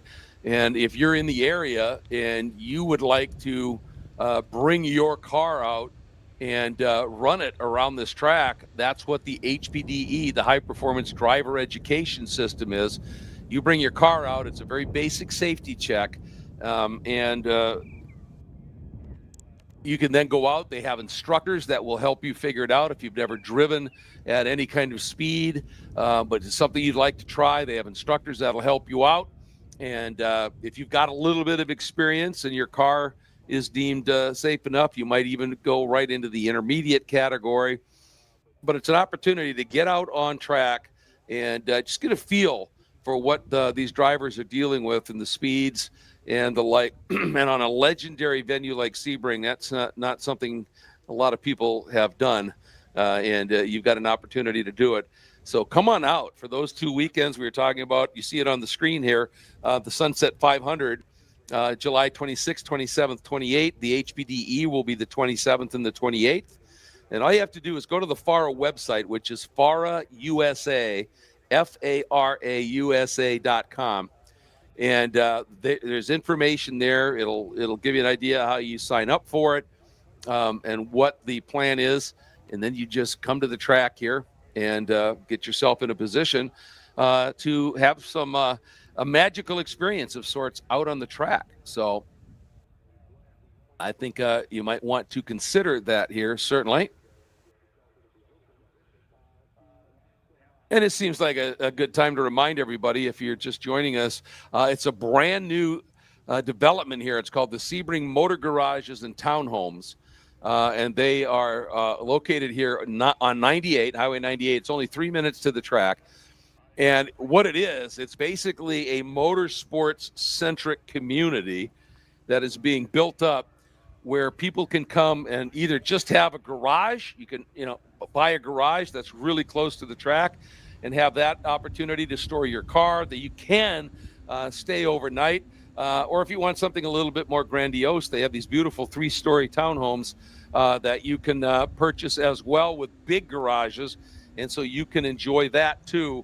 And so that is some options for you. All you have to do is take a look at SebringMotorGarages.com, and they'll give you some information. And while we're under this caution here, I'm going to do something I've wanted to do for a while, and that's talk to Isabella Brew. And I'll tell you, what a busy lady you have been here just on this weekend. Look at that. Hands to the head, like, oh my goodness, you've been driving everything. And it's, but boy, what a way to learn, huh? Oh my gosh, this weekend has been hectic, to say the least. Car problems throughout the weekend.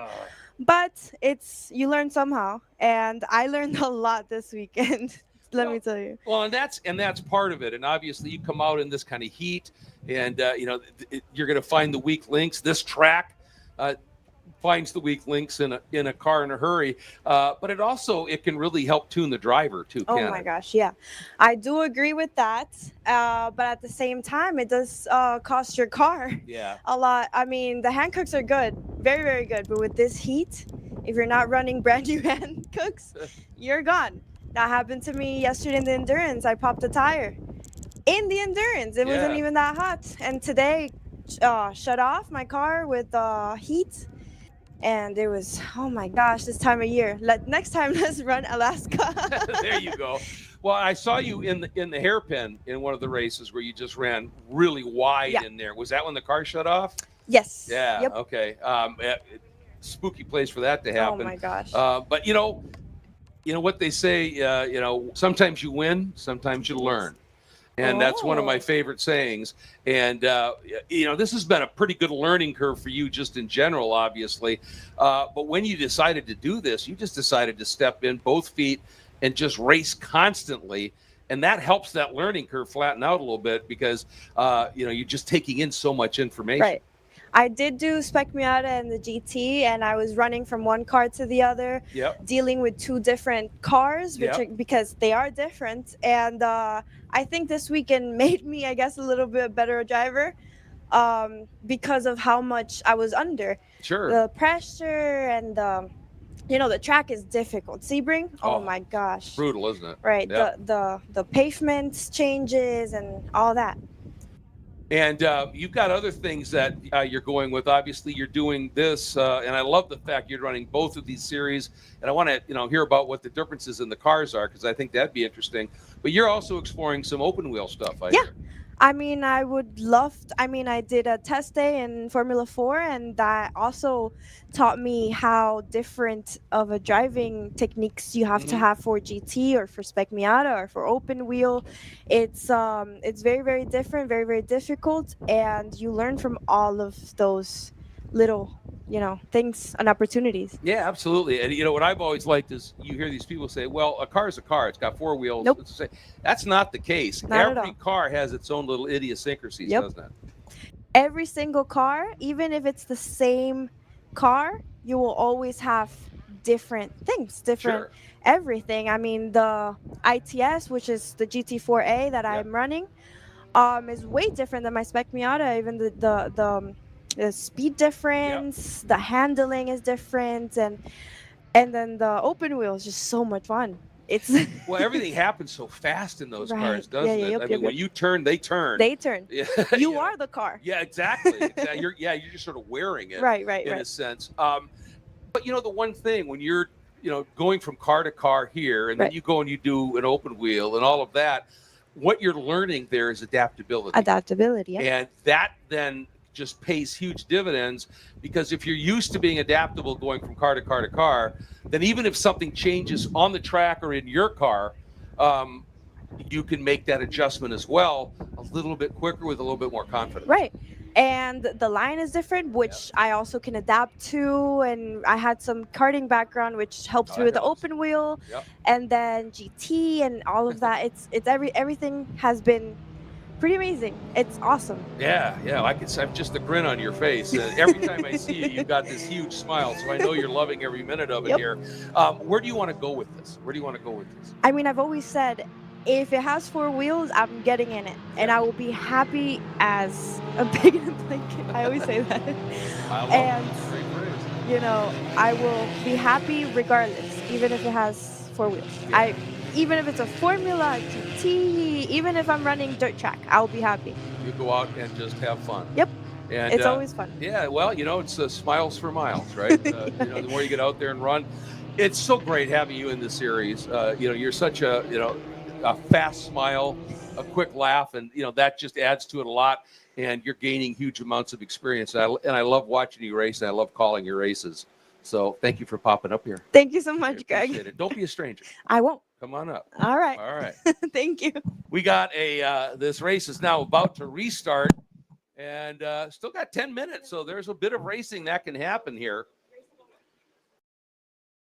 And it was, I believe it was Cash Felber and Mate Casieres. They've got it taken care of, and the field now working its way up behind our pace car up into Cunningham Corner, turn 10.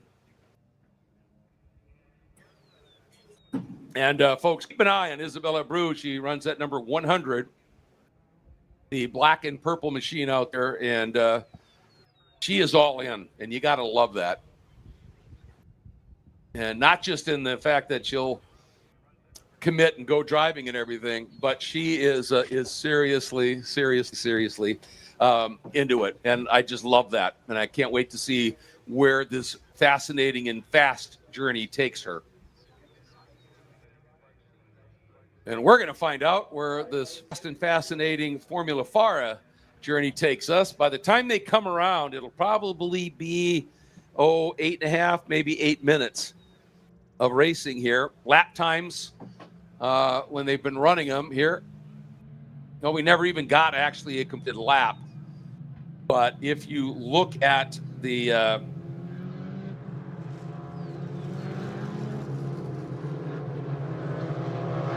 look at the grids here, they're lapping 2:15s is a fast lap.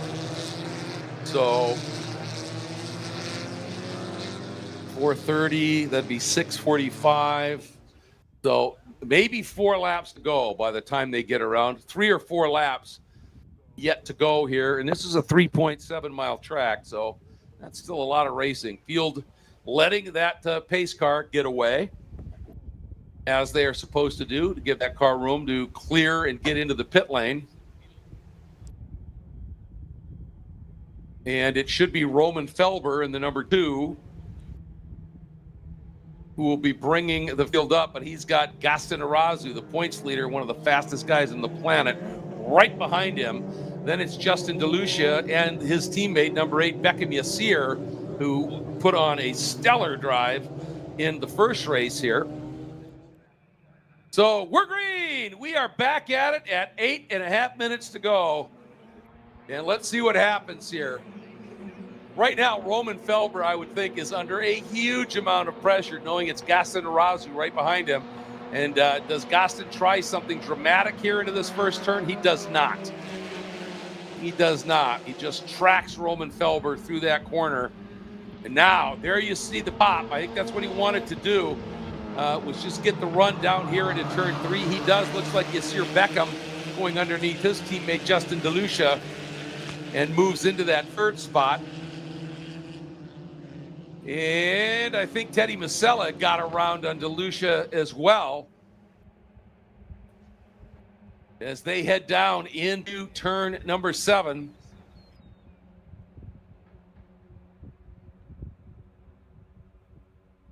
Roque Mendoza, who had started at 12th spot, did a really nice job in that early part of the race. And moved up into the 6th spot in front of Alex Bobadilla, JT Hoskins, Nico Dalmonte, and Max Mokaram.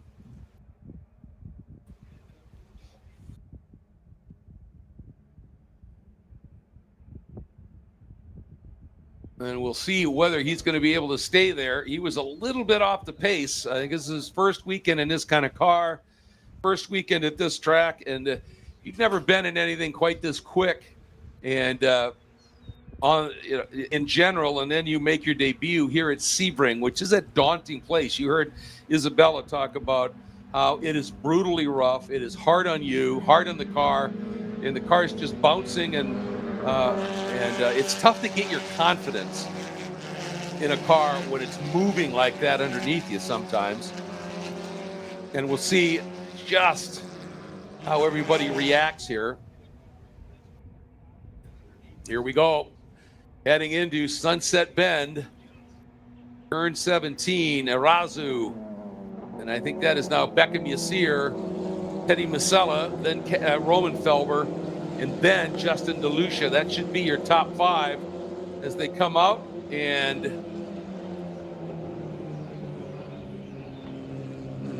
yep, that is exactly how it is. And Roque Mendoza, Bobadilla, Hoskins, and Mokaram have gone around on Roque, as did actually Nico Del Monte.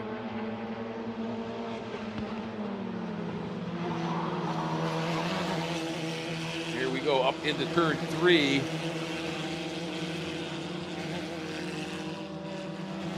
And there you see coming at us here, Nico Del Monte and Roque Mendoza. And for Roque, I think a really good thing for him here is going to be to tag onto the back of Nico Del Monte, who's generally been a couple of seconds a lap faster, and just stay with him for as long as he can. Look at and reference his braking points. Where is he braking? Well, he's braking this much deeper than I am. Well, then I know I can go a little bit deeper here at least, and then inch your way. Go baby steps, but inch your way toward that car in front. And just try and learn. Take the opportunity and learn as much as you can here.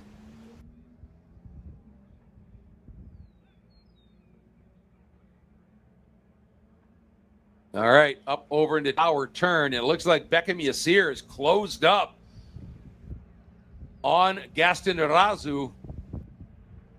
And they put on a duel. They had a great duel in that first race today. And let's see if they could back that up here. Oh, Beckham all over the back of Arazu as they head in here. Look how close this is. Those two have already made a big break here, opening up that entrance into turn number 16. Le Mans curve and accelerating out. Now this long run down the Ullman Straight. And you can get a little toe here in these cars. And is Beckham going to try anything? Nope. I think that's smart. I think Beckham is playing the long game here and saying, look, we've got a little bit of a break over Teddy Masella. We know he's fast. He's been right there all weekend long. The two of us here, let's work together and see if we can't drive away. But I think Beckham's got a run going into turn one, and he might have a look heading into turn one. If he's got enough of a run that he thinks he can clear him comfortably, he'll take that opportunity, certainly. And he does. He runs Gaston a little wide down into one, squares up underneath, has the inside line into turn three, and Beckham Yassir has picked up the lead. They're now working through Big Bend, and he's already opened up about 3 car lengths, maybe even 4. And then it's Teddy Masella. And Beckham indeed running by far, by almost half a second, the fastest lap on that last lap here. One thing I'm liking about what I'm seeing from Beckham Yassir is he is decisive when he makes a move. You know, he doesn't kind of, oh, should I? Oh, I don't know. He goes, yep, boom, and he goes for it. And as a guy who's getting passed, that's really what you want, because you don't want a guy who's kind of indecisive in your mirrors, because oftentimes it's the indecisive guys that by the time, you know, you're traveling fast in these cars, and if you're indecisive, by the time you make your decision, even if it's no, I'm not going to make the pass, sometimes you're past your braking point, then you lock up, and then there's contact. So even as the guy being overtaken, you want the guy that's making the pass to be decisive. When he comes in, he's there, you know it, and you can try and defend, or you just open the wheel up and let him make that pass. But Teddy Masella is not going quietly. He is he's staying there. I'm curious, last time by it was 2.7, and to me it looks like Teddy might be just a bit quicker than that. And have closed that up just a little bit.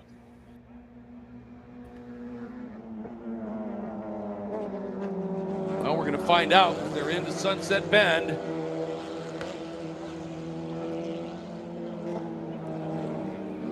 Beckham comes through. 6/10 clear. Yeah.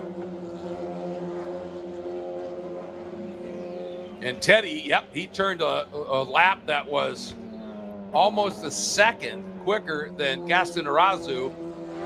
And he's got that margin down to 2 even. Beckham has opened up that lead to 6/10, as we said. Then Roman Felber doing a nice job hanging on to that 4th spot over Justin DeLucia. Then Alex Bobadilla, Max Mokaram, JT Hoskins, and Nico Dalamonte. That is your top 5.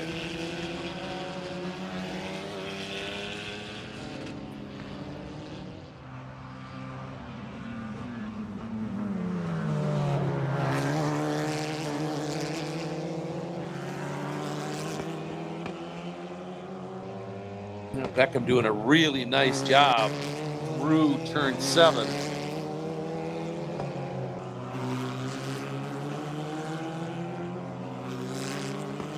Easing away just a little bit, even more, I think, from Gaston Arazu. As they're up toward Cunningham and Collier. Heading over toward Tower Turn.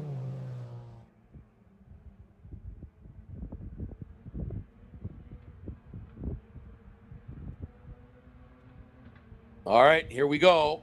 Through Bishop. Turn 14, now into Jean de Bien Bend, 15.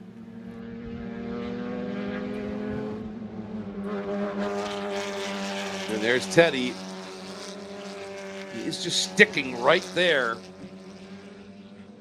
These guys are running laps a second and a half or even 2 seconds quicker than the rest of the field right now, this lead trio.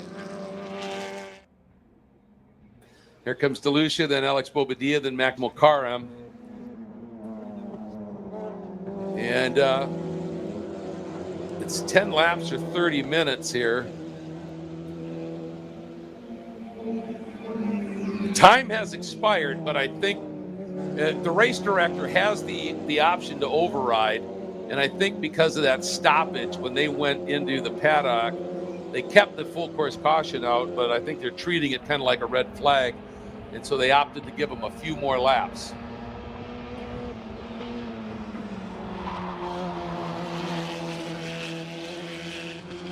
And the margin between Beckham Yassir and Gaston Arazu, identical, still right around 6/10. However, that lap, they went quicker than Teddy Masella, and they've opened that margin up back to Teddy to 2.6 seconds. As they are now heading down into turn 7.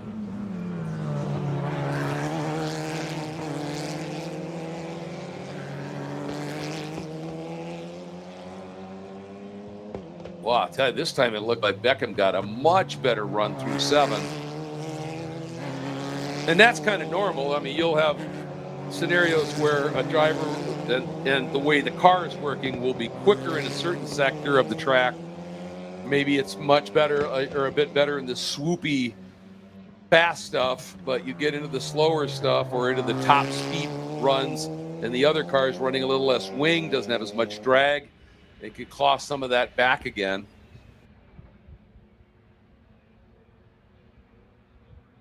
They are heading now into Bishop. This will be a big, big weekend for Beckham if he can pull off the sweep. As I said, Gaston Arazu is the points leader. I'm pretty sure. I never did get points, but I'm pretty sure he is the points leader coming in here. And Beckham is not too far adrift.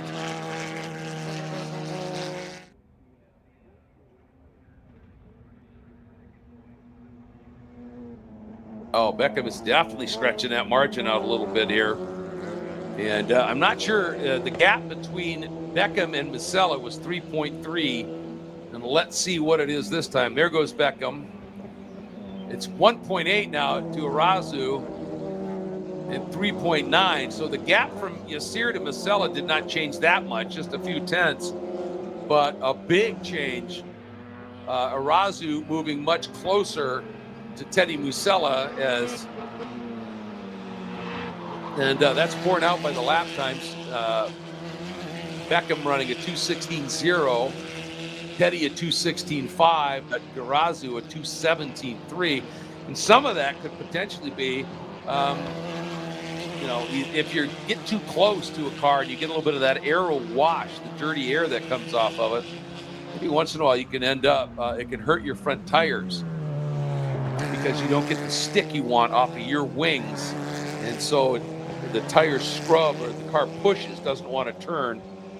Understeers is it's a more technical term for it.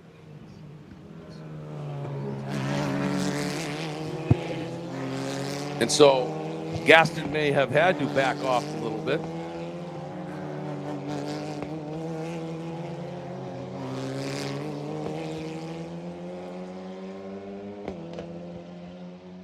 And we are looking at the starter to see if we get the white flag this time, or I think it says 2 to go, so we might get one time by here before that white flies out yet.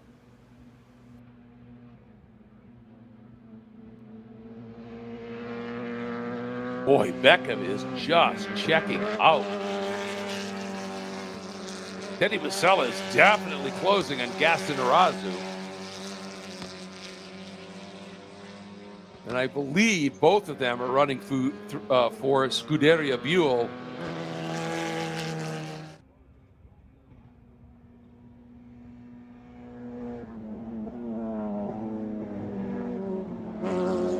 So they're we do get the white flag this time, so that was go last time by. White flag, 1 to go in our last race for Formula FARA of this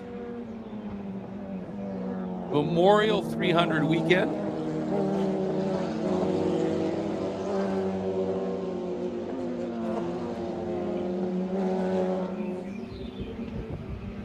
Here comes Roman Felber, Justin DeLucia, that's 4th and 5th. Max McCarram having a great drive up into 6th now.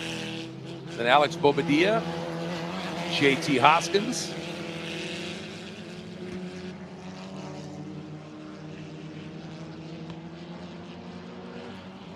Comes the 11 of Nico Dal Monte.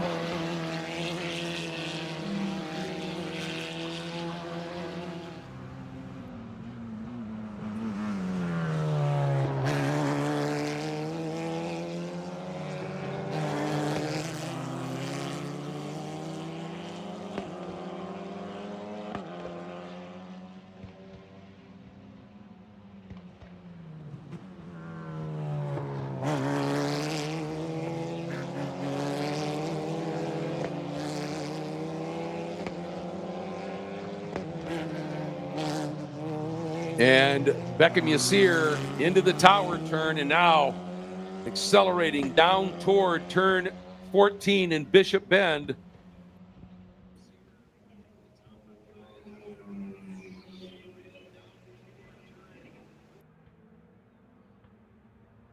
Here they come.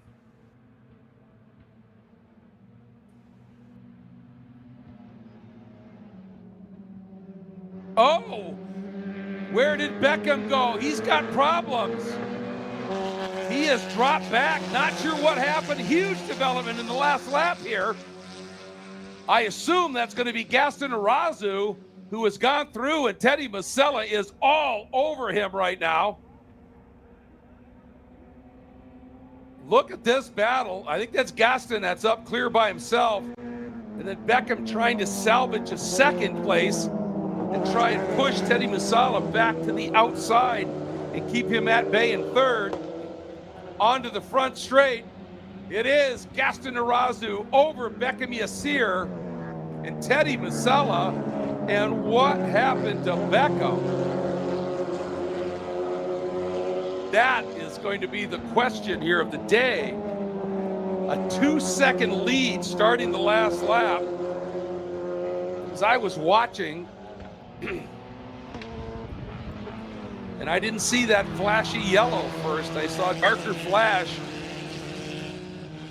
And it turned out to be the red car of Gaston Arazu.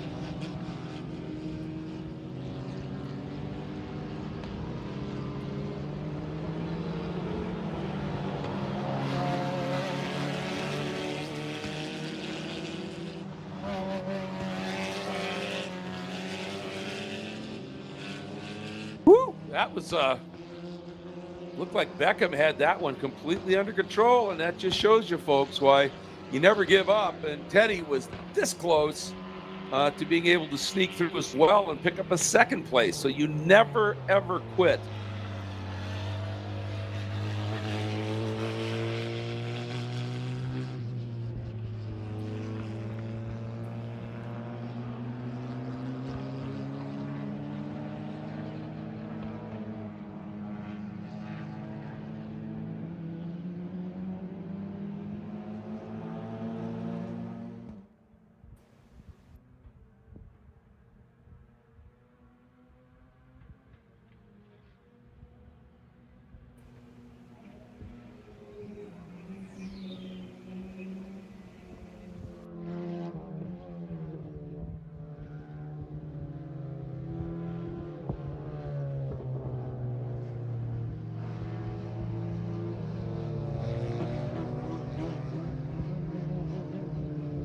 Wow, what an eventful race.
So Arazu, Beckham, Yassir, and Teddy Masella will be your podium. Roman Felber doing a nice job hanging on by 1.5 seconds over Justin DeLucia.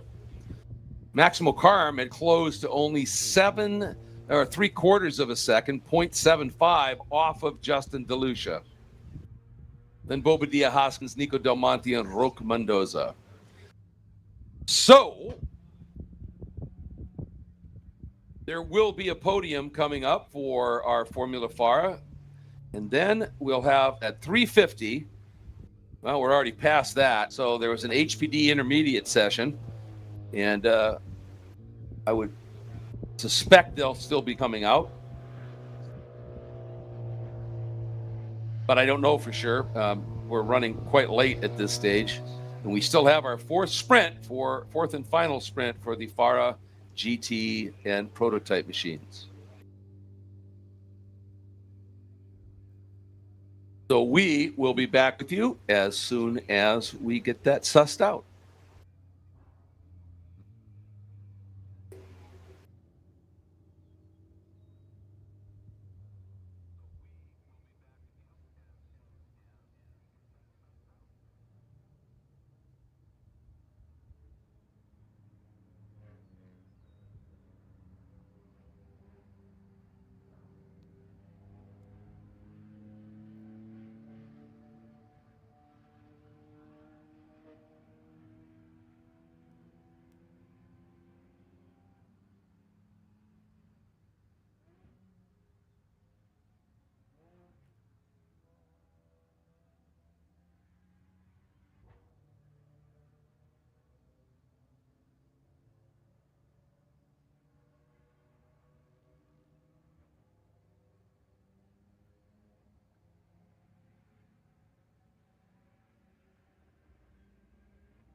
And unfortunately, for the last time, everybody, we welcome you back here for this third round of the FARA USA Championship season here at the legendary Sebring International Raceway as we are getting ready for our final event of this Memorial 300 weekend event here. And it is the fourth and final sprint for the FARA GT and Prototype category machines.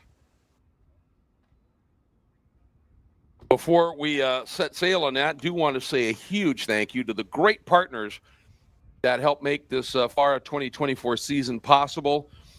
Mission Foods, Chicago Atlantic Group, Rue Helmets, Garage Living, Fixie Wheels, Hankook, the official tire, Headquarters Mazda, Colosso, Race Taylor, and Pilsen. Great partners all. And the field is underway, so let's take you through the starting lineup. Again, based on the finishing lineup of the previous race, prototypes always start up front. So Teddy Alvarado, who finished second overall but was the top finishing prototype, will lead us away in his number 29 Wolf Thunder chassis. The number 42 of Langdon Morrison will be second off in his Sebico NPO1 closed cockpit prototype, and then Dawson Grant in another of the Wolf Thunder prototype cars will be setting sail here. He's the number 14. David Tuati was the winner and would have started on the pole for the GT cars. However, he apparently has opted not to start, or will be starting at the back. I don't see him coming by yet. So that would mean the number 241 of Aden Ramos would start on the GT pole. Michael Manella will start second in the GT1B car. Aden Ramos in a GT1A car. Mark Julian, the number 87, will start seventh in a GT1B car. And starting eighth, the 132, Sophia Baszler in her GT1B Porsche. Starting ninth will be Manny Gomez, and he will be running his very quick BMW M2 CSR. And Jim Hammond, the 172, will start 10th. Another of our GT1B competitors, number 53 Ferrari of Gary Young, will start 11th. Jonathan Salerno, who's had a couple of riveting drives here this weekend to put on a great show in GT3A. The number 18 will start 12th. Peter Beaulieu and will start 13th. The number 25, and that's a GT4A car. Adam Fetterman will start 14th. The number 99 GT4A car. Carlos Arruda will start 15th, and the number 55 Janetta, I believe that's a GT2B car. Patricio Frenulek will start 16th in his number 71 GT3A car. And then in the 17th starting spot will be the number 27, Silas Pasos, in his GT4B Mazda. And Isabella Abreu, who was up here and visited with us a little while ago, scheduled to start 18th in her number 11, but they have been having some car issues, and we'll see if she's going to be able to take that start. We certainly hope she does. Once again, this will be a 30-minute sprint, and this will be the final race of this Memorial 300 weekend here. And the pace car leading the field down now into Jean de Bien Bend, turn 16. And we have our DriversEye Live on-site rep is out furiously trying to make sure we can get as many cameras working for you as possible for this final race.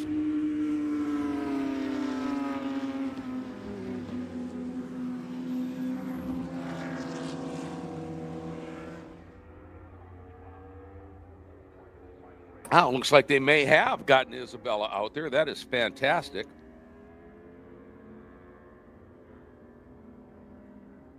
She was talking about how the heat has been affecting her car in particular with some problems, and it's good to see that maybe they got those resolved. But as you can see now, as this field comes by, David Tuati, who would have started on the GT pole, not in the field for this one. And we're green, and here we go. Last time, Teddy Alvarado leading away from Dawson Gant in those two FP2 FARA Prototype 2 Wolf Thunder chassis, whistling down into turn one. Meanwhile, here comes the GT field led by Adán Ramos. They will be rounding turn 17 and onto the front straight. Starter has them eyed up, and we're green for GT as well. Ramos, Manella, and Mark Julian taking a run, trying to get down underneath Manella into this first turn. I'm sure he's a little bit nonplussed with the amount of times here that Manella has been able to finish in front of him after, obviously, Mark Julian had such an incredible start to the season, winning 7 of the first 8 races over the first 2 events. But Manella has responded here and taken it to Mark Julian. Coming through turn 5. And it is Julian who made the attempt for that lead in the GT1B category, couldn't get it done, and in fact has dropped off a little bit off of Mark Manella.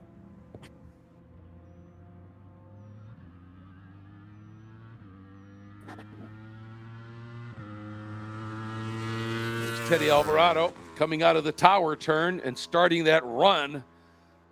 That takes you down to that very fast double apex left-hander at Bishop through Jean de Bienne. Here he comes.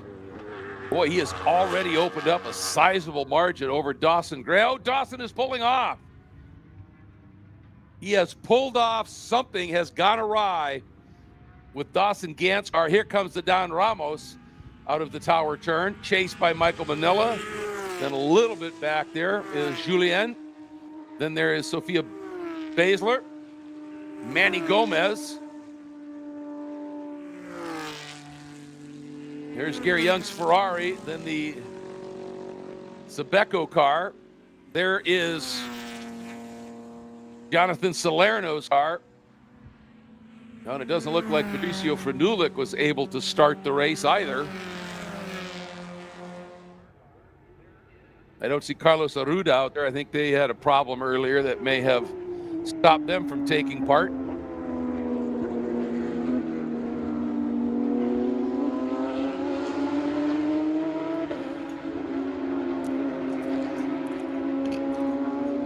Don Ramos comes by, now second overall. Manella, third overall, leading in GT1B, chased by Julien and Basler, all in GT1B cars. And Manny Gomez in the GT2B car goes by. Gary Young and Langdon Morrison. Here's Jonathan Salerno going for a 3rd straight win on the day. There's the 25 of Peter Beaulieu, doing a beautiful job in that GT4A car. Here's the 27 of Silas Passos. Fetterman in the 99. And it appears that Isabella Abreu's car was not fixable. That's a shame.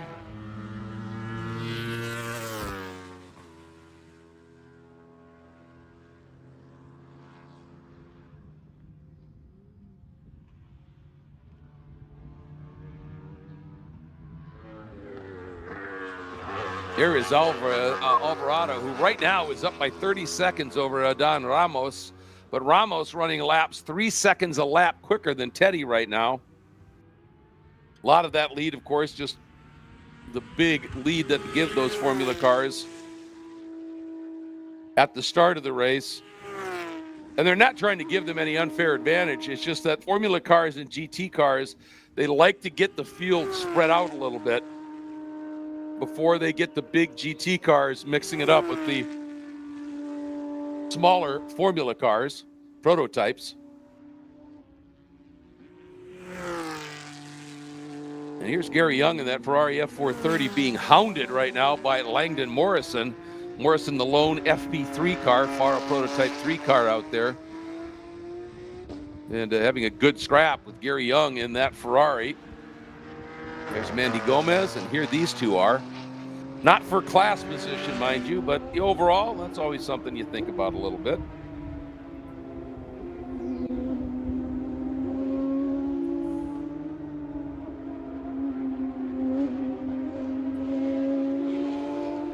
Mark Julian in that black car with a white stripe. Not really stripe, it almost looks like white vents, if you will, at different angles on that car. It's really cool graphic on that Porsche, the GT1B Porsche, Mark Julian.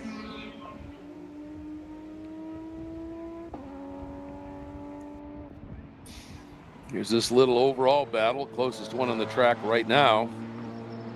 Heading down into one. Again, Gary Young and Langdon Morrison.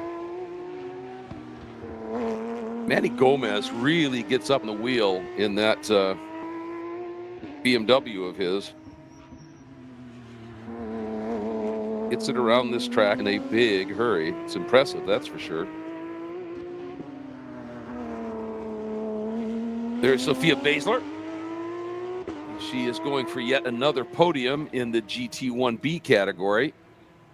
Champion last year in GT2A, and then making the big step up into GT1 category equipment.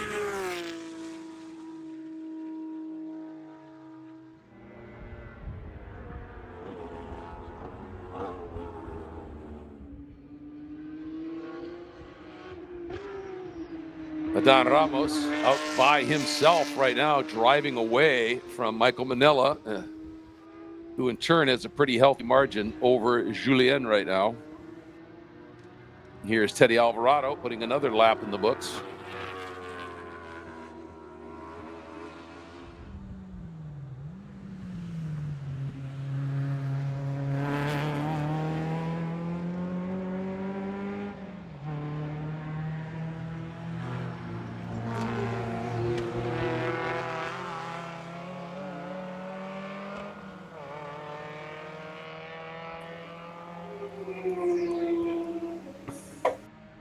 Oh, and the one thing I was going to explain to everybody was how the season championship points are determined after an event where there are 4 races. And essentially,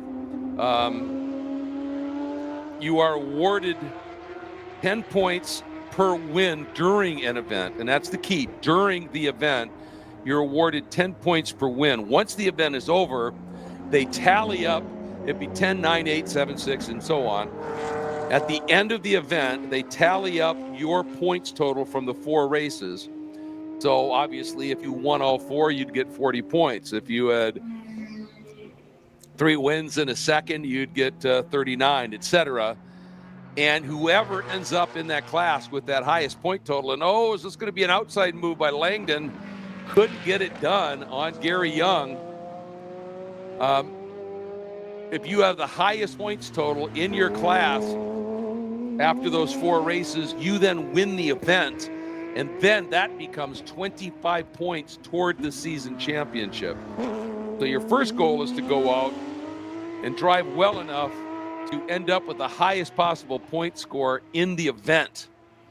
And if you do that consistently and you keep getting those 25s in terms of the points toward the season championship, well, you're well on your way.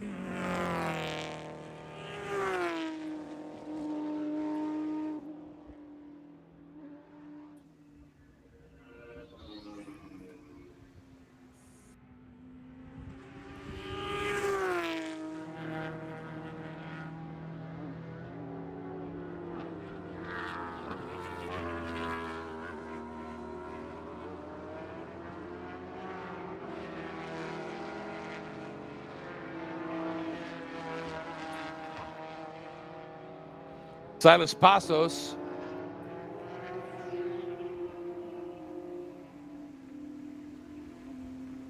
leading in the GT4B category over Adam Fetterman by 0.3 of a second. That's the closest class battle we have out there right now. And Langdon Morrison has finally gone around on Gary Young, and he's 5 seconds adrift to Manny Gomez. But as I said, Manny, well, he's caught him. Watching him now. Does Gomez have a problem? He seems to be slowing. I'm sorry, maybe that was Teddy Alvarado who went flashing by here.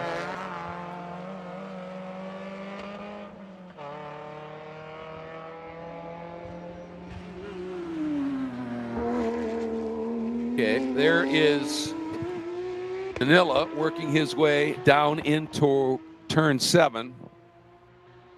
Boy, he has opened up one heck of a lead over Mark Julian. You don't see that happen to Mark Julian very often. Manila is on form this weekend, no question. Nope, and Gary Young has gone back around on Langdon Morrison. These two are having a nice little scrap here.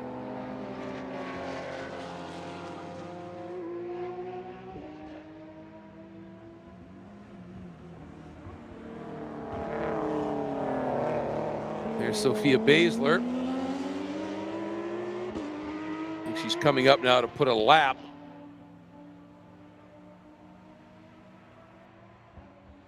on Silas Passos. There you can see on your screen, folks, that GT4B, that is a close battle for the win here. Silas and Adam having a good duel.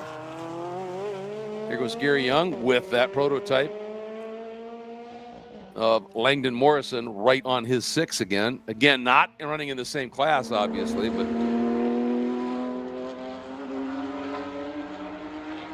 putting on some great racing here.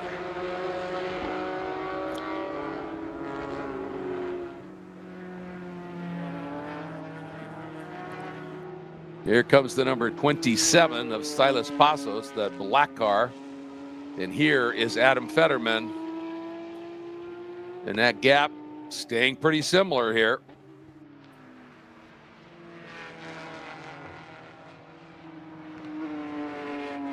Fetterman close enough, obviously, to see Silas Passos, and I'm sure going to give it all he can here.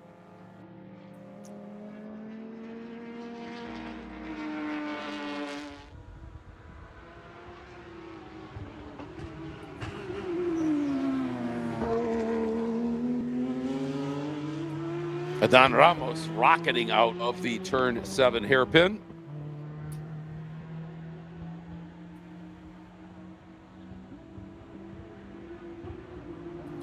There's Mike Manila, who's doing a great job.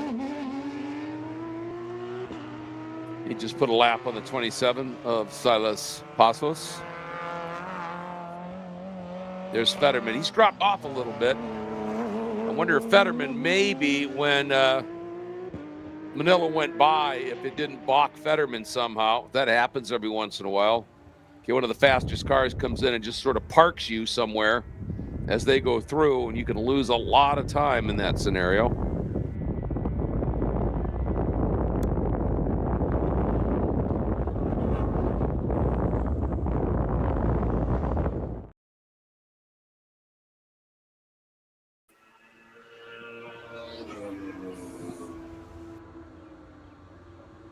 Teddy Alvarado just clicking the laps off here.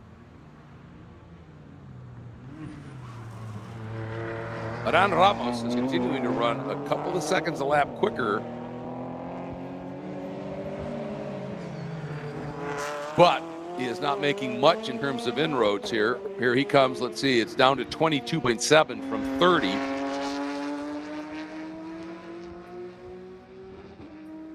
We have about 16 minutes left in this race.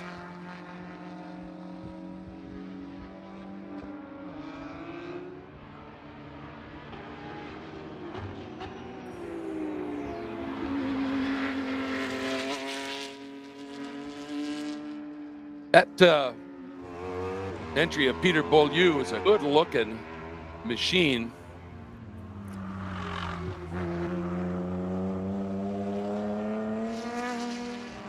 That's the Mazda MX-5. And that's why it runs in the GT4A category, because it's the MX-5, and the Mazda of both Passos and Fetterman are just Mazda Miatas. They're not MX-5. They're older than, they're both 99s. So they don't have quite the performance of Peter Beaulieu's MX-5.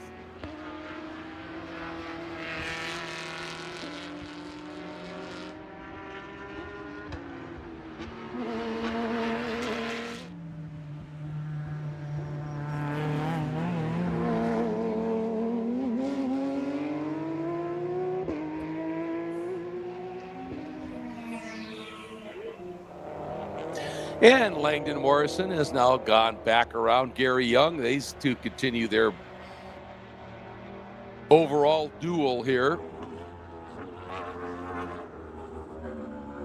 Yeah, and Passos now, after Fetterman, I think got held up a little bit when Manella went through. Passos now has a 6-second lead over Fetterman.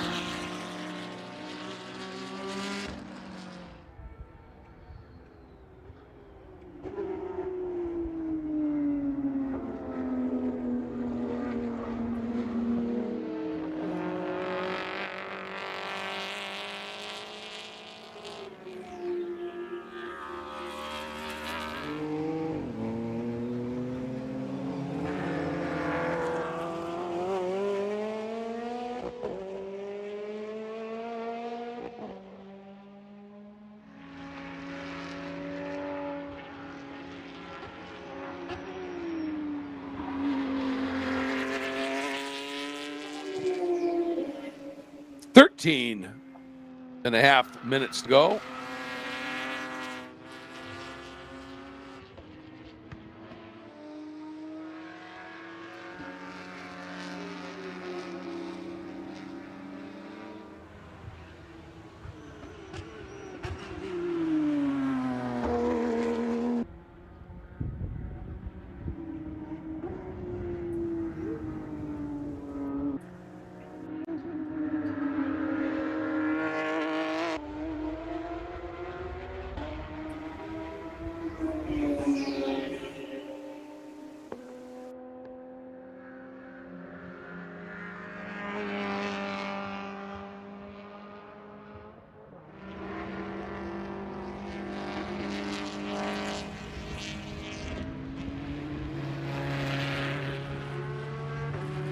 Sophia Baszler continues, obviously, having a really solid weekend. I mean, Marc Julien is really fast in that GT1B class, and Baszler, every race has been closer and closer to Julien.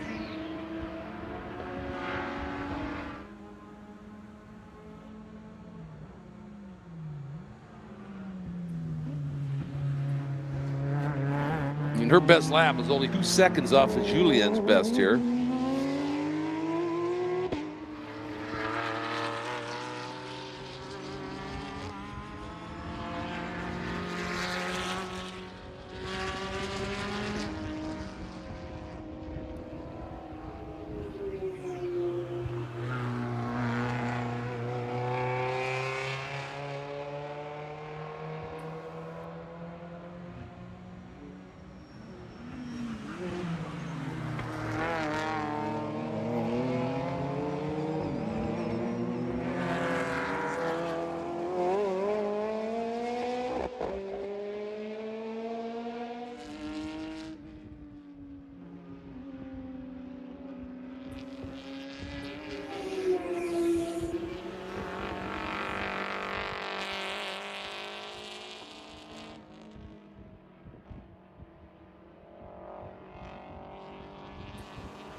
And Gary Young gets back around.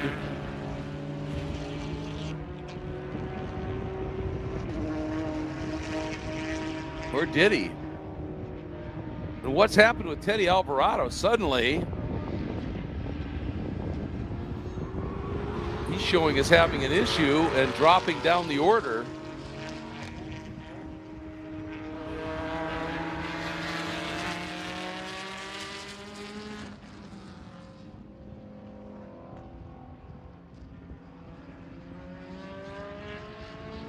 Dawson Gant had already pulled off, I think, on the second lap. Here's Adan Ramos.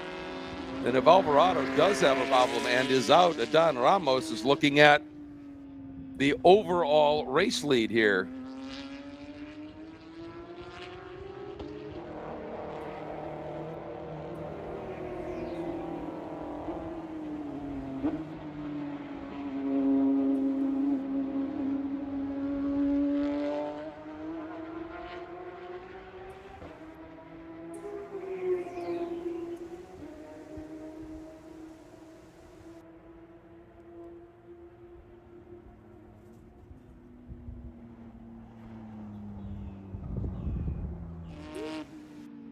Going to be scoping that out just a little bit here.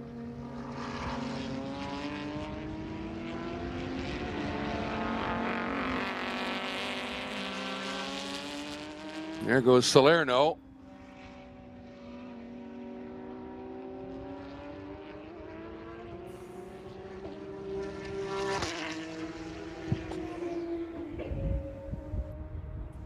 Yeah, I'm not seeing Teddy Alvarado anywhere. I wonder if he had a problem, and haven't had any reports of corner yellows, cautions of any sort. I wonder if he just pulled off into the pits.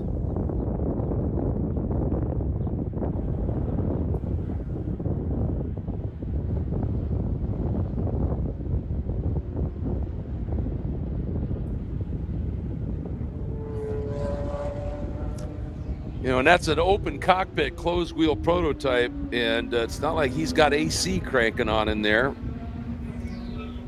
And he may have just overheated a little bit, and I don't fault him one whit for that.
Langdon Morrison has closed up on the back now of Manny Gomez. Once he cleared Gary Young, he's now gotten around Young and put about 7 seconds on there. And so now Langdon Morrison has an opportunity to move into the top 5 overall.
So 4.5 to go.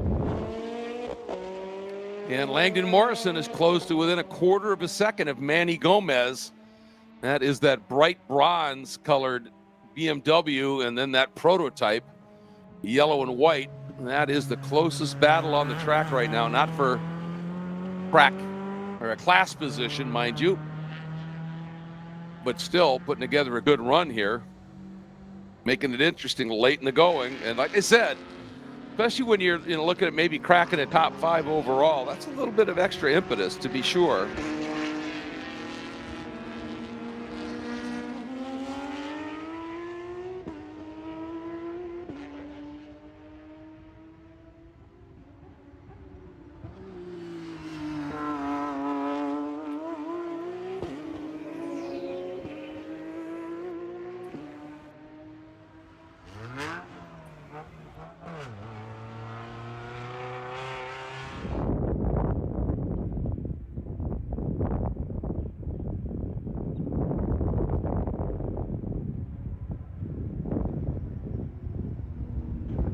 And they both got Adan Ramos coming up on their and Langdon Morrison spins right in front of our overall race leader under the bridge at turn 17, and did not contact either the car of Ramos or the barrier. But question, oh, he's got it started. That's a good sign.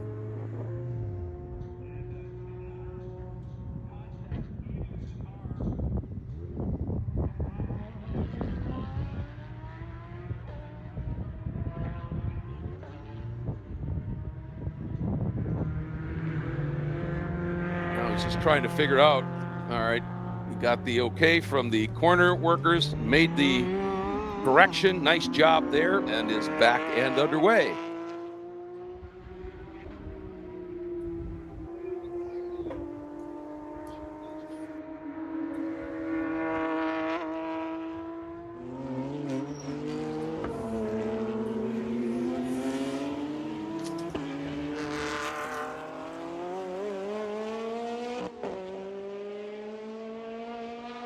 Coming up on 1.5 minutes to go.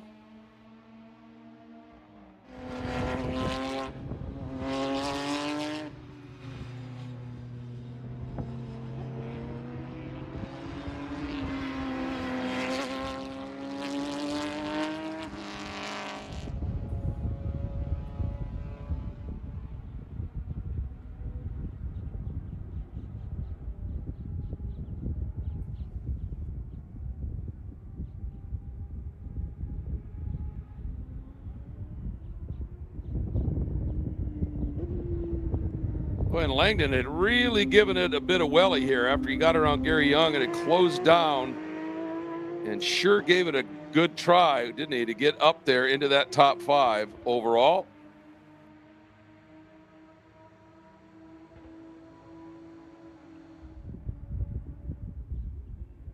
And he definitely went down swinging, and that's cool.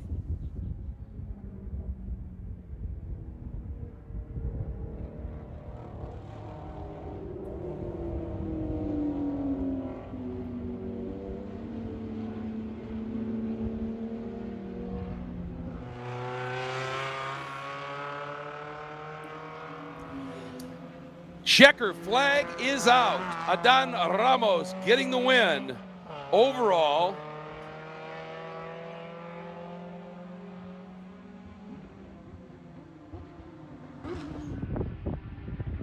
And waiting, Michael Manella will be Adan winning overall at GT1 as soon as he gets over here. I think he just took it. Michael Manella will win GT1B over Mark Julian and Sophia Basler. And Julian had closed back up, and Manella got it down to under 10 seconds here as they flash through. And Basler will be third. Manny Gomez as Julian comes through, and so does Peter Beaulieu, winning in GT4A.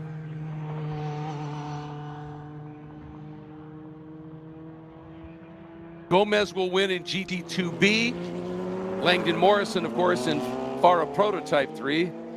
And Silas Passos should get the win in GT4B. And Jonathan Salerno had an issue late in the race, but will hang on, I think, to win GT3A, get his third win of the day. And the 88 of Luigi Faro will bring it home second in GT4A. Teddy Alvarado led a large chunk of that race, but then had a problem and pitted apparently, and Dawson Gant pulled off early.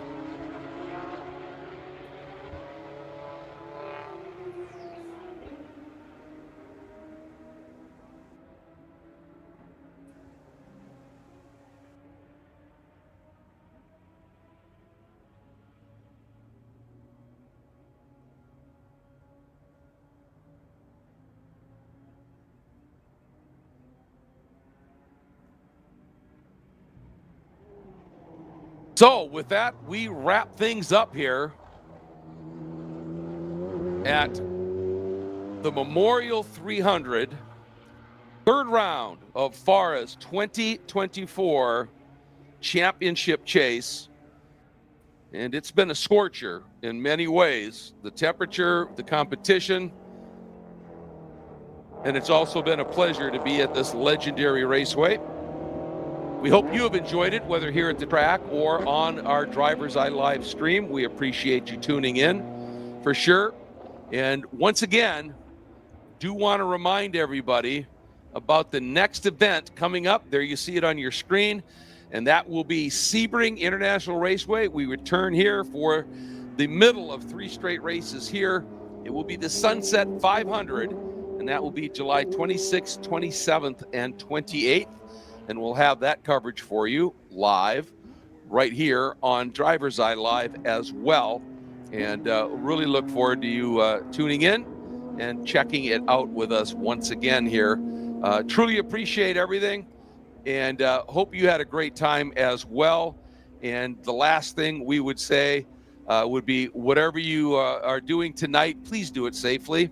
We want to see you back here in force for that Sunset 500, and just want to make that cautionary note, considering it is a holiday weekend. And with a great thanks to all of our wonderful FARA crew, to the DriverSeye Live crew of Jordan and Brandon, and to the unsung heroes of the sport. There are 2 sets of them. One are the corner workers who are out there in this heat all day long, and yesterday for a very long day. To all of the corner workers and all of the EV drivers and the like, a huge thank you for what you do and sacrifice you make for this sport that we all love so much. And to the unsung heroes in the paddock, the crew members who are out in the heat and working on these cars, giving these drivers not just fast cars, but safe cars. Give them a shout if you happen to see a crew member. Just tell them thank you for all you do. We know we couldn't be here watching race cars if it wasn't for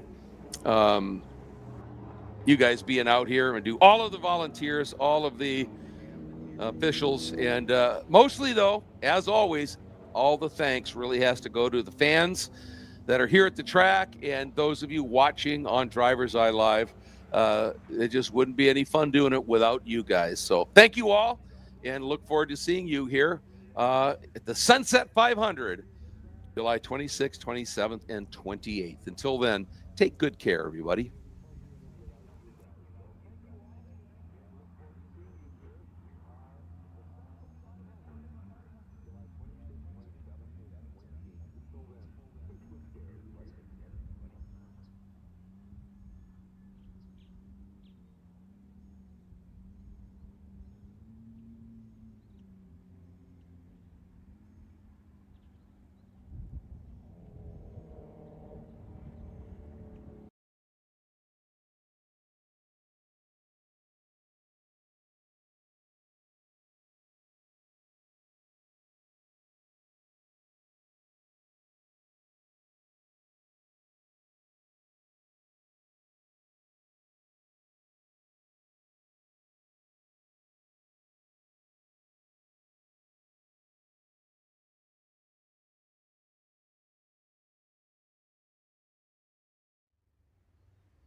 Yes, the certificate too. Oh, it's so cute. And some chips, Give him some chips. Oh, chips. I want the chips. I want chips. In second place, driving car number 14, Dawson Gant. Dawson, give it up for Dawson. Or no Dawson. To Dawson or not to Dawson? In first place, driving car number 29, the very handsome Teddy Alvarado. Yeah.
two